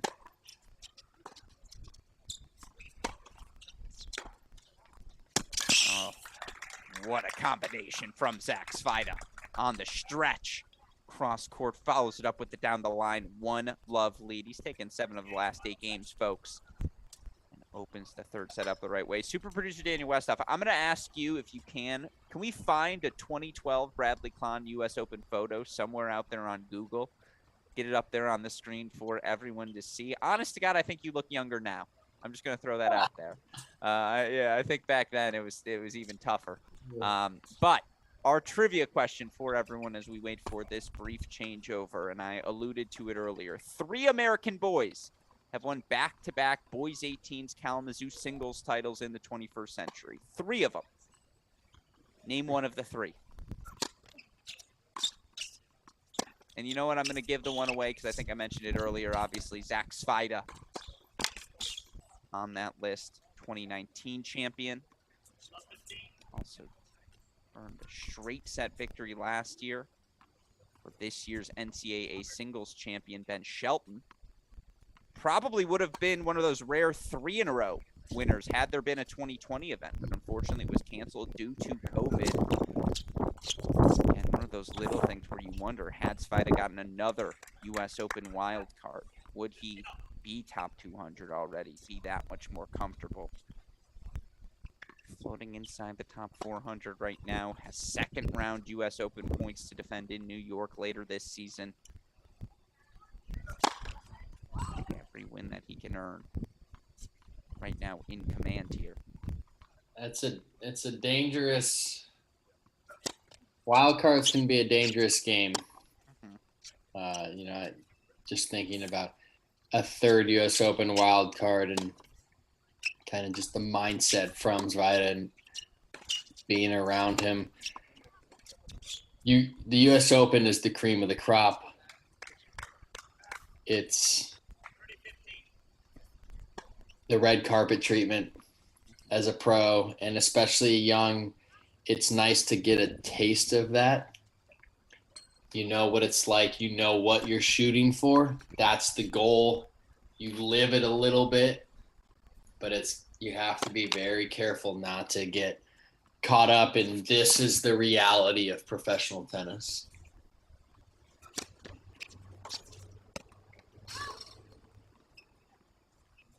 No doubt Svajda so impressive last year, earning a first-round victory before ultimately getting knocked out in a very fun 4-set match against Jannik Sinner. Of course, for Svajda this season, it's been a struggle. It was 3-10 going into last week's play. 5 victories for him, obviously, on his way to the title. 3 more wins here. And now he's into his bag of tricks. He's pulling out the drop shot 3 times that game. Executes his final 2-love lead now up the early break. And to your point, you do begin to wonder.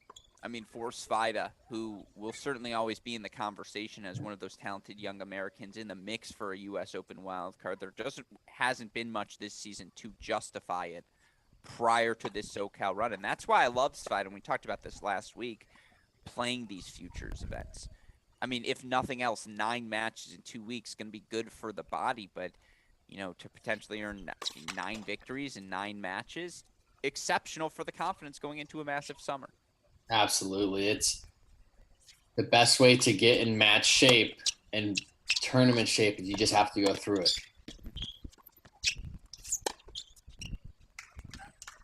You can't simulate it in practice. You can play as many practice sets, practice matches as you want, but just the stress in the tournaments, the travel, obviously it's helpful here. We've got all these phenomenal tournaments in Southern California to minimize the travel, but all these things you learn in your first couple of years on tour, how to manage your body, how to prepare yourself best to compete each day.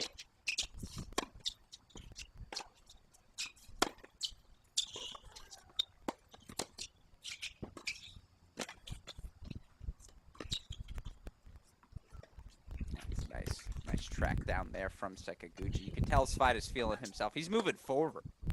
He's at the net. It's not where you see Zach Svajda.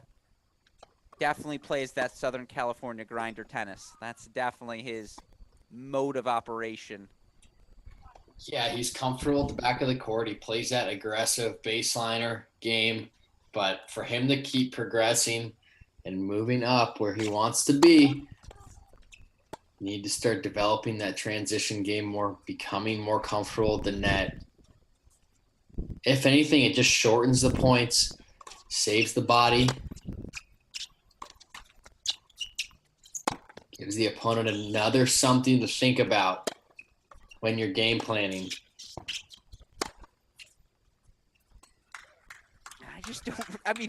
He's flicking the forehand with ease. Inside in, inside out, falling backwards. You can really see the two contrasts. Svajda, a lot of match wins, starting to feel confident, coming off a title. Sometimes when you're coming off a title, that first match right after can be the most difficult one, just to reset and get back into the next tournament. Once you start getting into that, you start gaining, that confidence really starts to shine through. And if that landed, it's time for us to maybe go home. 1540 Svajda. On the flip side for Sekou, hasn't played a lot of matches, still coming off, working his way back. This is where you start to see some of the lapses or just the lack of confidence, the lack of match play. Good and much needed first serve there. Excuse me. So excited and getting choked up. For Sakaguchi, still another break point chance here, and you do feel like, again, it's a break chance. Not quite a de facto match point. Boy, would it be a tough deficit. And that's what you do. 2 big first serves. Oh, no, he missed it wide. Excuse me.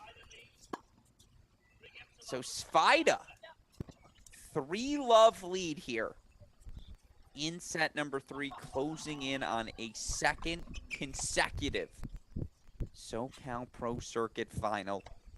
Again, Alex Gruskin, joined by Bradley Klahn. Here's a little gift for you, BK. Super producer Daniel Westhoff went and searched the archives of the internet. Look at that Bradley Klahn at the U.S. Open. That man couldn't grow a beard, let alone with the beard you have today. No aftershave, no 5 o'clock shadow. You'd be surprised.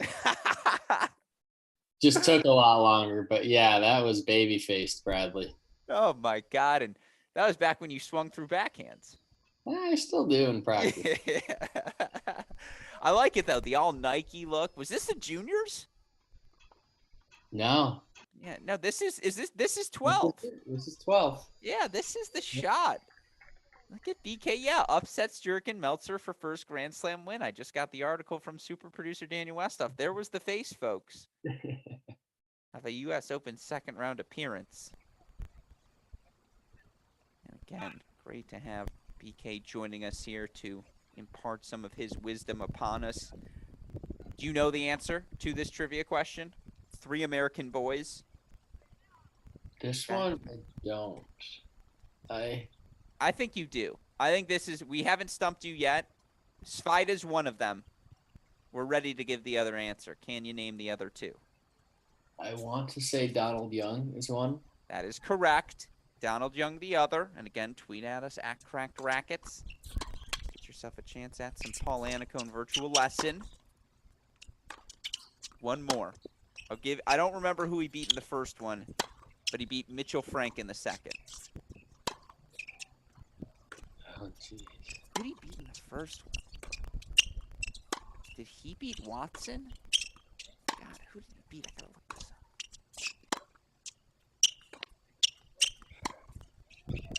look this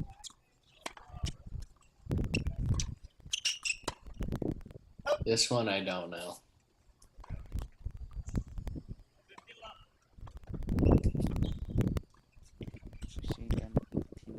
For Svajda. The years 2010, 2011. God, who did he beat in the oh no, I think it was Van Overbeek maybe in the final. No. Maybe it was Gonzalez Austin.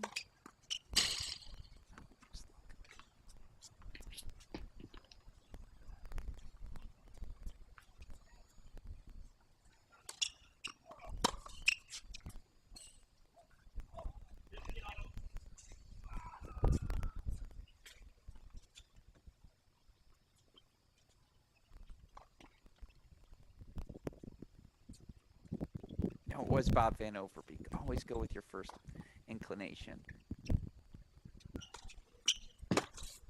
I don't. This one you got me. Jack Sock, the other one. 2010, 2011. Makes sense, doesn't it? Yes, of course. Yeah. Sock did beat Bob Van Overbeek.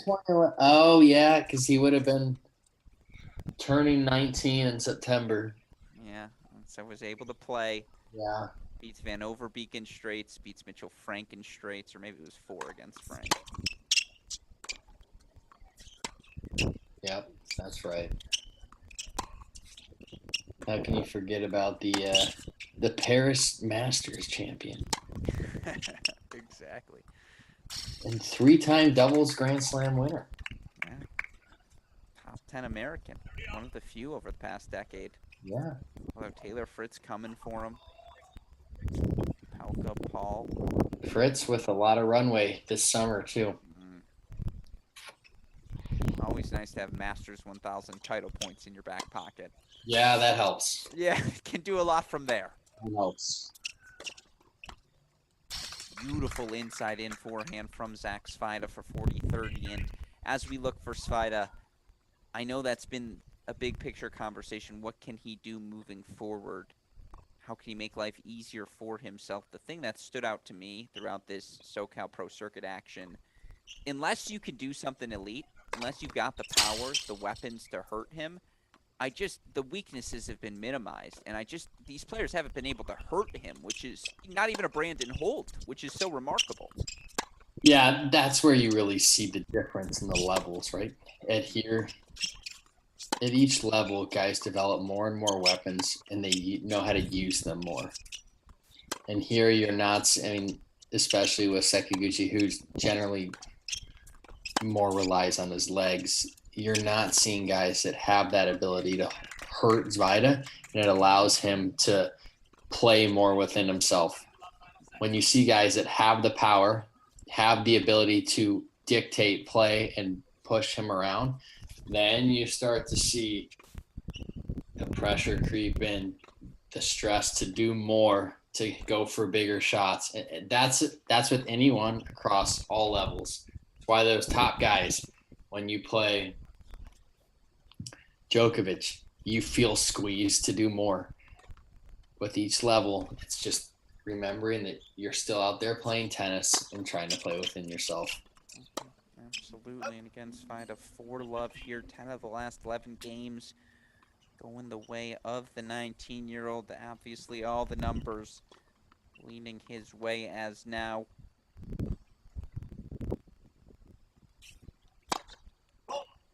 Sekiguchi's first serve and second serve win percentages slowly descending beneath 50%.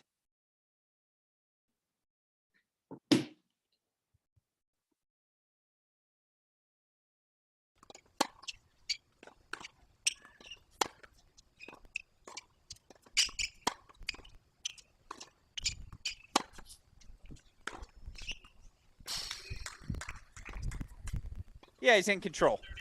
It's all working for him now. And that backhand line. So I know I've asked you this a million times, but we continue to have this discussion.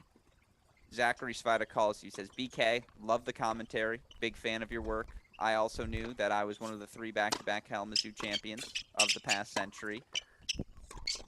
I want to be a top 100 player. As we see here, the wheels.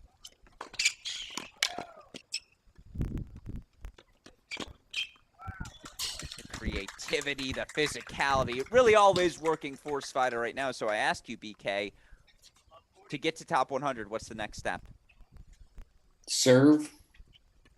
Sure. 3 things. Serve, actually in descending. So serve, approach, and mindset. And I think mindset's number 1. Developing that tenacity, that competitiveness, that willingness to stay in points, grind it out. As you see there in speed mode, he does grind that out 4-5 love. Continue, I apologize. No. Yeah. Yeah, just to be able to grind out wins when he's not feeling his best. He's an insanely talented player. He strikes the ball so cleanly off both sides. But tennis isn't about how clean you can hit it. It's about how well you're able to utilize the tools you have and how well you're able to make adjustments on court. One of the quotes I remember hearing from Roddick was, this was years ago when I was in college. I was lucky enough to practice them for a week, and he said 10% of the year, or 10% of your career, you'll play so well, nobody's going to beat you on that day. 10% of the year or career, you'll play so badly that it doesn't matter who you play. Your career is made up of the 80% in the middle. And for Svajda, I think that's where he gets a little bit in trouble, is relying on that talent. And when it's not there, has a tendency to get flustered a little bit. But nobody's ever perfect. You can't hit every ball cleanly, even the best of the best. And it's how well do you handle that mentally when you don't have the game that you know you're capable of. Certainly, we've seen what he's capable here of over this past, 45 minutes was the first set. It's been 45 minutes since. But he's built up this 6-1-5 love lead.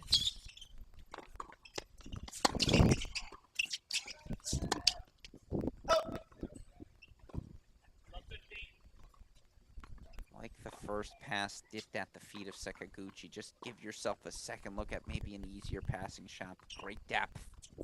On the backhand volley, love 15 now.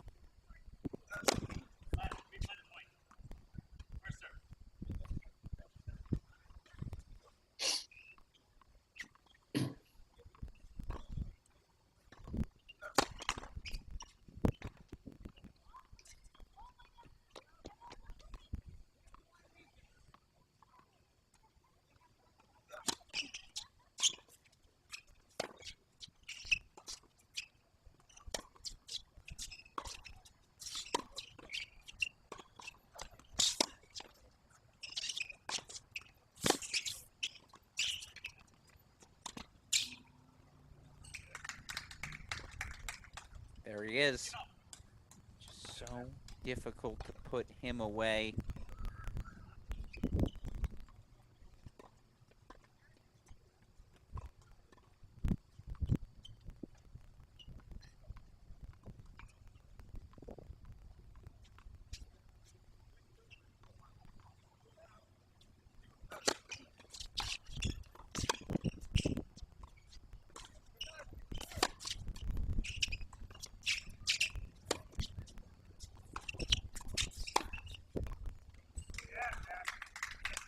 I mean, come on. How many of those does he hit now? 10? You know he's feeling it when he's outside the singles line in the alley. I mean, that backhand line is such a difficult shot to hit from anywhere in the court, but to be able to change the direction there, that's how when you're playing with a 5-0 3-break lead, you feel a little bit more comfortable going after those shots. No doubt about that. Now 30-15. He's 2 points away.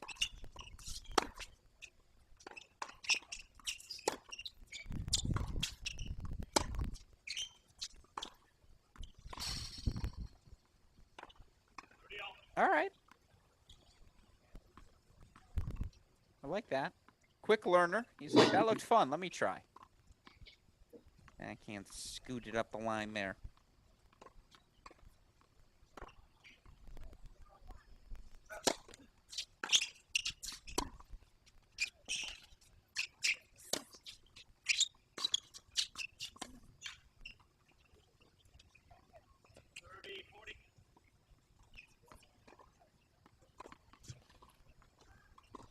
I know he's got a 5-0 lead. This is where I really want to see him buckle down and close this match out in style. Don't give Sekaguchi any sniff at a comeback.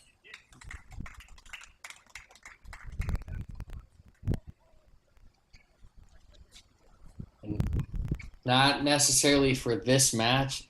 It's been one-way traffic the last 2 sets, but it's more building those good habits for the future. Absolutely.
Oh, skin of his teeth, that lands good.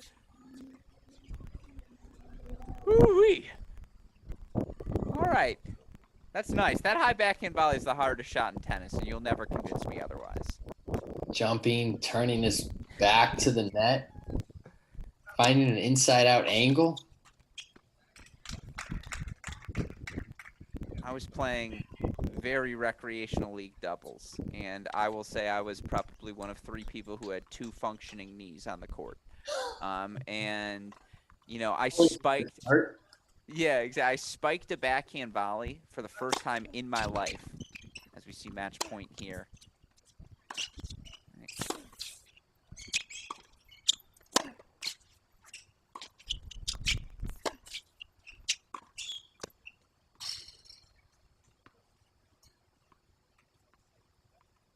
I mean, come on. That's just exceptional from Sekaguchi. Finds the line there. But I spiked a backhand volley, and I kind of looked at my partner, and I was like, I don't do that. I've never done that. But I was like, I think I have old man strength now. I was like, I think this is the first indication.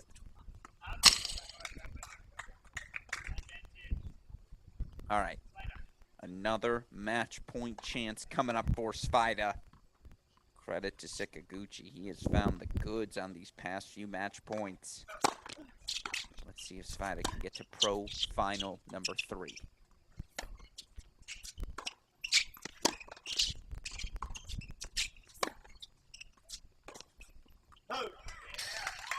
Zachary Svajda was 3-10. Just 12 days ago, now 9 matches later. He's got 9 more victories in the win column this season into a 3rd career pro final. He'll have the chance to earn back-to-back victories, 4-6, 6-1, 6-love. Hell of a performance, BK. Your final thoughts from Svajda. Love the way he put that first set behind him. He did a great job early in the first set, got out to that lead. Little loss of focus there, give up a couple breaks to serve, but just one-way traffic those second and third sets. You could see how confident he was. That confidence from the win last week carrying over really shined through in those last 2 sets. Absolutely. Hell of a performance from the Svajda man into another final here today. And coming up next, the action continues. We shift from semifinal to championship Saturdays. We've got men's doubles finals coming up for all of you here on the SoCal Pro Circuit. Going to get to see a few familiar faces, some new ones as well. That coming up in about 5 minutes here. With that in mind, it's 5:29 dinner time here on the East Coast. You've earned that mid-afternoon snack on the West Coast, but more than anything else, you've earned yourself some extra tennis here today on Saturday. So we hope you stick with us. We'll be back in about 5 minutes to continue our coverage. But for now, for the fantastic Bradley Klahn, our super producer Daniel Westoff, I'm Alex Gruskin. You are watching our Cracked Rackets coverage of 2022 SoCal Pro Circuit.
Welcome back, everyone, to our Cracked Rackets coverage of the 2022 SoCal Pro Circuit. Alex Gruskin back with top 100 ATP player Bradley Klahn. We've moved into the doubles championship portion of our coverage. And for those of you who've tuned in throughout this SoCal Pro Circuit, familiar faces on our screen here today. We'll start with the near side of our screen. Ethan Quinn, Daniel Vallejo. Both teenagers, both already ITF Pro Circuit champions. They won last weekend's event over at the Jack Kramer Club. Of course, you look for Ethan Quinn. What a run it's been for him in doubles. He partnered with CM Waldeeb to make the final in San Diego. Reached the final of, or won the title, excuse me, in singles. His first pro title, knocking out August Holmgren in that San Diego event as well. The 18-year-old Quinn will be a freshman, redshirt freshman next season at the University of Georgia. Just, again, absolute stud to bring off the bench and onto your roster. If you're head coach Manny Diaz, associate head coach Jamie Hunt. Of course, funny, they're the defending champs, or I suppose champs going into this week. And yet they are not the top seeds. That's their opponents today.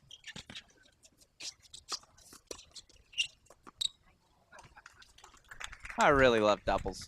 Fun stuff already to start us off, of course. Again, Quinn, Vallejo, both 18 years old on the near side of your screen. Taking on a couple of veterans on the other side of the net. As they face top seeds, Abraham Asaba, Sekou Bangoura. Bangoura already showing off some of the hands. That last point.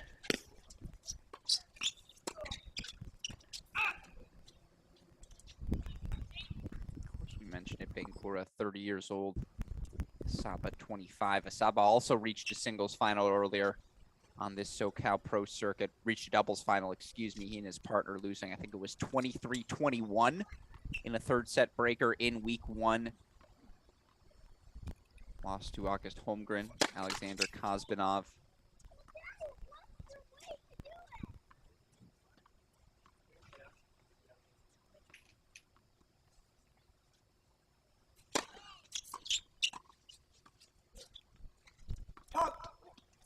That ball just floats wide. Asaba looking still for his first pro doubles title in his career. You look, for Asaba, one pro doubles title in his career came earlier this season in Orange Park. You want to try and guess who his partner was, BK? Bangoura. It was Sekou Bangoura. Duo partnered together for the title in Orange Park earlier this season.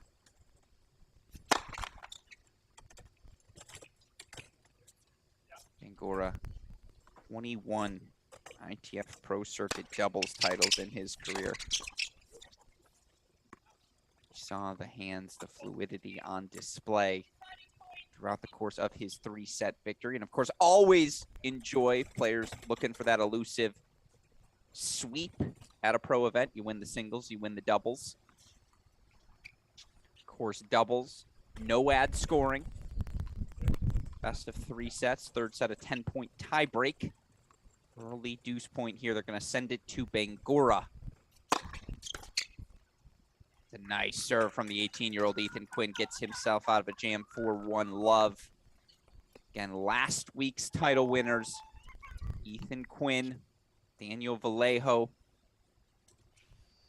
Duo paired together at the Kramer Club to knock out fellow youngsters, Aiden Mayo, Keenan Mayo. That's like the Walmart version of the Bryan brothers. A little off-brand, but you always love seeing siblings competing on the Pro Tour together still.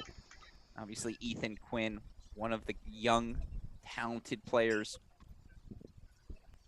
that comes up in every discussion about who's the next wave of American talent.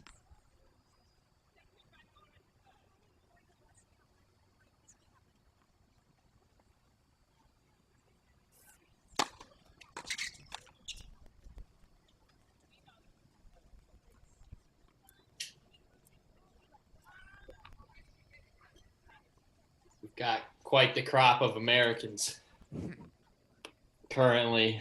It's certainly plenty to enjoy on the ATP circuit right now. No doubt about that. We've got, no, I was going to say, it's a lot of firsts since the 90s, and the 1990s referred to as the golden era of American men's tennis. You had the most Americans in the third round of Wimbledon since the 1995 Wimbledon. I was not alive for that 95 Wimbledon, so it's nice to get to see that in my lifetime. More Americans in the top 50 since the 1990, I believe, 7 season. All those sorts of things.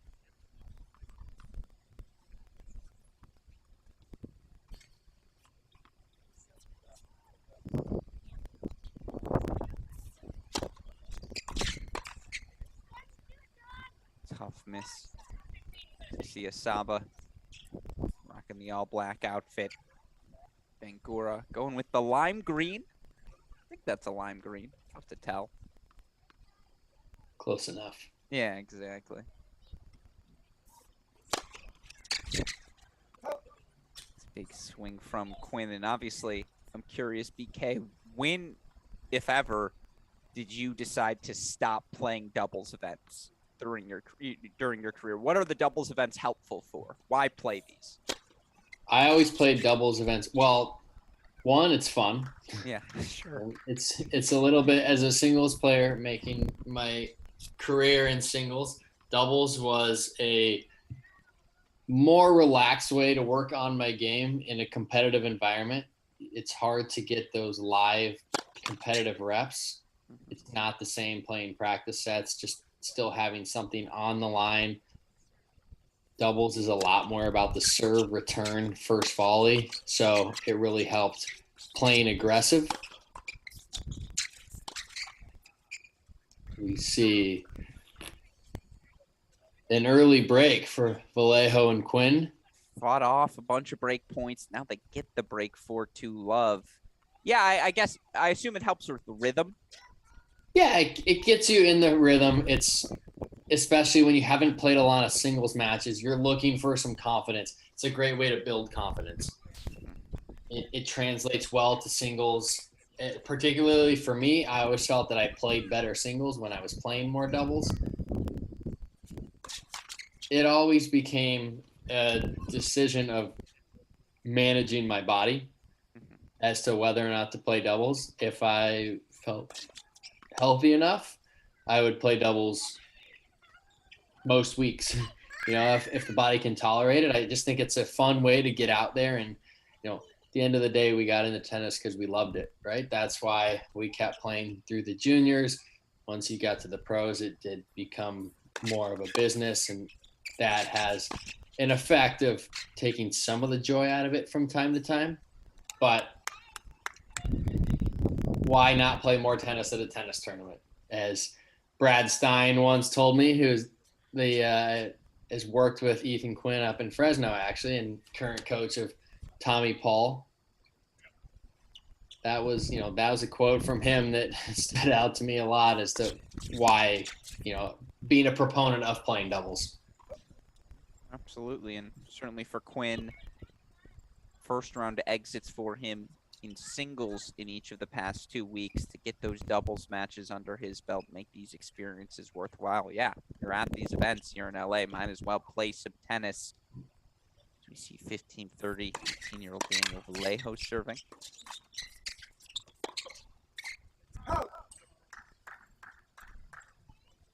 So let me ask you, because I'm sure, have you swept a singles and doubles event at the same tournament? I have. Oh, I should know. This is a good trivia question for me. What event was it?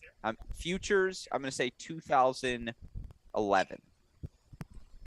I've done it at 2 challengers. Really? That I can remember. Recently, within the last 4 years. Okay, I like that. As we see again, Sekou Bangoura trying to close off that net. Asaba will take anything on the rise as he looks to move forward, but 40-30 opportunity here. 2 game points for Vallejo on serve. Was one of them in Maui? No. Not in Maui. I give up. I give up. Who is it? Give me the tournaments. I'll give you. All right. I'll either give you the partner or the tournament. No, give me the tournament. I want to guess the partner for sure. Gatineau 2018 and Winnetka 2019. Okay. Gatineau 18. I'm going into 2018 mind frame. Who would you have been playing with? Maybe with DK? No, Kudla's not your first choice as a doubles partner ever. I played with him a lot. Played with him a lot. Thus, again, didn't see I wouldn't say that I've had consistent partners. Not since Thatcher. He ruined you. Yeah. Yeah, it's fair. Venus in 2013. Yeah. Yeah. All right. Who would it have been with? 18. Did you play with EK? Evan King? No. College guy?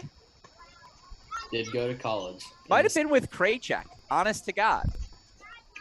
Wow. That's like, I'm trying to think. These are the guys, because your generation, right? Would have been your age? No. Okay. That's helpful. Okay. If it's in Winnetka, was it an Illinois guy? Brad Dancer comes to you and says, hey, you want to play? Here's a guy. I'm better than this. As we see 3-love, Bangoura, Saba looking to get on the scoreboard. Haven't had a game point chance since their opening break points in game number 1.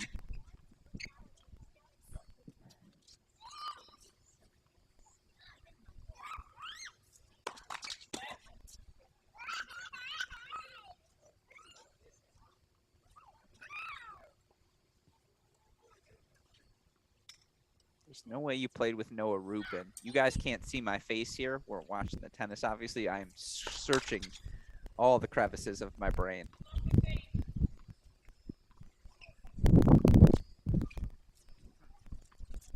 I'll give you a hint. Winnetka was with a former UVA. Yeah. NCAA team champion. Okay. Was it with Ty? Nope. We played Ty in the finals. JC. Oh, were you with JC? I played with JC. Against Ty. You know what? I popped by that challenger for a hot second. That's hilarious. Now that you say it, I do remember the teammates going head-to-head. You and JC are in the victory in the final. Mm-hmm. Straight sets? Great sets. Yeah, and you win the win. Who'd you be in the singles final? Kubler. Yeah, that's a good win, by the way. And then Gatineau. Schnur? Play with a Canadian in Canada?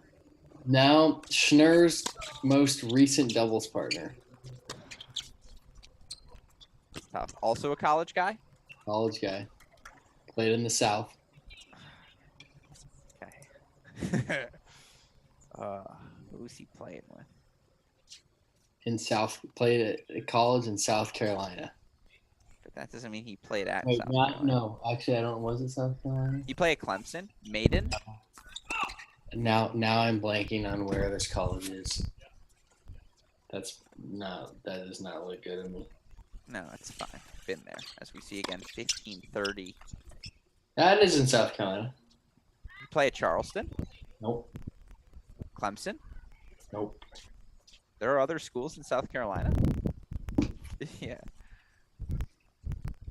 What's the other? High Point? Man. It's going to bother me. As we look here, by the way, 1540, 3 more break point chances. It's been a little sloppy here for Bangoura and Asaba overall. Another half volley goes awry. So 4 love here for the 18-year-olds. Oh, Furman. Super producer Danny Westhoff. Is that's another school, but it's not that one. Man, I give up. Yes. I'm going to be disappointed. It's got to be, man, who played in South? I mean, again, somewhere Alex Lawson is laughing at me. He's like, he's like, you should know this. Parsa would know this. So I have to know it. Again, no. I'm not cheating. It was the second of 2 or a back-to-back doubles titles in Gatineau for me. It's impressive. The first one was with Jackson Withrow. Yeah, huh. That would have been a great. I should have thought of that guess.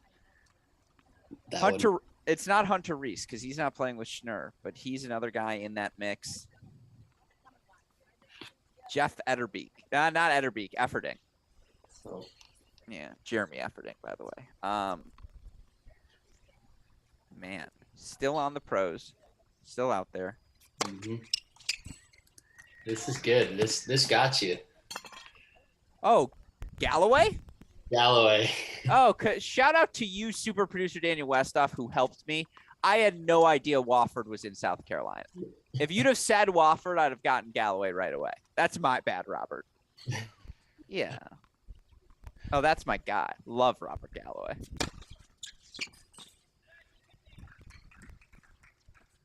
As we see here, 30-15. And again, in that spirit of trivia, Westhoff, can we get another trivia question? For those of you looking that opportunity, a free 30-minute virtual tutorial on your game from Grand Slam winning coach Paul Annacone. Here's a layup for all of you. This former UCLA standout reached the 2021 Australian Open Women's Singles Final. In the spirit of SoCal, again, this former UCLA standout, 2021 Australian Open Women's Singles Finalist.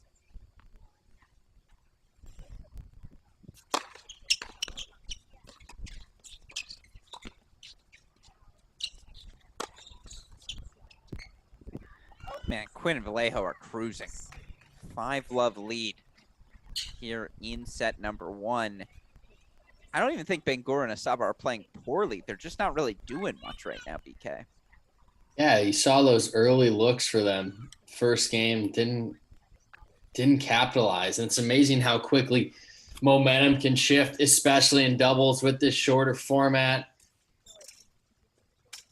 Just the pace of play, the way the serve return, knocking off volleys, it moves so quickly in doubles. And Vallejo and Quinn doing an excellent job staying solid and with some timely serving there, racing out to a 5-0 lead. I'm still just crushed. Can't believe it took me that long to think of Robert Galloway. One of my guys who will not be competing next week on the SoCal Pro Circuit, but perhaps you'll get the chance to see Bangoura, Asaba, Quinn, Vallejo. Of course, we've still got singles finalists alive in McKenna Jones. Of course, she's going to take on Yai Young, who's going to play in our women's doubles final coming up momentarily, and our men's singles final tomorrow. Sekou Bangoura, 3-set winner today.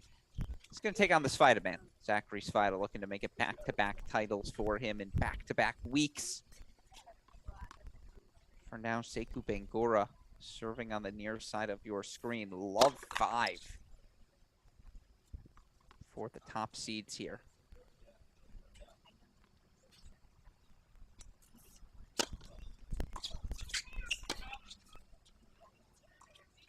Just long on the return of serve. Are you team I formation when it comes to doubles? I think it's a great way to mix up the pace, right? You need to give the returners different looks, especially Vallejo and Quinn having broken twice, getting out to this early lead. Very decisive. You need to give them a little bit of, a different target. It's helpful. The net guy in the I formation is able to draw the ball to him a little easier. That said, I've never loved it on second serves.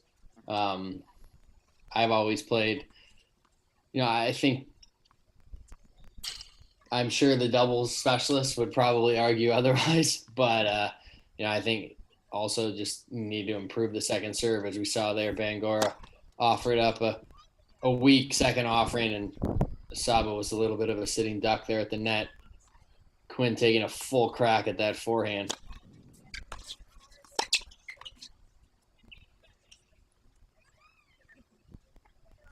It's a throwaway comment for our Cracked Rackets fans here on the broadcast. Go to YouTube, look up 2008 University of Virginia National Indoor Championships, and tell me 2008 Tret Huey doesn't have the fastest hands in tennis history. Guy's just a monster at the net. But to your point about the second serve, it's just that return, it jams you so quickly, right? And that's where life gets a little harder.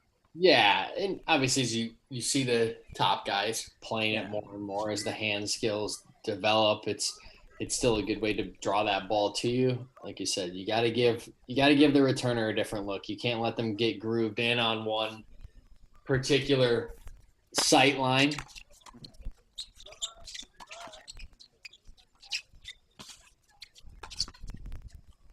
That right there, the hardest shot in tennis to execute. Ethan Quinn, high backhand volley, pancake down with ease. 6-love, 6:09 p.m. on Eastern time.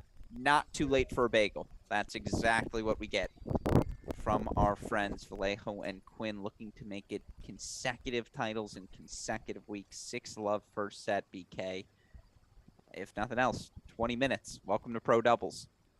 Not much else you can say from that performance by Vallejo and Quinn. Bangoura and Asaba tried different looks. They gave them the I formation. Made no difference. Vallejo and Quinn definitely feeling grooved on that return. Of course, as we see again, this SoCal Pro Circuit, a byproduct of the commitment of so many. We talked about it earlier on our broadcast, but of course, these USTA ITF events, essential for those players looking to build themselves, give themselves a chance to compete someday at a Wimbledon. Of course, a massive thank you to the Klieg family, Crable family, for their continued support. Again, these tournaments cost money. I know it sounds stupid, but you got to find that money somewhere. And it takes the commitment of families who are willing to invest in the grassroots of tennis, like the Kliegs, like the Crables. So massive thank you to them.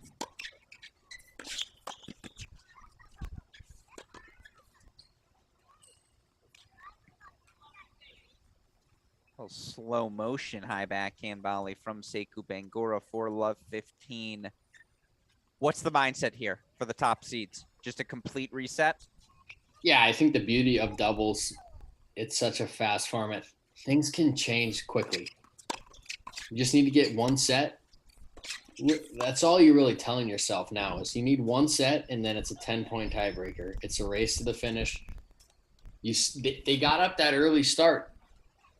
They had three break points in the first game. We see here again, they're up love 30. They need something to just turn the momentum slightly. Give Vallejo and Quinn a little doubt in their mind.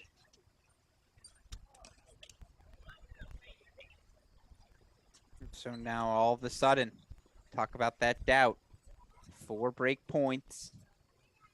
Now look, they're going to have to find ways to protect their serve. That's the second half of this equation. Let's get on the board here. If you're the top seeds, make this a match.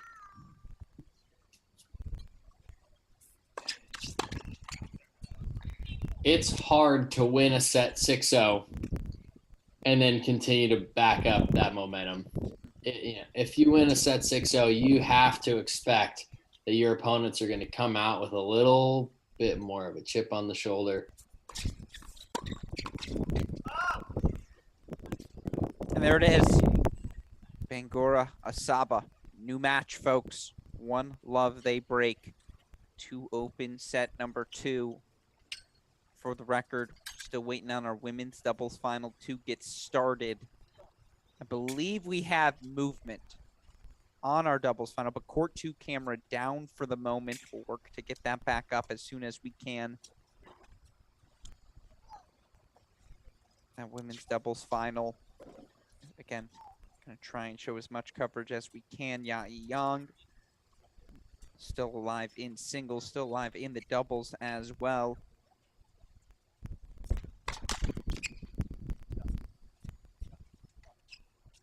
She and her partner are going to take on the 2 seeds. I don't believe that match is on court quite yet.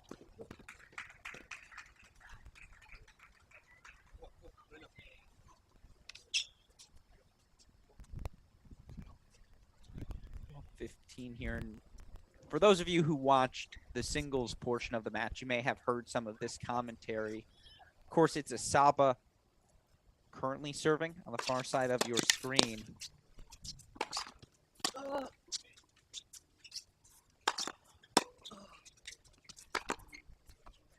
That's just fun stuff. But I do wonder the kick serve for Sekou Bangoura. I mean, he's got 21 doubles titles in his career at the ITF level. But that kick serve, Vallejo and Quinn have just been all over. Yeah, he needs to improve the pace, or especially here. You know, you can get away with it if you recognize that your opponents aren't attacking it. But the moment you see that you're being put on the defense, your partner is struggling up at the net or just basically a target to hit at, you need to bring the pace a little bit more and make those adjustments to get on the offense. Love that serve there from Asaba, big into the body. Such a great play in doubles. The body serve. Yeah, I really like the body serve. I think it's a great play and an underutilized play in singles as well, but especially in doubles, you get guys crashing the returns more, looking to be super aggressive. Again, you see that body serve. You see how far in the court Quinn is, right? He's on the baseline, even a little bit inside. If you get it in his strike zone a little bit, he's just using his momentum and timing it. But when you slide that into the body, he's forced to shift one way or the other, not get a great hit on it. And that's where Bangoura up at the net is able to clean up the trash, as we like to call it. Yeah. Oh, absolutely. And again, 2-0 here. Bangoura and Asaba, first hold of the match. You know, you're a lefty, which presents its own kind of challenges, although I'll say I have 2 brothers who are both lefties. As a righty, it was always great practice for me. But that, you know, you talk about that body serve. What makes it so effective? What is it about that play that you enjoy? I particularly like putting it on the righty's right hip. So that forehand tip for the righty. Forehand. It's just an awkward, especially with the way it slides into the forehand. Generally, people shift that way, right? You're looking to cover the forehand. You see it coming, especially for a lefty and a righty. You're trying to get out of the way of the forehand, but that thing is continuing to tail. So as you move left, it's going left, and it's almost hugging the body as you're moving. Very difficult to get a lot of pace on it. Then becomes just having to almost guide it, which you can get away with a little bit more in singles if you're able to redirect. Harder in doubles without much pace and a net guy up there to clean up the scraps, get right on top of the net. That makes it a much more effective serve in doubles.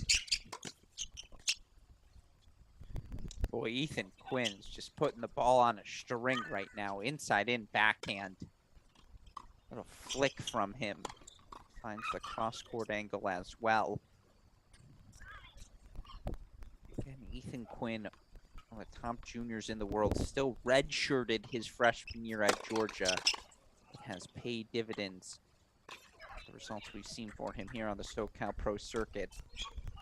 And Quinn, a guy who will have the chance, I believe, to play Kalamazoo in a month from now. All that Pro Tour experience, being around the college guys to go back to the junior level. One imagines it will help. By the way, shout out to Sebastian Gersny and future Georgia Bulldog Ethan Quinn's teammate Alex Mickelson captured the Wimbledon boys doubles title today. A couple of Americans. Gersny going to go to TCU. Mickelson again, Georgia. TCU having a good showing at Wimbledon. Not too shabby, right? Cam Norrie, the flag bearer for the Horned Frogs, over on the grass. No doubt somewhere David Roditi is celebrating. Wow. A little long, a little cute from Quinn and Vallejo. So just as quickly as they built a 3-love lead in set number 1, they find themselves facing the barrel of a 3-love deficit in set number 2.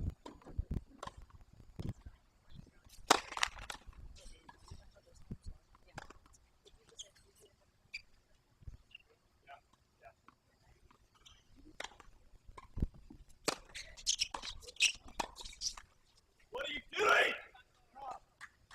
It's a frustrated Ethan Quinn. Things have quickly flipped here in our men's doubles final. 3-love double break lead for Bangoura and Asaba. Yeah, it's a head scratcher. No doubt about that. Definitely seeing the momentum swings on full display in doubles here, just so even more so than in singles where the points take a little bit longer to develop so quickly. Now with that in mind, we move over, able to finally introduce our women's doubles final. Players now out on court. See again, battle between our top 2 seeds.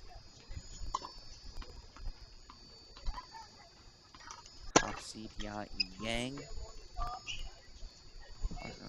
23-year-old Hin Abdullah Hyde. Top seeds advance to this final via a walkover. Actually, they've gotten 2 walkovers on their way to the finals, have the top seeds. Taking on Snow Han. Been Kim. That matchup still in its warm-up stage. So, of course, as soon as it gets underway, get that for all of you. For now, we watch Bangoura and Asaba. Maybe done with this set before that warm-up is complete. I mean, come on now. That's how you snap off an overhead, folks. That is some angle. Hit that short in the box. Like he's aiming for the window over there in the corner.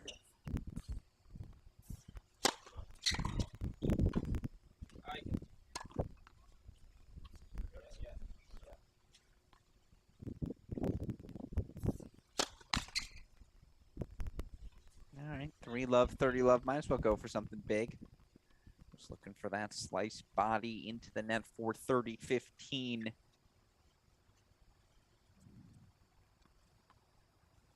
I will say I do love the pace of the no-ad doubles. Point to point to point to point. It just happens so quickly. Put such a premium on these early points in service games. No lead is safe. Yeah. I love the creativity, the improvisation, and yeah, to your point, the parody. Yeah, we saw last game, Ethan Quinn was serving 40 love at 0-2. Throws in a double, I believe, and every point just is a little bit more sacred.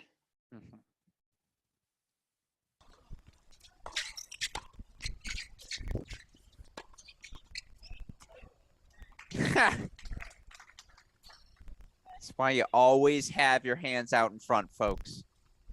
Ethan Quinn's racket just happened to be in the right spot.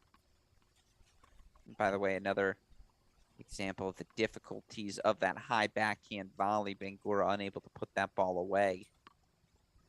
So now break point chances here for Quinn and Vallejo. Head on over to our women's final. Unfortunately, wait for that camera to refresh. Near side of your screen, Snow Han. Redshirt, rising redshirt sophomore for the USC Trojans, serving first.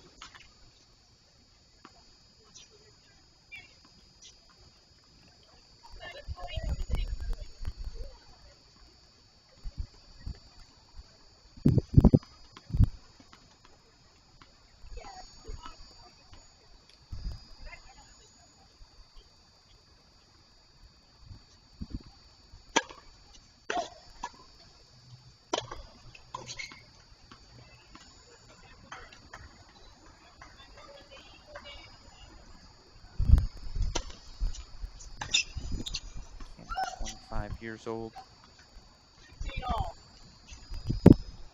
South Korea.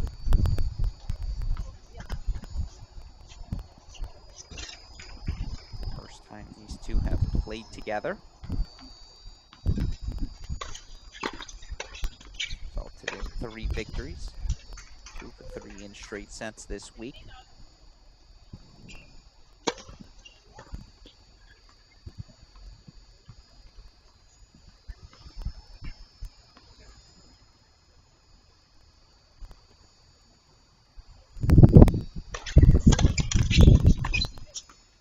Good poach. Great read there. It's now 4:30-15.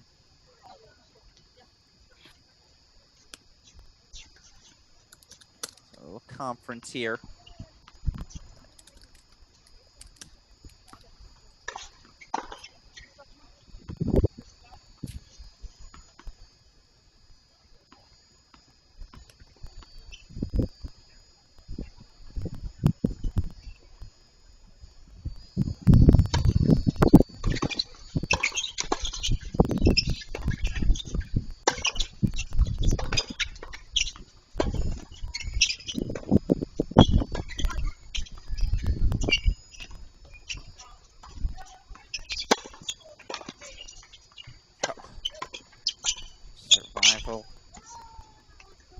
Truest sense of the word. 15 game point chances here. Of course, you look for Snow Han, first doubles final for her of this 2022 SoCal Pro Circuit. She won the title back in San Diego. Week number 2. Who did she knock out in a 3-set final in singles? Her opponent today, turning on the far side of your court, Ya Yang.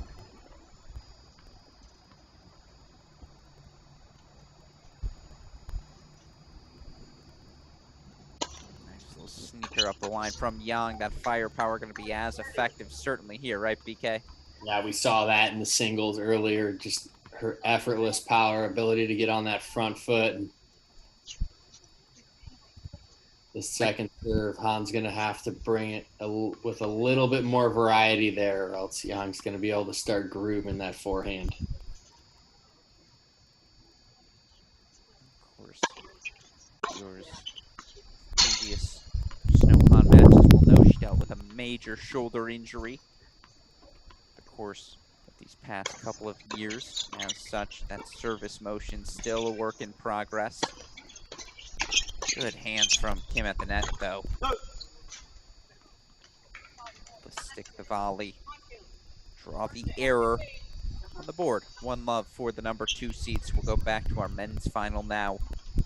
Again, Bangoura, Asaba, your top seeds, dropped a 6-love first set to last week's champions, Vallejo and Quinn. Bangoura and Asaba race down to a 4-love lead. Now 4-1-15 all here. I think we can see Bangoura, Asaba continuing to press forward. They seem to have found a bit more rhythm. If you're the youngsters, Quinn, Vallejo, what's the focus right now?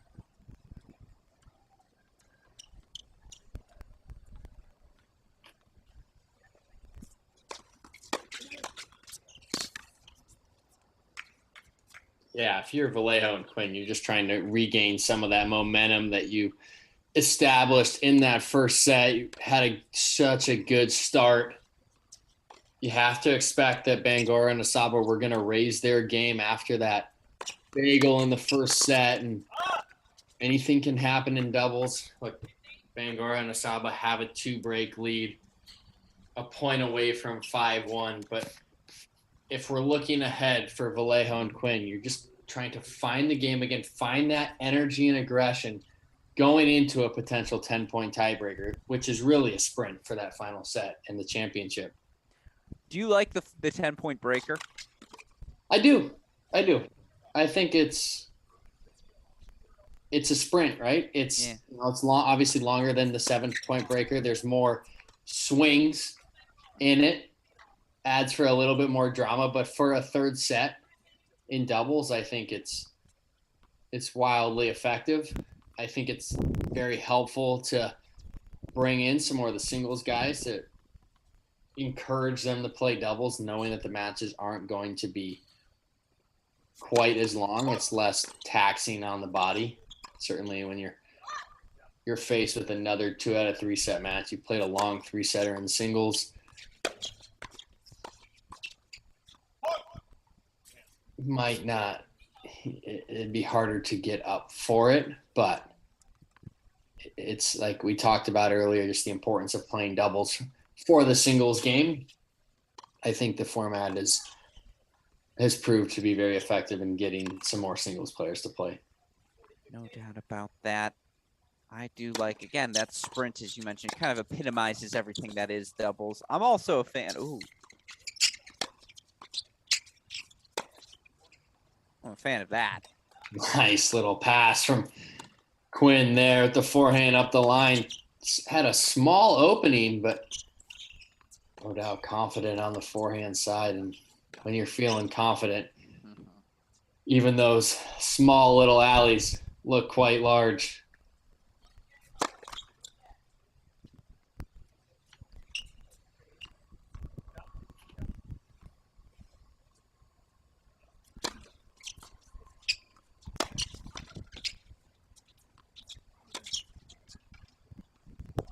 Oh, come on. And when I watch, and I say this carefully, cautiously, Mike Cation somewhere is like, shut up, Alex. Shut up right now.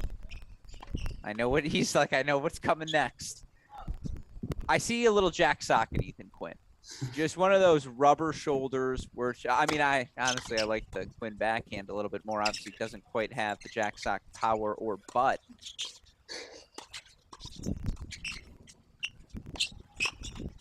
I mean, now we're just playing, folks. This is when the fun begins. But it's just how in speed everything is for Quinn. He's not overwhelmed by anything you're doing. He's just like, all right, it's my turn to rip. I'm going to do it now. And how casual. There's a casualness. That's really the sock-esque nature. It's just how casual he makes it all look. Yeah, he owns that shot. He's comfortable with it from all areas of the court. And when you're confident, you have a calmness about you in that upper body, and you allow the arm to just do what it's supposed to do. So, Vallejo Quinn hold. 2-5, going to force Bangoura Saba to have to serve it out. Of course, it's one of 2 doubles finals going on right now. You're on the near side of your screen. Shot Young on the deuce, excuse me.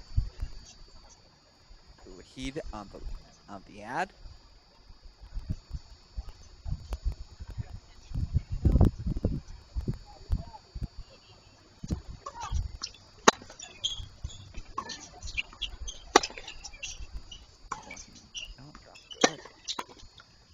Such a heck of a volley from Snowhan. And honestly, I thought that ball landed long because if you looked at the body language of Abdulahid, she thought that ball landed long as well. Still good reaction from Snowhan to split the middle. 3 more game point chances.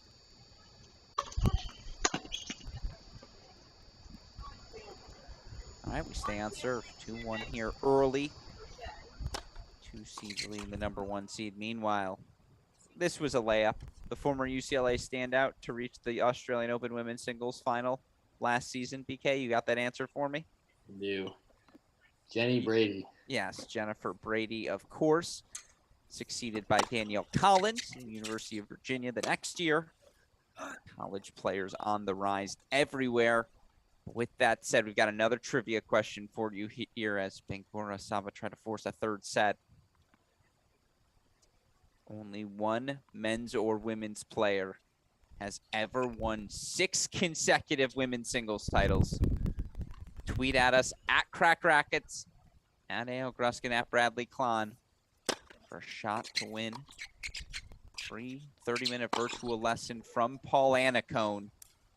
All you got to do is tweet at us with the answer. One men's or women's player has ever won 6 consecutive Wimbledon singles titles. Name that player.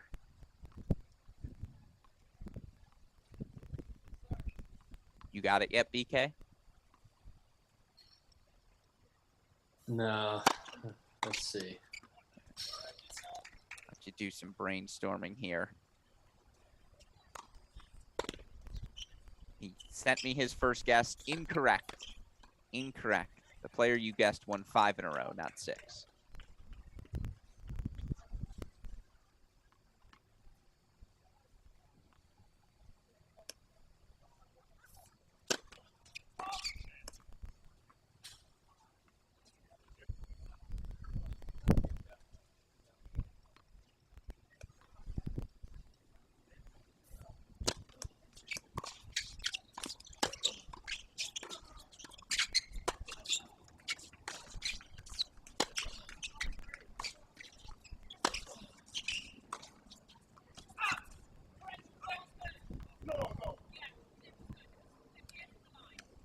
Saba doesn't love the call, nor does Bangoura. Give a long look at that line as we alluded to earlier, and BK has guessed it correctly. He's messaged me the proper answer, so he's got it. For our trivia question, remains undefeated.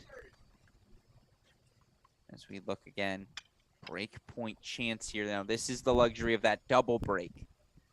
Would still have a second opportunity to serve for it, but the serving struggles continue for this duo of Bangoura and Saba.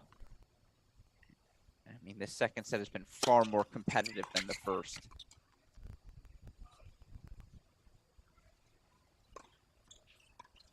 Credit to Vallejo and Quinn for staying competitive in this set. They got down that early double break lead.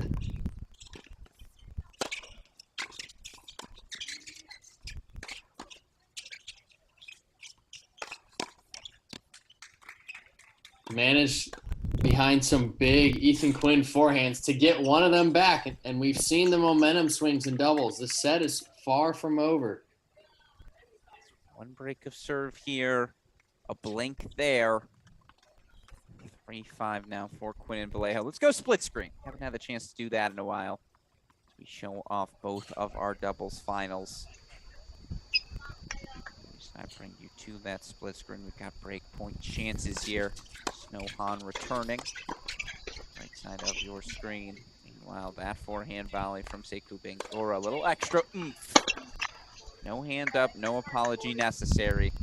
It's just the name of the game.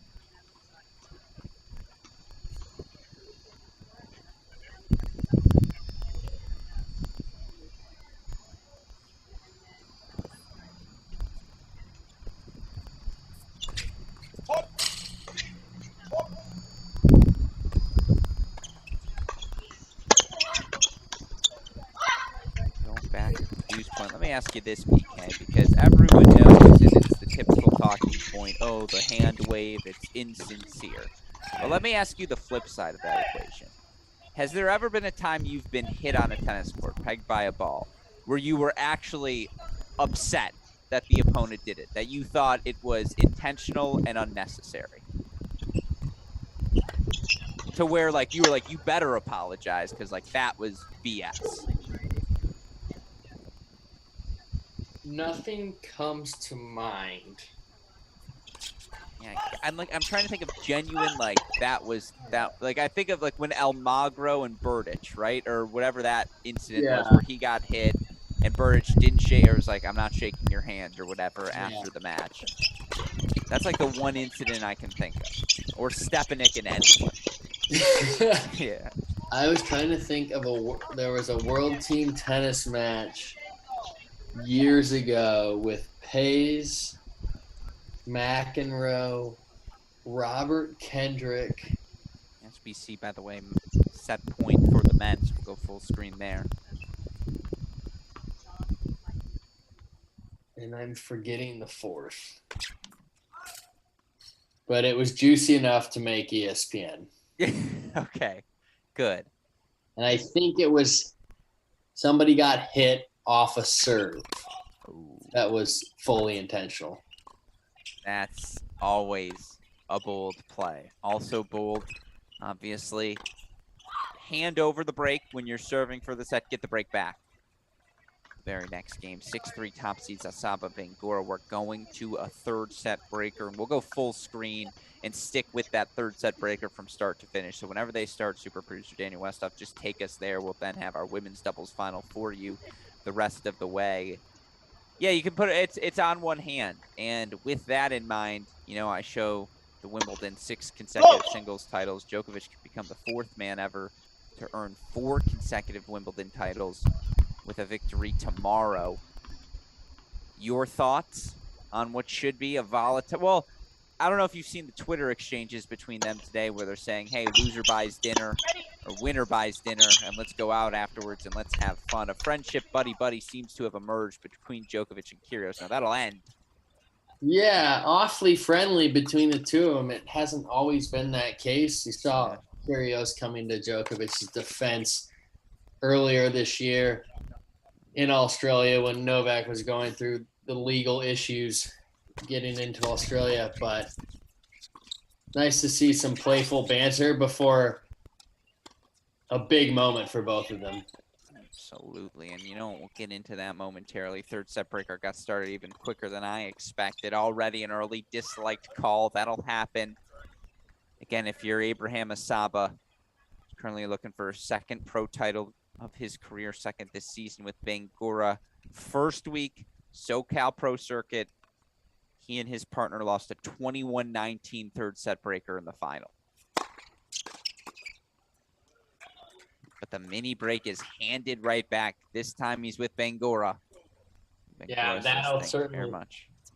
That'll leave a poor taste in your mouth losing a breaker that tight, but there's no better medicine than getting right back to it and putting yourself in another final, and has a little help from his partner Bangoura there to get them back on serve in this tiebreak. A great aggressive return from Bangoura. You saw how efficient he was moving in and just using those quick hands. Good second serve. Love that serve from Quinn right into the body on the backhand side. You can see Asaba Just really trying to crash that return, take it early.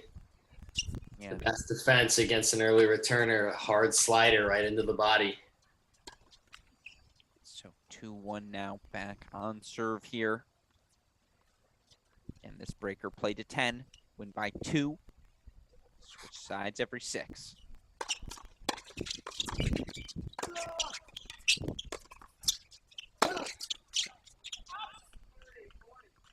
Oh, risky call from a Saba there.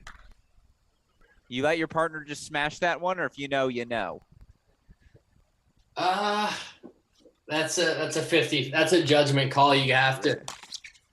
That's where team chemistry and knowing your partner really comes into handy. Just having that trust in each other.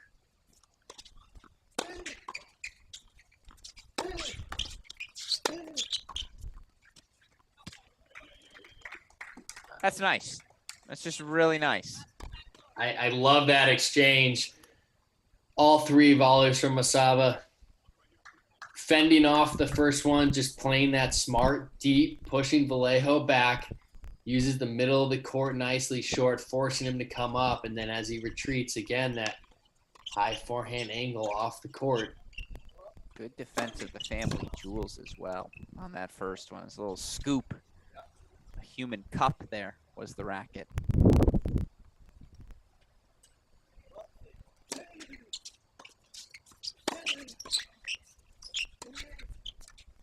Oh, I mean, come on now.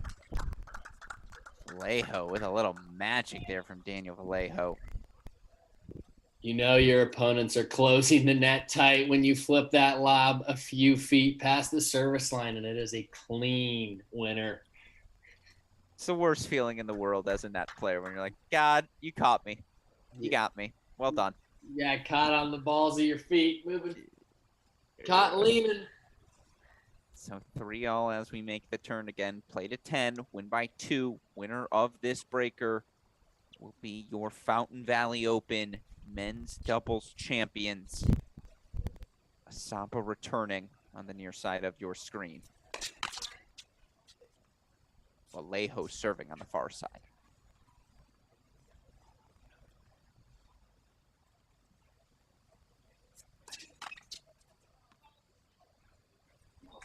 It's tough.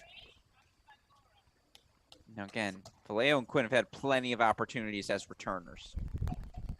The mini break lead now for the top seeds.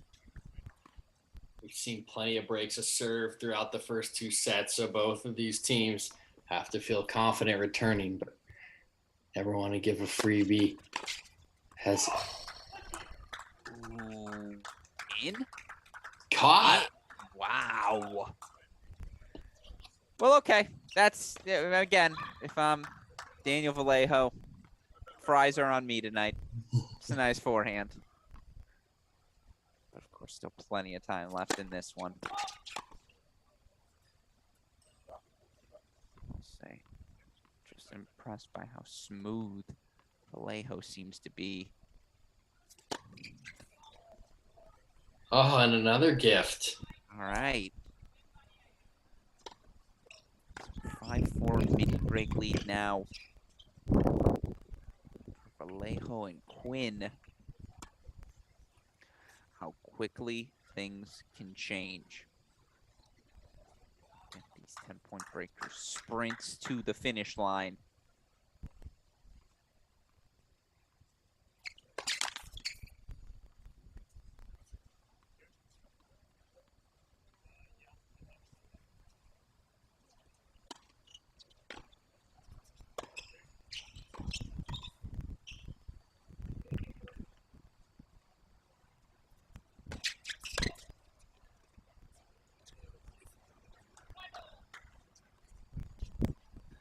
Three double faults in the last 4 points. It's just that time of the match. The pressure starting to mount. You can see the tension in the guy's arms, just not following through with that racket. The racket at speed starting to dip a little bit.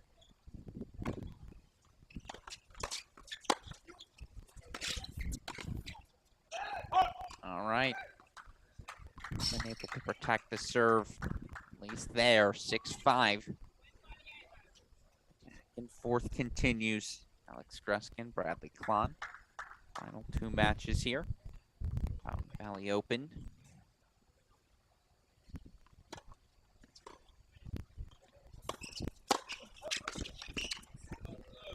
Should say our final 2 matches of the day. So our coverage continues tomorrow. Have our singles finals. Have that for you here on our Cracked Rackets YouTube channel. Starting time to be determined. It'll either be 1 or 2 p.m. Eastern. Hopefully. I don't know. What time's the Djokovic start match tomorrow? Djokovic Kyrgios starts what, like 9 a.m.? 9 a.m. Eastern. All right. So if it's 9 a.m. Eastern, yeah, let's start at 2. Let's go 5 hours in the Wimbledon men's final and then just roll from that straight into this. You know, this is going to sound crazy, but I might have to get a dual screen point for Wimbledon final and Formula One Austrian Grand Prix. Djokovic Kyrgios doesn't get, which one gets the main screen? That's the question. I don't think you want to know my answer. It's fair.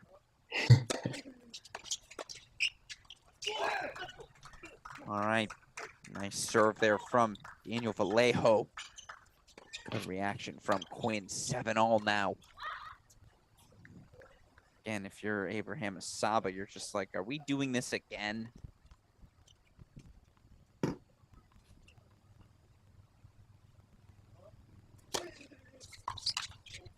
Nice serve. He had the, you know, I thought Vallejo got away with one there. Asaba was sitting all over that forehand. Part of the net, just unable, unfortunately, is Asaba to get that return in play. So now 8-7. Vallejo and Quinn, 18 years old. Again, you add up their ages. They're 6 years older than Sekou Bangoura. Screen froze here momentarily. Do apologize for that. 8-all, as you can see on the scoreboard. So they landed that volley.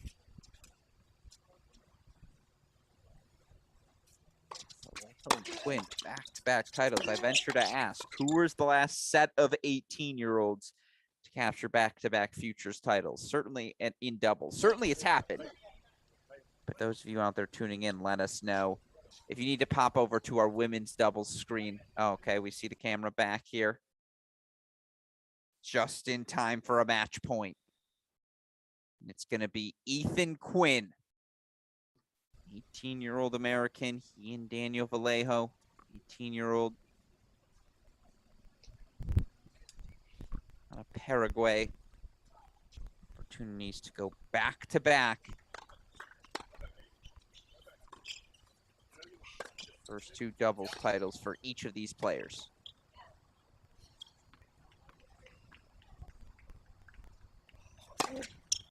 And they do it. Quinn, Vallejo, 6-love, 3-6, 10-8. Back-to-back, BK. Never an easy thing to do. Just an impressive performance. As you mentioned, back-to-back titles is so difficult at any level. For them to respond after that first set where they raced out to a 6-love win in 20 minutes, they got down that early double break 4-0 in the second, but they slowly chipped away. And even just getting one of those breaks back, I know they lost their serve to lose the second 6-3, but you could feel the momentum starting to shift back toward them, finding their game again. A little bit sloppy there in the middle from both teams. We saw those double faults, but Vallejo and Quinn just steadied the ship, and that confidence from last week's win paid off there in the end. So now we move over to our women's doubles final. Abdulwahid Young, top seeds taking on Kim and Han. 4-3 lead for the top seeds, but love 4 break point chances here. It's Kim returning. Abdulwahid serving on the far side.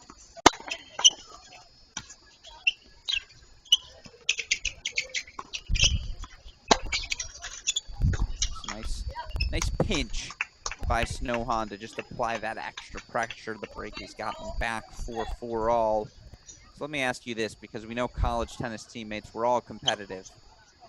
Alex Mickelson, who Ethan Quinn will be his future teammate at Georgia starting the 2024 season. He today captured a junior Wimbledon title.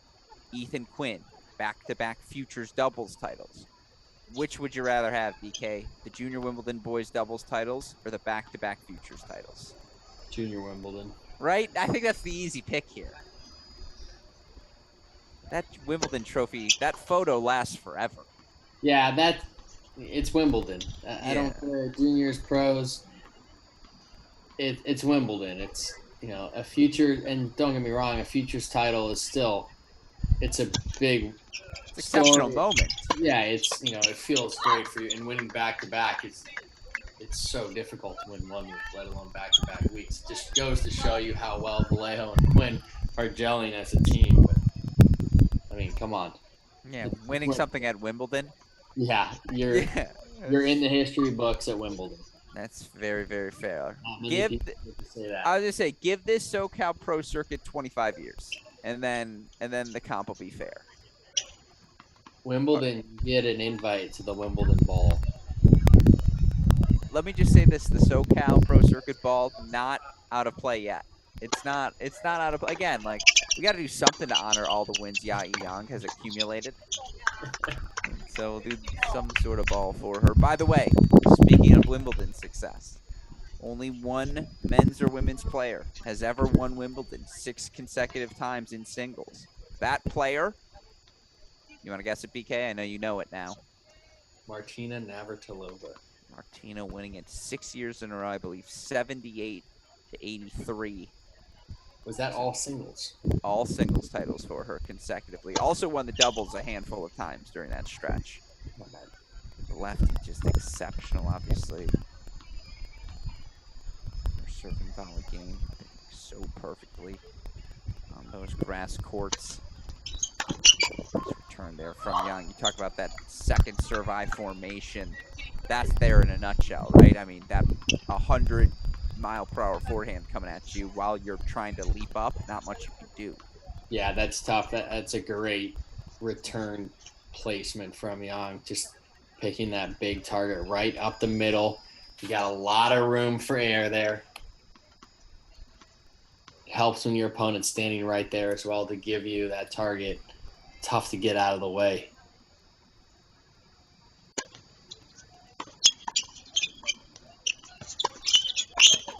Oh, yes. Hands. Kim with the magic. Love that. Love that. You see the giggles. How can you not?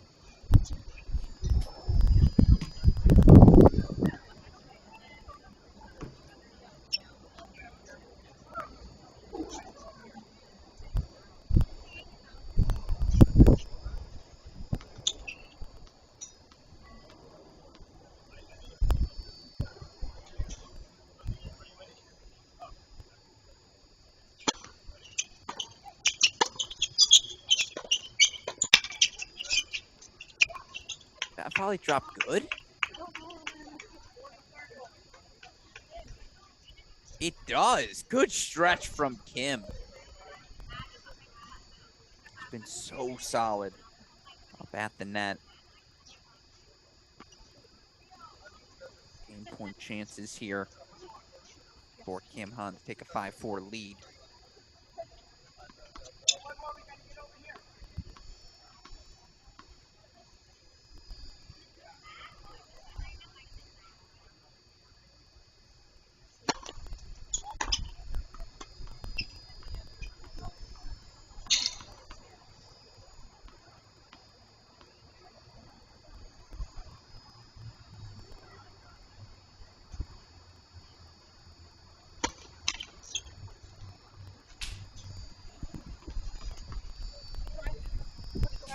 We go to the deuce point. Of course, that deuce point, a deciding point in no ad scoring, decided by the returners. Yang electing to take the return here. I formation set. Let's see what Snohan can come up with.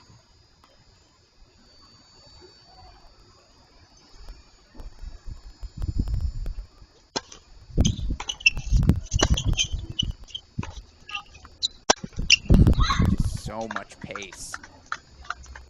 I love that play from Yang. Just took the wide lines out of play, big right through the middle, forcing her opponents to make a decision on whose ball it is. And let's see, just continue to press the issue. And again, that power. Yeah. And so, again, momentum seemingly escaped, now back in the hands of the top seeds. Meanwhile, the look ahead. Of course, we've got week 6 of the SoCal Pro Circuit coming up from Lakewood next week. It's going to be our final week of the action.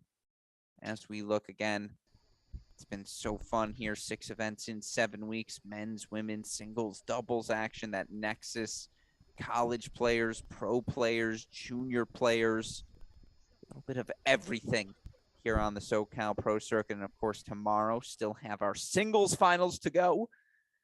Sekou Bangoura may have lost in the doubles final, but he'll get another shot at a title tomorrow as he takes on last week's champion, Zachary Svajda. Of course, on the women's side, we're going to get to see Yang for the doubles title here. She'll take on McKenna Jones in our women's singles final. Of course, Alex Gruskin, Bradley Klon.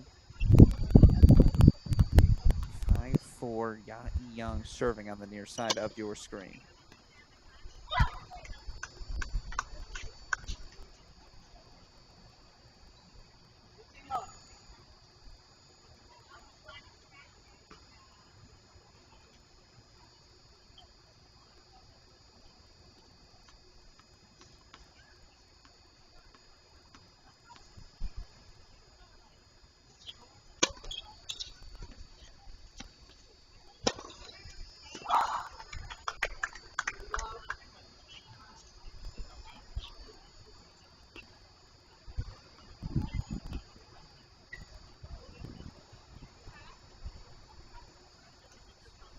Love now. We've talked all day long about the power tennis Yang is capable of producing. Her 29, now 30-6 record in singles this season. Also an impressive 12-4 now in doubles, including a final last week, as well as a title 2 weeks ago during the SoCal Pro Circuit. This is her 3rd final in 5 events. In the doubles as well. Just, again, she is your player of the 2022 SoCal Pro Circuit thus far.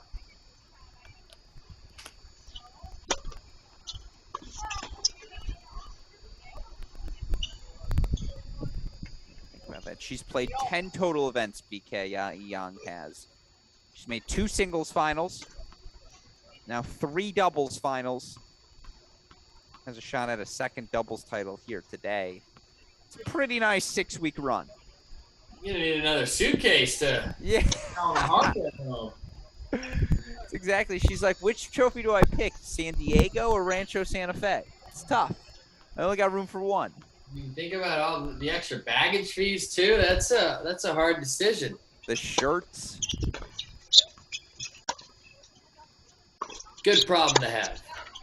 Exactly. Although here, where to put all the hardware on the mantle at home. Absolutely. 18 years old still. He's a talented player. Serving on the near side of your screen, though. 30 love has become 30-40. And again, that's the script. Singles, doubles, it doesn't matter. It all happens fast with Yang here.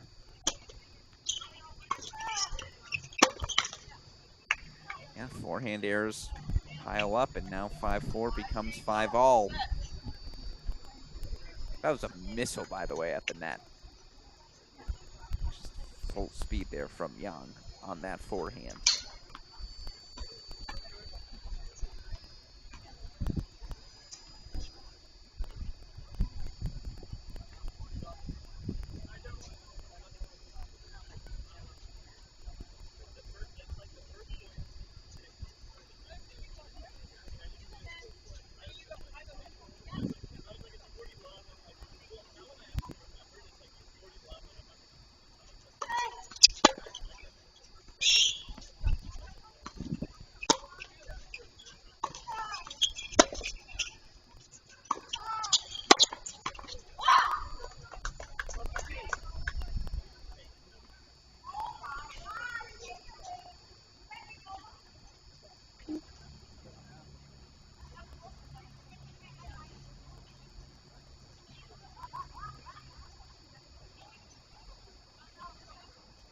question here.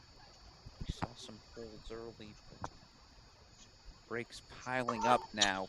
At the end of this first set, what can either team do here to solidify themselves behind the serve? Is it a different formation, more movement?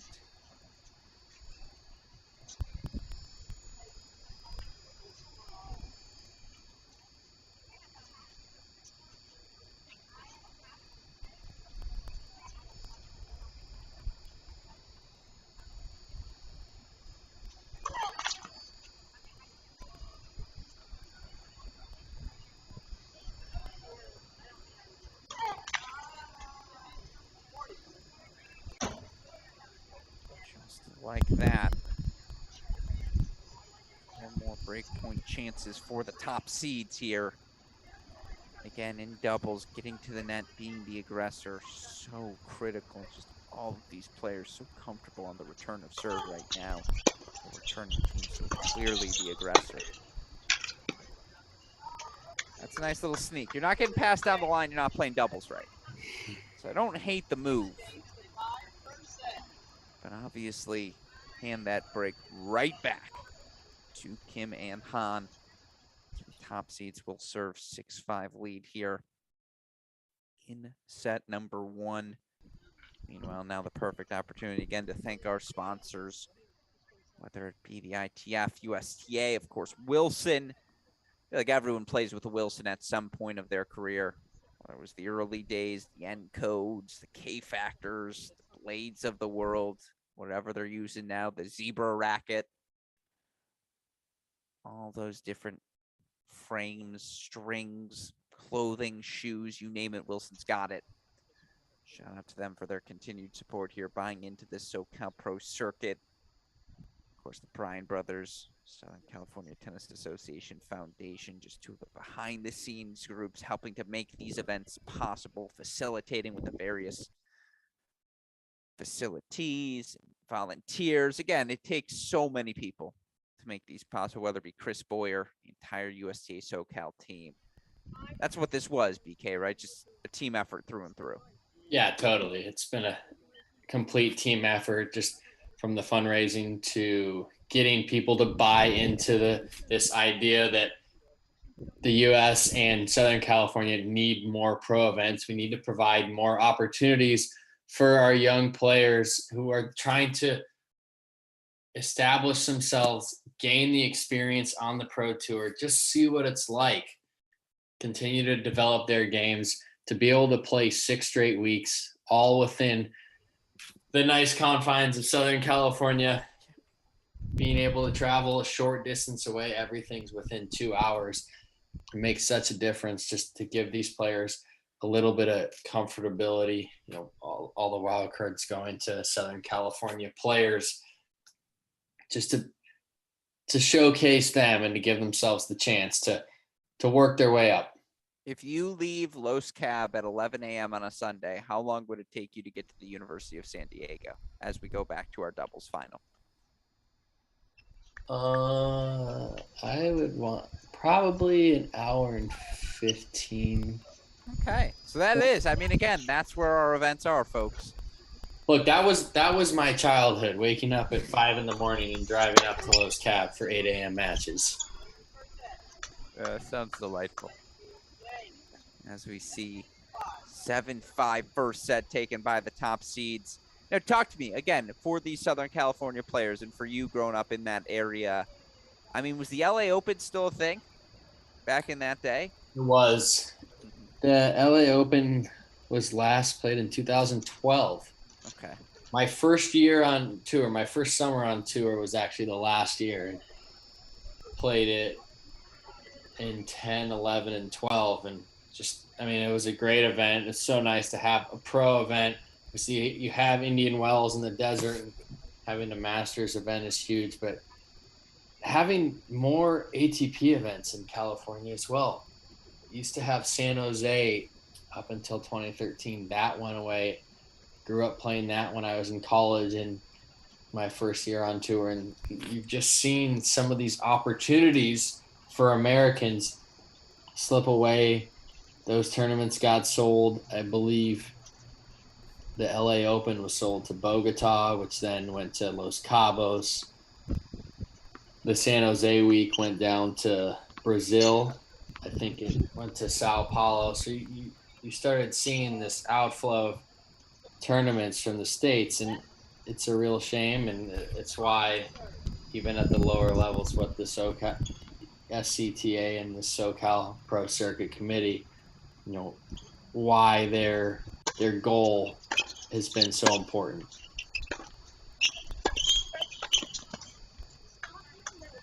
Right now, Young and Abdulahid just locking in on targets. Coaching freely, moving comfortably at the net, depth on the return of serve.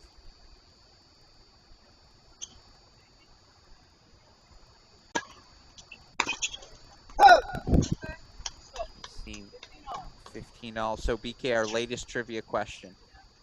Venus Williams reached 8 Wimbledon singles finals in her career. Again, tweet at us at Cracked Racket if you know the answer to this question. I think it's an easy one. She was 5-3 in those Wimbledon singles finals. Lost all 3 of the finals to the same player. Can you name that player?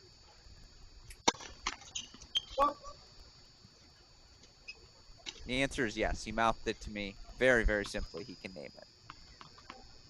Do you remember those matches, I should ask? Because I feel like those were some of the definitive matches of the odds. I don't remember them that well. Yeah. Again, shows you what I've been up to. I remember I was at summer camp, and my dad sent me. I mean, first of all, this is what you know what? I'm not that old. I'm 26. Like, I'm not like, this is what we did back in the day. But back in the day, your parents, if you went to summer camp, would send you, like, newspaper clippings. Because it's not like, hey, let me just pop up my iPhone to see what's up right now. Like, that wasn't a thing. We didn't have phones back then. And so they'd be like, hey, here's what's happened in the news via the newspaper. And I remember I had the big, like, headline of Serena beats Venus. And they sent me, like, the little photo of it or whatever just so I'd have the update. And I was like, oh, okay, that's good to know. I was like, I didn't watch it, but good to know. Like, okay, Venus won. Simple times. Yeah, so simple. Simple times. Back when you'd be in a non-AC cabin and be like, yeah, this is normal. Like, yeah, people still live without AC. Go to London in the summer. It's brutal, right? Not many places have AC. Hotels are in high demand. Yeah, exactly.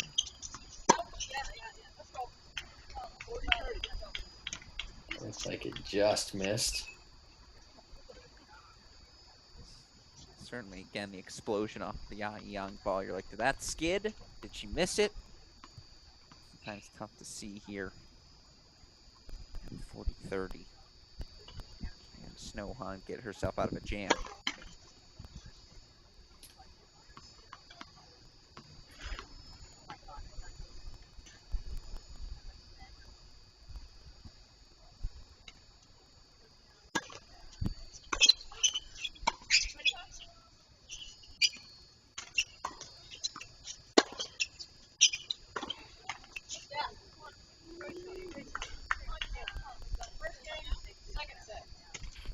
Alrighty. One love for the number 2 seeds as we get into our second set. And this question's been up there for a while, so hopefully those of you who have tweeted this in. The answer's at Serena Williams. Serena handing Venus her 3 defeats.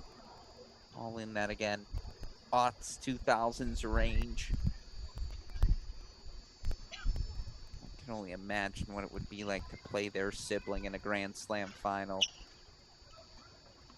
I would destroy my older brother. I think I'd destroy my younger one, too. Hate to say it. They just don't have the mental toughness I do. I'm not sure. That or playing with your sibling. That would be way easier for me. I'm just, yes. And I think that would be much cooler. Yeah, for sure. Both incredibly special. Let's not slight either accomplishment. It was just No, both are. I mean, playing your sister or sibling in a final is way more impressive than reaching one with them, because that means you both navigated the draw separately, which is just like mathematically Right. really freaking hard to do. Right. Yeah. Again, yes, the ladders. I got to play one high school tournament with my older brother. We still talk about it in our house. Like, it was a big deal. That's one thing I never got to do with my brother. Play doubles, which I always thought would be fun, but he ended up picking up the golf bug and quite good at it. College athlete, correct? He made the right decision. No. No, didn't play golf in college, But now dusts you up and down the course. yeah, he's talented. I think that he came out after a 6-month break from golf shooting a 69, and I was like, all right, you're just naturally gifted. Yeah, it's pretty good. So I see the hold 4-1 here. I tell my little brother all the time, whenever we're watching any lefty with success on tour, I'm like, that could have been you. I'm like, you had the forehand when you were 9. It's like, you just didn't do anything after that. It's like, I could have never done that. We're not the athletes. I'm like, no, you didn't see yourself that early. You had a shot.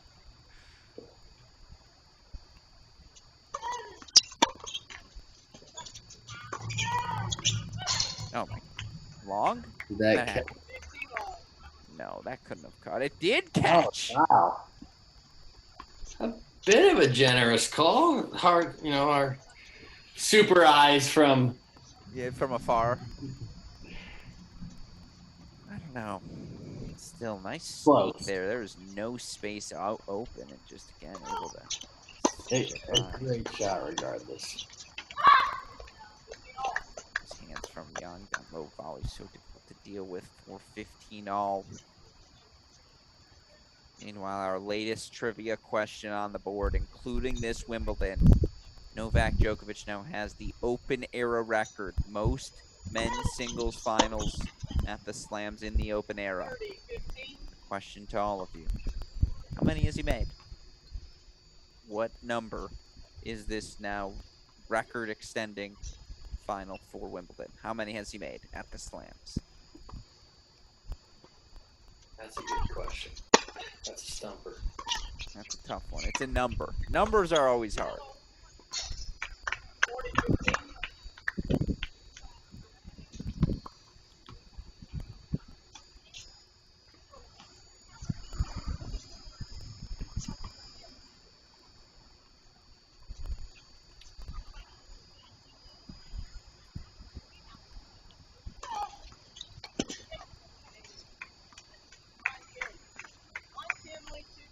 An emphatic hold from Kim and Han, punctuated with an ace out wide.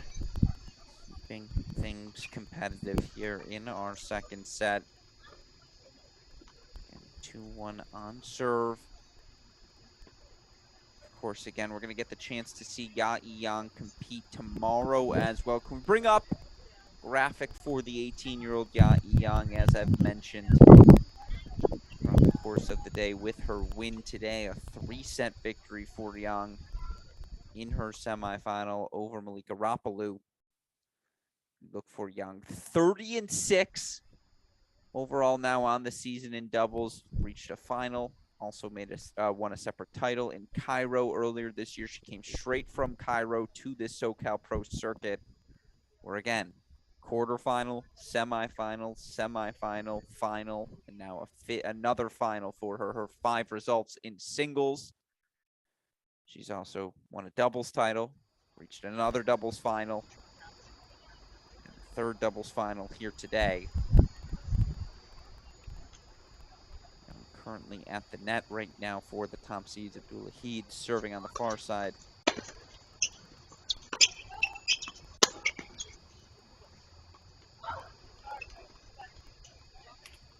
You almost wonder, will it? I mean, she'll play next week, right? How do you not play the final event? You're 5 in? That's a great question. you ride the hot hand, but 5 weeks that's a lot of tennis. That's a lot to ask of someone, especially with the success she's had in singles and doubles. Just you have to be smart with the match count, with the body, physically, mentally, the stress, the tension, just getting up for each match, adjusting to each week. We've talked about, minimal travel and how great having all these tournaments so close to one another is, but it's still hard to come off those highs from good runs.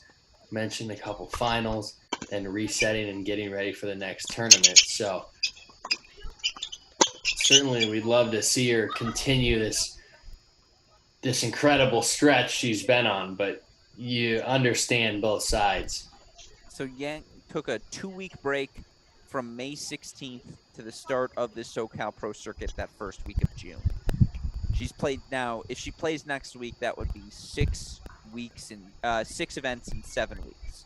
Had the week interlude that everyone had, but still 6 events in 7 weeks. Plus, she came over from Cairo, 10 days prior.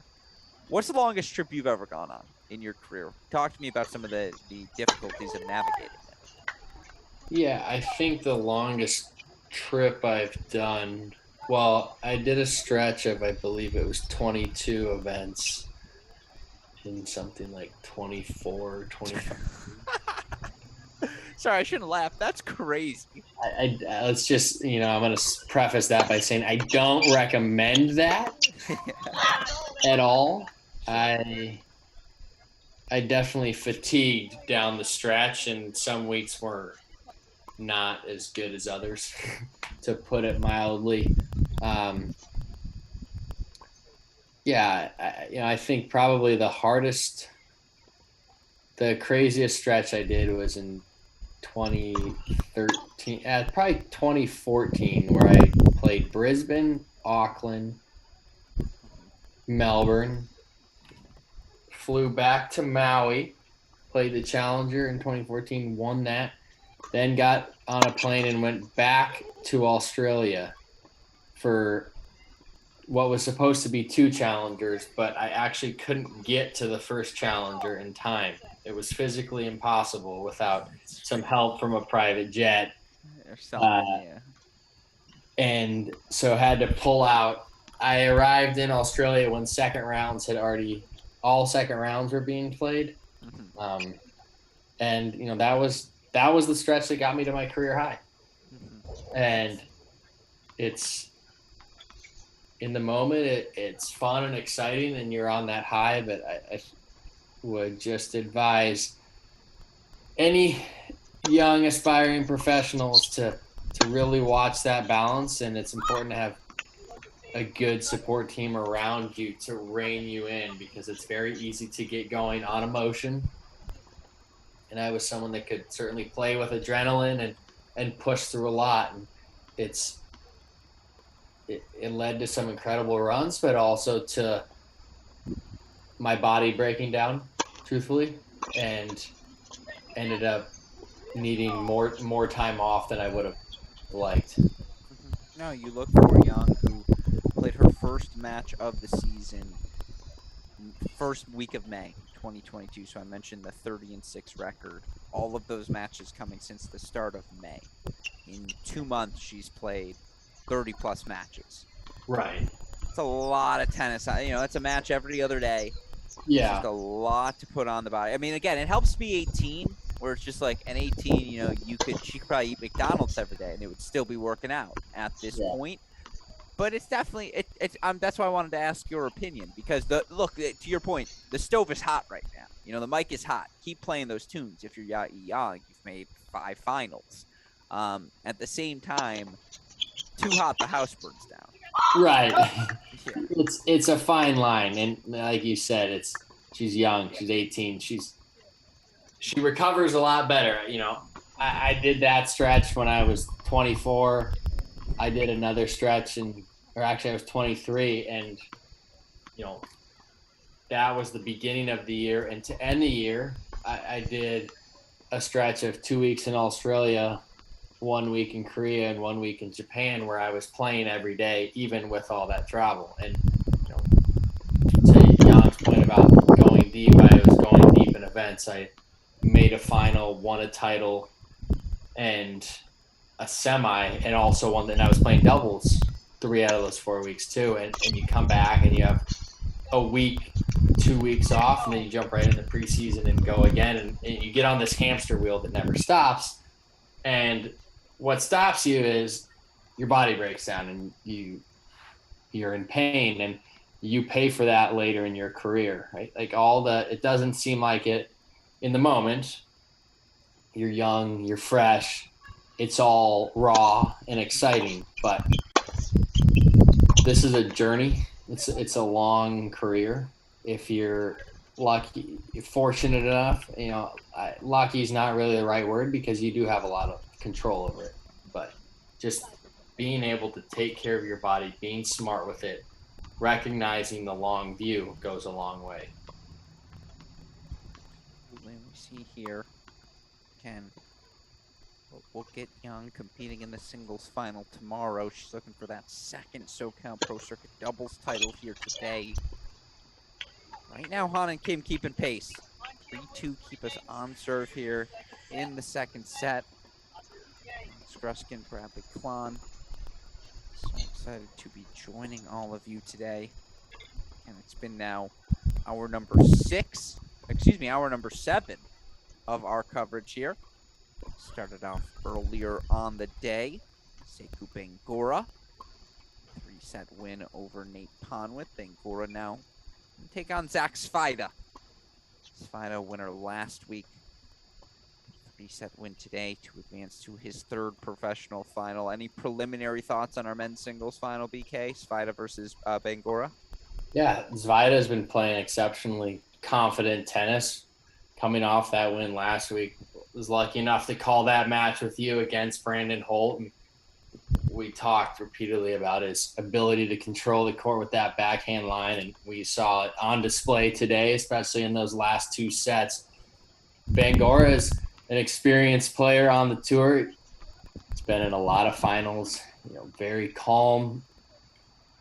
Has a tendency in his game to go in and out, a little bit like Svajda, but has that effortless power. Both guys, I would say, more stable on the backhand side. So, initial thoughts, who's able to control the court with their serve +1, and who's able to be more patient in the points and rely on their athleticism instead of bailing out early. I think Bangoura, it's not too dissimilar to Sekaguchi today for Svajda. I think there's some similarities in the opponent. 2 guys who are going to do everything pretty well. I think Bangoura's got a little more pop, probably, maybe even a little more length, just given his height. But it's not a dissimilar game plan, right, for Svajda? Yeah, I think Bangoura has the ability to crack it when he wants to. It almost feels like he plays in second gear for the majority of the time, rolling in the serve, just kind of relying on his athleticism and his movement to just play a little casually, and then when he decides to, he can unleash. So it'll be a little bit trickier for Svajda to manage that. With Sekaguchi today, it was kind of one speed. Sekaguchi had a lot of move very well, but he didn't have that extra ability to step it up into 3rd, 4th, 5th gear with the pace. So I don't feel a little bit more pressure, but again, I'm looking for him to move in, take the ball early on both sides. When he's moving aggressively, cutting the angles off, well, he's tough to beat. Going to be a fun one, certainly. Again, it should be 1 or 2 p.m. Eastern time here for all of you on our Cracked Rackets YouTube channel. Meanwhile, how about this? Chances for Kim and Han. 1 fought off by Young on serve. Still 3 more to come here.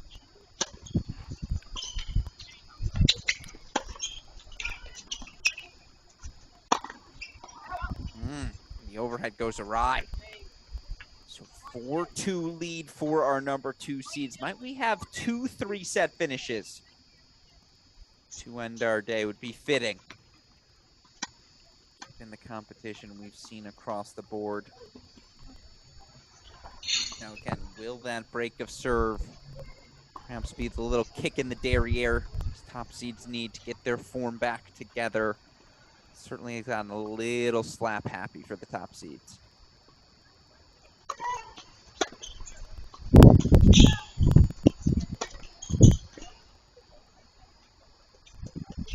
Oh yeah, she missed it.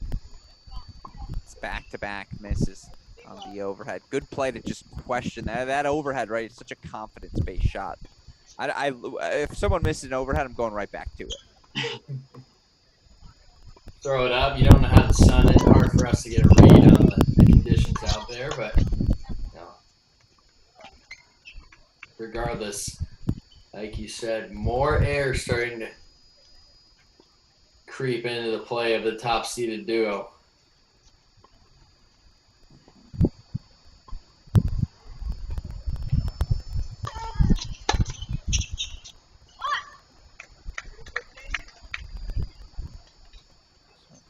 Firepower.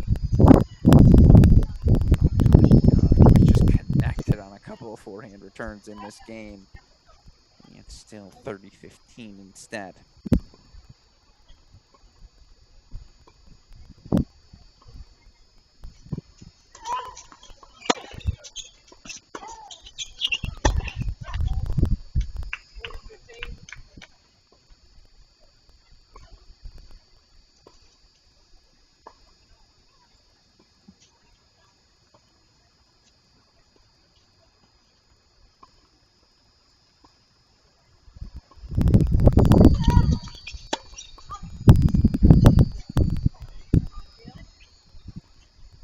So 5-2 lead for the number 2 seeds. All signs pointing to a third set, but of course, as we know, those 5-2 leads can evaporate ever so quickly. And with that said, Alex Gruskin joined by Bradley Klahn here. Let's talk trivia.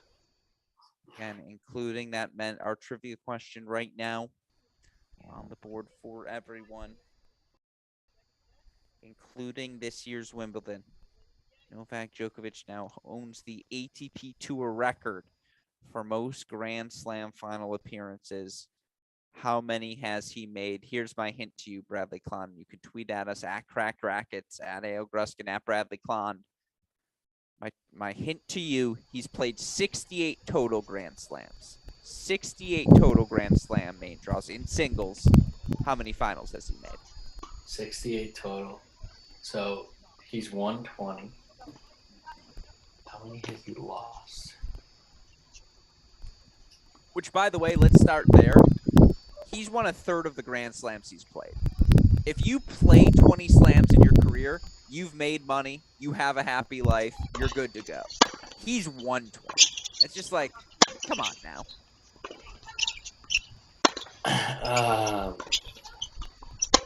I'm going to say he's made 38. It's a very good guess. It's a little too high. Little too high. You want a second guess? Yeah, I'll say 30. 34. 32 is the answer. His 32nd slam final, he surpasses Roger Federer. Most slam finals, ATP Tour history. Djokovic 20-11 in slam finals That's a going pretty into good this record. one. What's Nadal's record in finals? Ooh, it's like 22-8. No, that's not right. It's like no, that's about right. Something like that. It's like 22-7 or 22-8. I guess when you make the French Open final and don't lose, that's Yeah, 'cause that's the problem, is he gets to pad the numbers a little bit. But no, there's that. I mean, 32 slam finals, and he's literally made the final in every other slam in his career, essentially. 32 out of 68. Yeah, that's good. That works. That's ridiculous. It's just like when you say that. It's just not fair. Just not fair. All right, I love this question. This will be our final trivia question of the day. And again, why are we doing this? We want to give all of you on the watching on the stream a chance to interact with us. Crack the rackets after Klahn Gruskin. Chance to win a 30-minute free video tutorial about your game from Paul Anacone. This trivia question's tough, BK, as we see the double fault for 1530. From 1978 to 1996. What is that? 18, 19 Wimbledon events. Only 5 players, 5 different players, won the Wimbledon women's singles titles. Their names were Steffi Graf, Martina Navratilova, and what 3 other players? Again, 78 to 96. That's the Graf Navratilova era. They dominate Wimbledon. Honestly, make what Federer and Djokovic have done over the past 15 years look like nothing. But only 3 other players have won the titles. Can you name any of the 3, let alone all 3?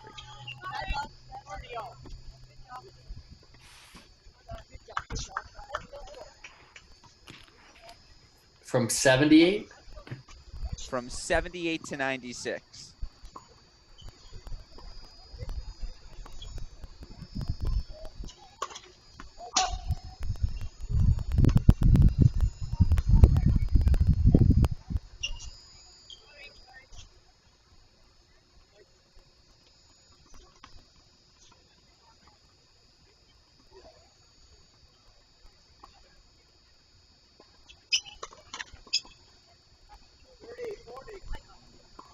One of the names is easy. The other 2 are tricky. One of the names is the easy one. I got one. It's probably the easy one. Yeah. I'll let you write down all 3 before I give you a guess. I won't confirm if you're right or wrong, but you can make your guess. Oh!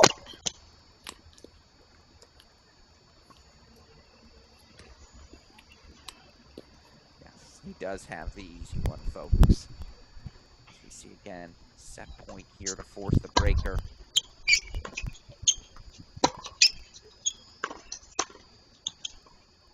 Wasn't clean, but let's go to the 3rd. You love to see it. You pay more for the frame, you take the frame. I guess that is why you don't turn your back. Yeah, seriously.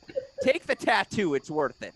As Snohan sends the 2 seeds into a 3rd set breaker, going to be that 10-point decider to wrap up our play. And again, Alex Gruskin, Bradley Klahn here. 6.5 hours of fantastic SoCal Pro Circuit action for all of you tennis fans today. Comes down to a 3rd set breaker before we head towards week 6 of the SoCal Pro Circuit. Of course, again, next week we're going to have men's, women's singles, doubles action for you. We'll have championship singles action tomorrow as well. Certainly wonder how much time they're going to give Yang before she has to play the singles final tomorrow.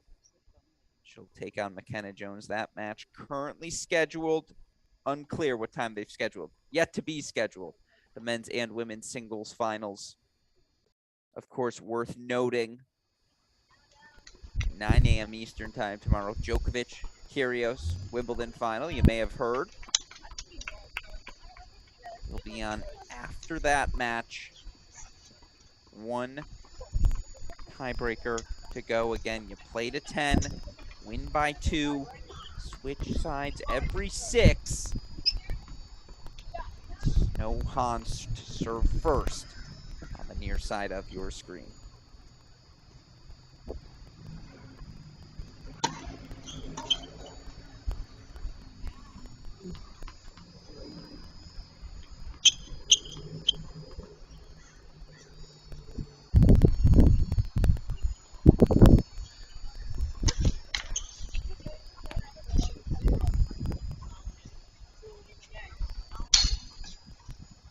Back on the serve to start the tiebreaker.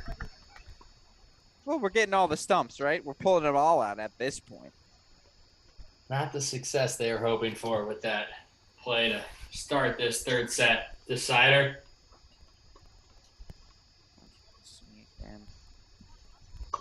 Oh! I guess you do take away the offense of the Yang return. 2 back, or maybe they're just sick of getting the ball slaughtered at them. Look at that angle from Kim. Creativity at its finest, opening up the court there, 1-all. What do you want to see here in the third set, BK? What are the fundamentals here? First serves? Yeah, first serves. A lot of returns in play, I think. Aggressive, moving forward, just bringing the targets in.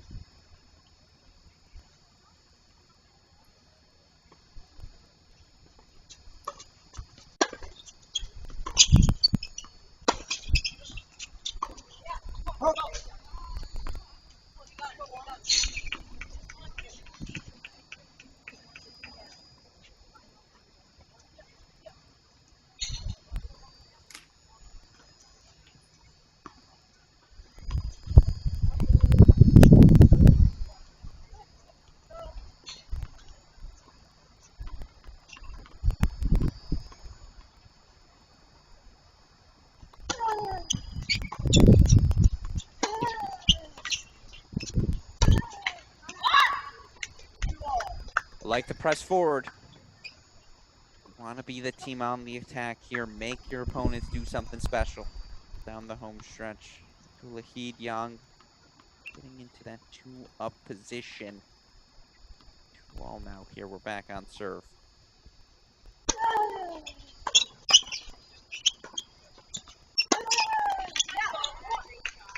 Nice stuff. Not sure what's more impressive. The hands from Han at the net to just, again, survive the missile. And was that return from Yang. Good middle from Kim as well. Just splits them for the pass. 3-2 now. Again, back on serve.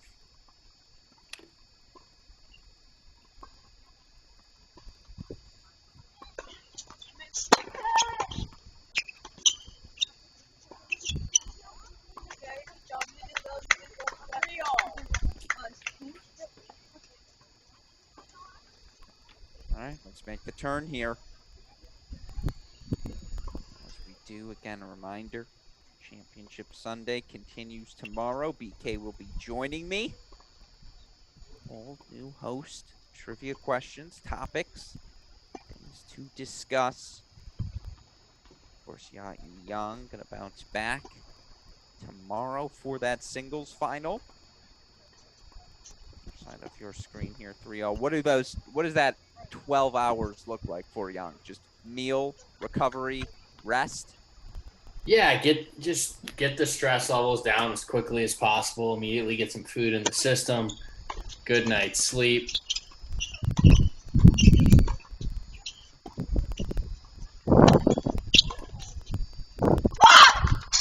What an overhead. A great exchange at the net there from all four players. You know, the biggest thing is just trying to get a little bit of your mind off the tennis. It's so hard. When you're in the middle of a tournament, it's so hard to shut off that kind of fight or flight mentality. You're always on. It's always trying to be prepared for that next match, but so important to just calm down a little bit, quiet the mind, do something you enjoy.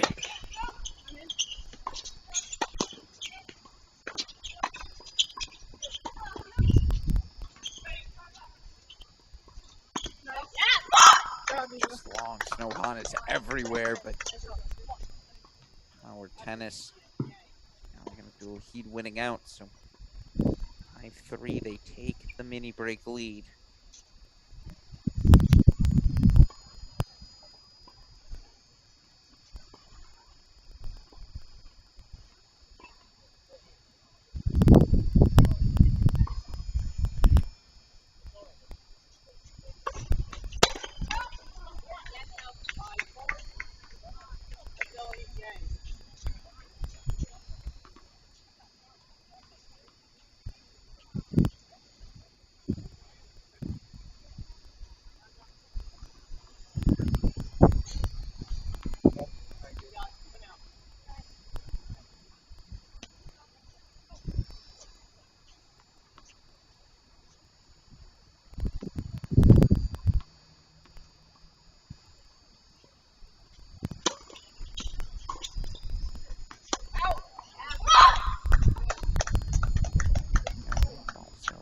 6-4 now.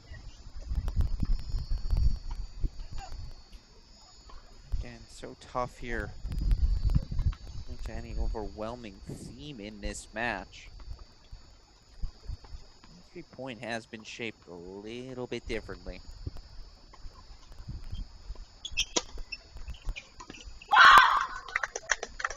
Using the fence. Yeah, where did that slice wide come from? It's using the fence to your advantage. Exceptional serving from the 18-year-old closing in now here. Again, Young's made 3 doubles finals in 5 SoCal events. This would be her 2nd title.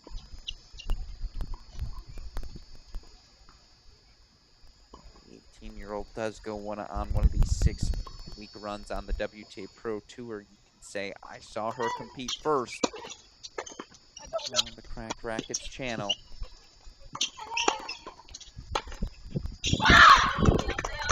Oh, total control of this tiebreaker. Just an easy swinger.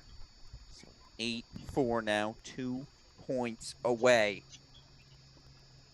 Again, you see it on the top right of your screen. Shout out to our friends Wilson, TF, USTA. Have to give a shout out to our friends at Track Tennis. Finding the high quality cameras. Provided coverage of this event from the start. Of course, we're excited to have it on our Cracked Rackets YouTube channel now, but credit to any of you who have tuned in earlier in the week. For Kim serving on the near side. Make it 9-4. So 2, 3, 4, 5 is quintuple championship point. Oh no, excuse me. Good math, Alex. Went the other way. So we'll try this again. 8-5 here for the top seeds.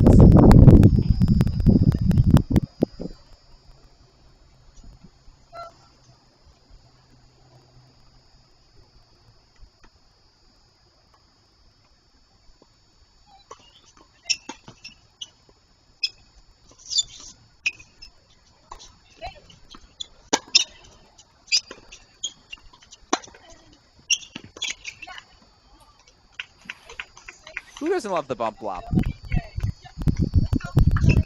A staple of survival down 8-5 in the 3rd. Such a smart tactic in doubles. You're seeing it used more and more. Get it over the net person. Reset the point.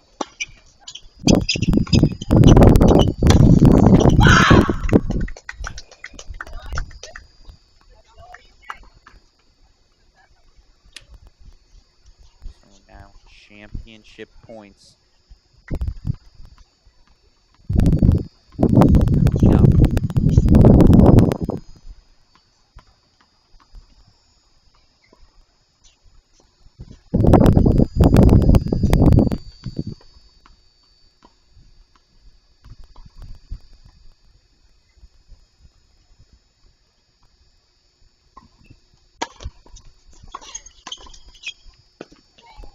There it is.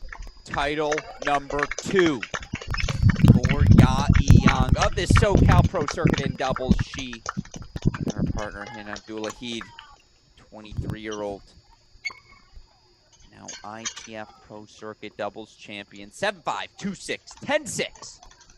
They take the doubles title, BK, and as they come to us here now, as we wrap today's broadcast, what a day of action. By the way, you want to offer me a guess for that final trivia question? Again, 3 players from 78 to 1996, not named Graf or Navratilova. Those 3 players to win Wimbledon women's singles titles: Chris Everett, Yvonne Goolagong, and Conchita Martinez. By the way, your answer to our final trivia question on the day. With that said, your thoughts, BK? Saturday, week 5, SoCal Pro Circuit.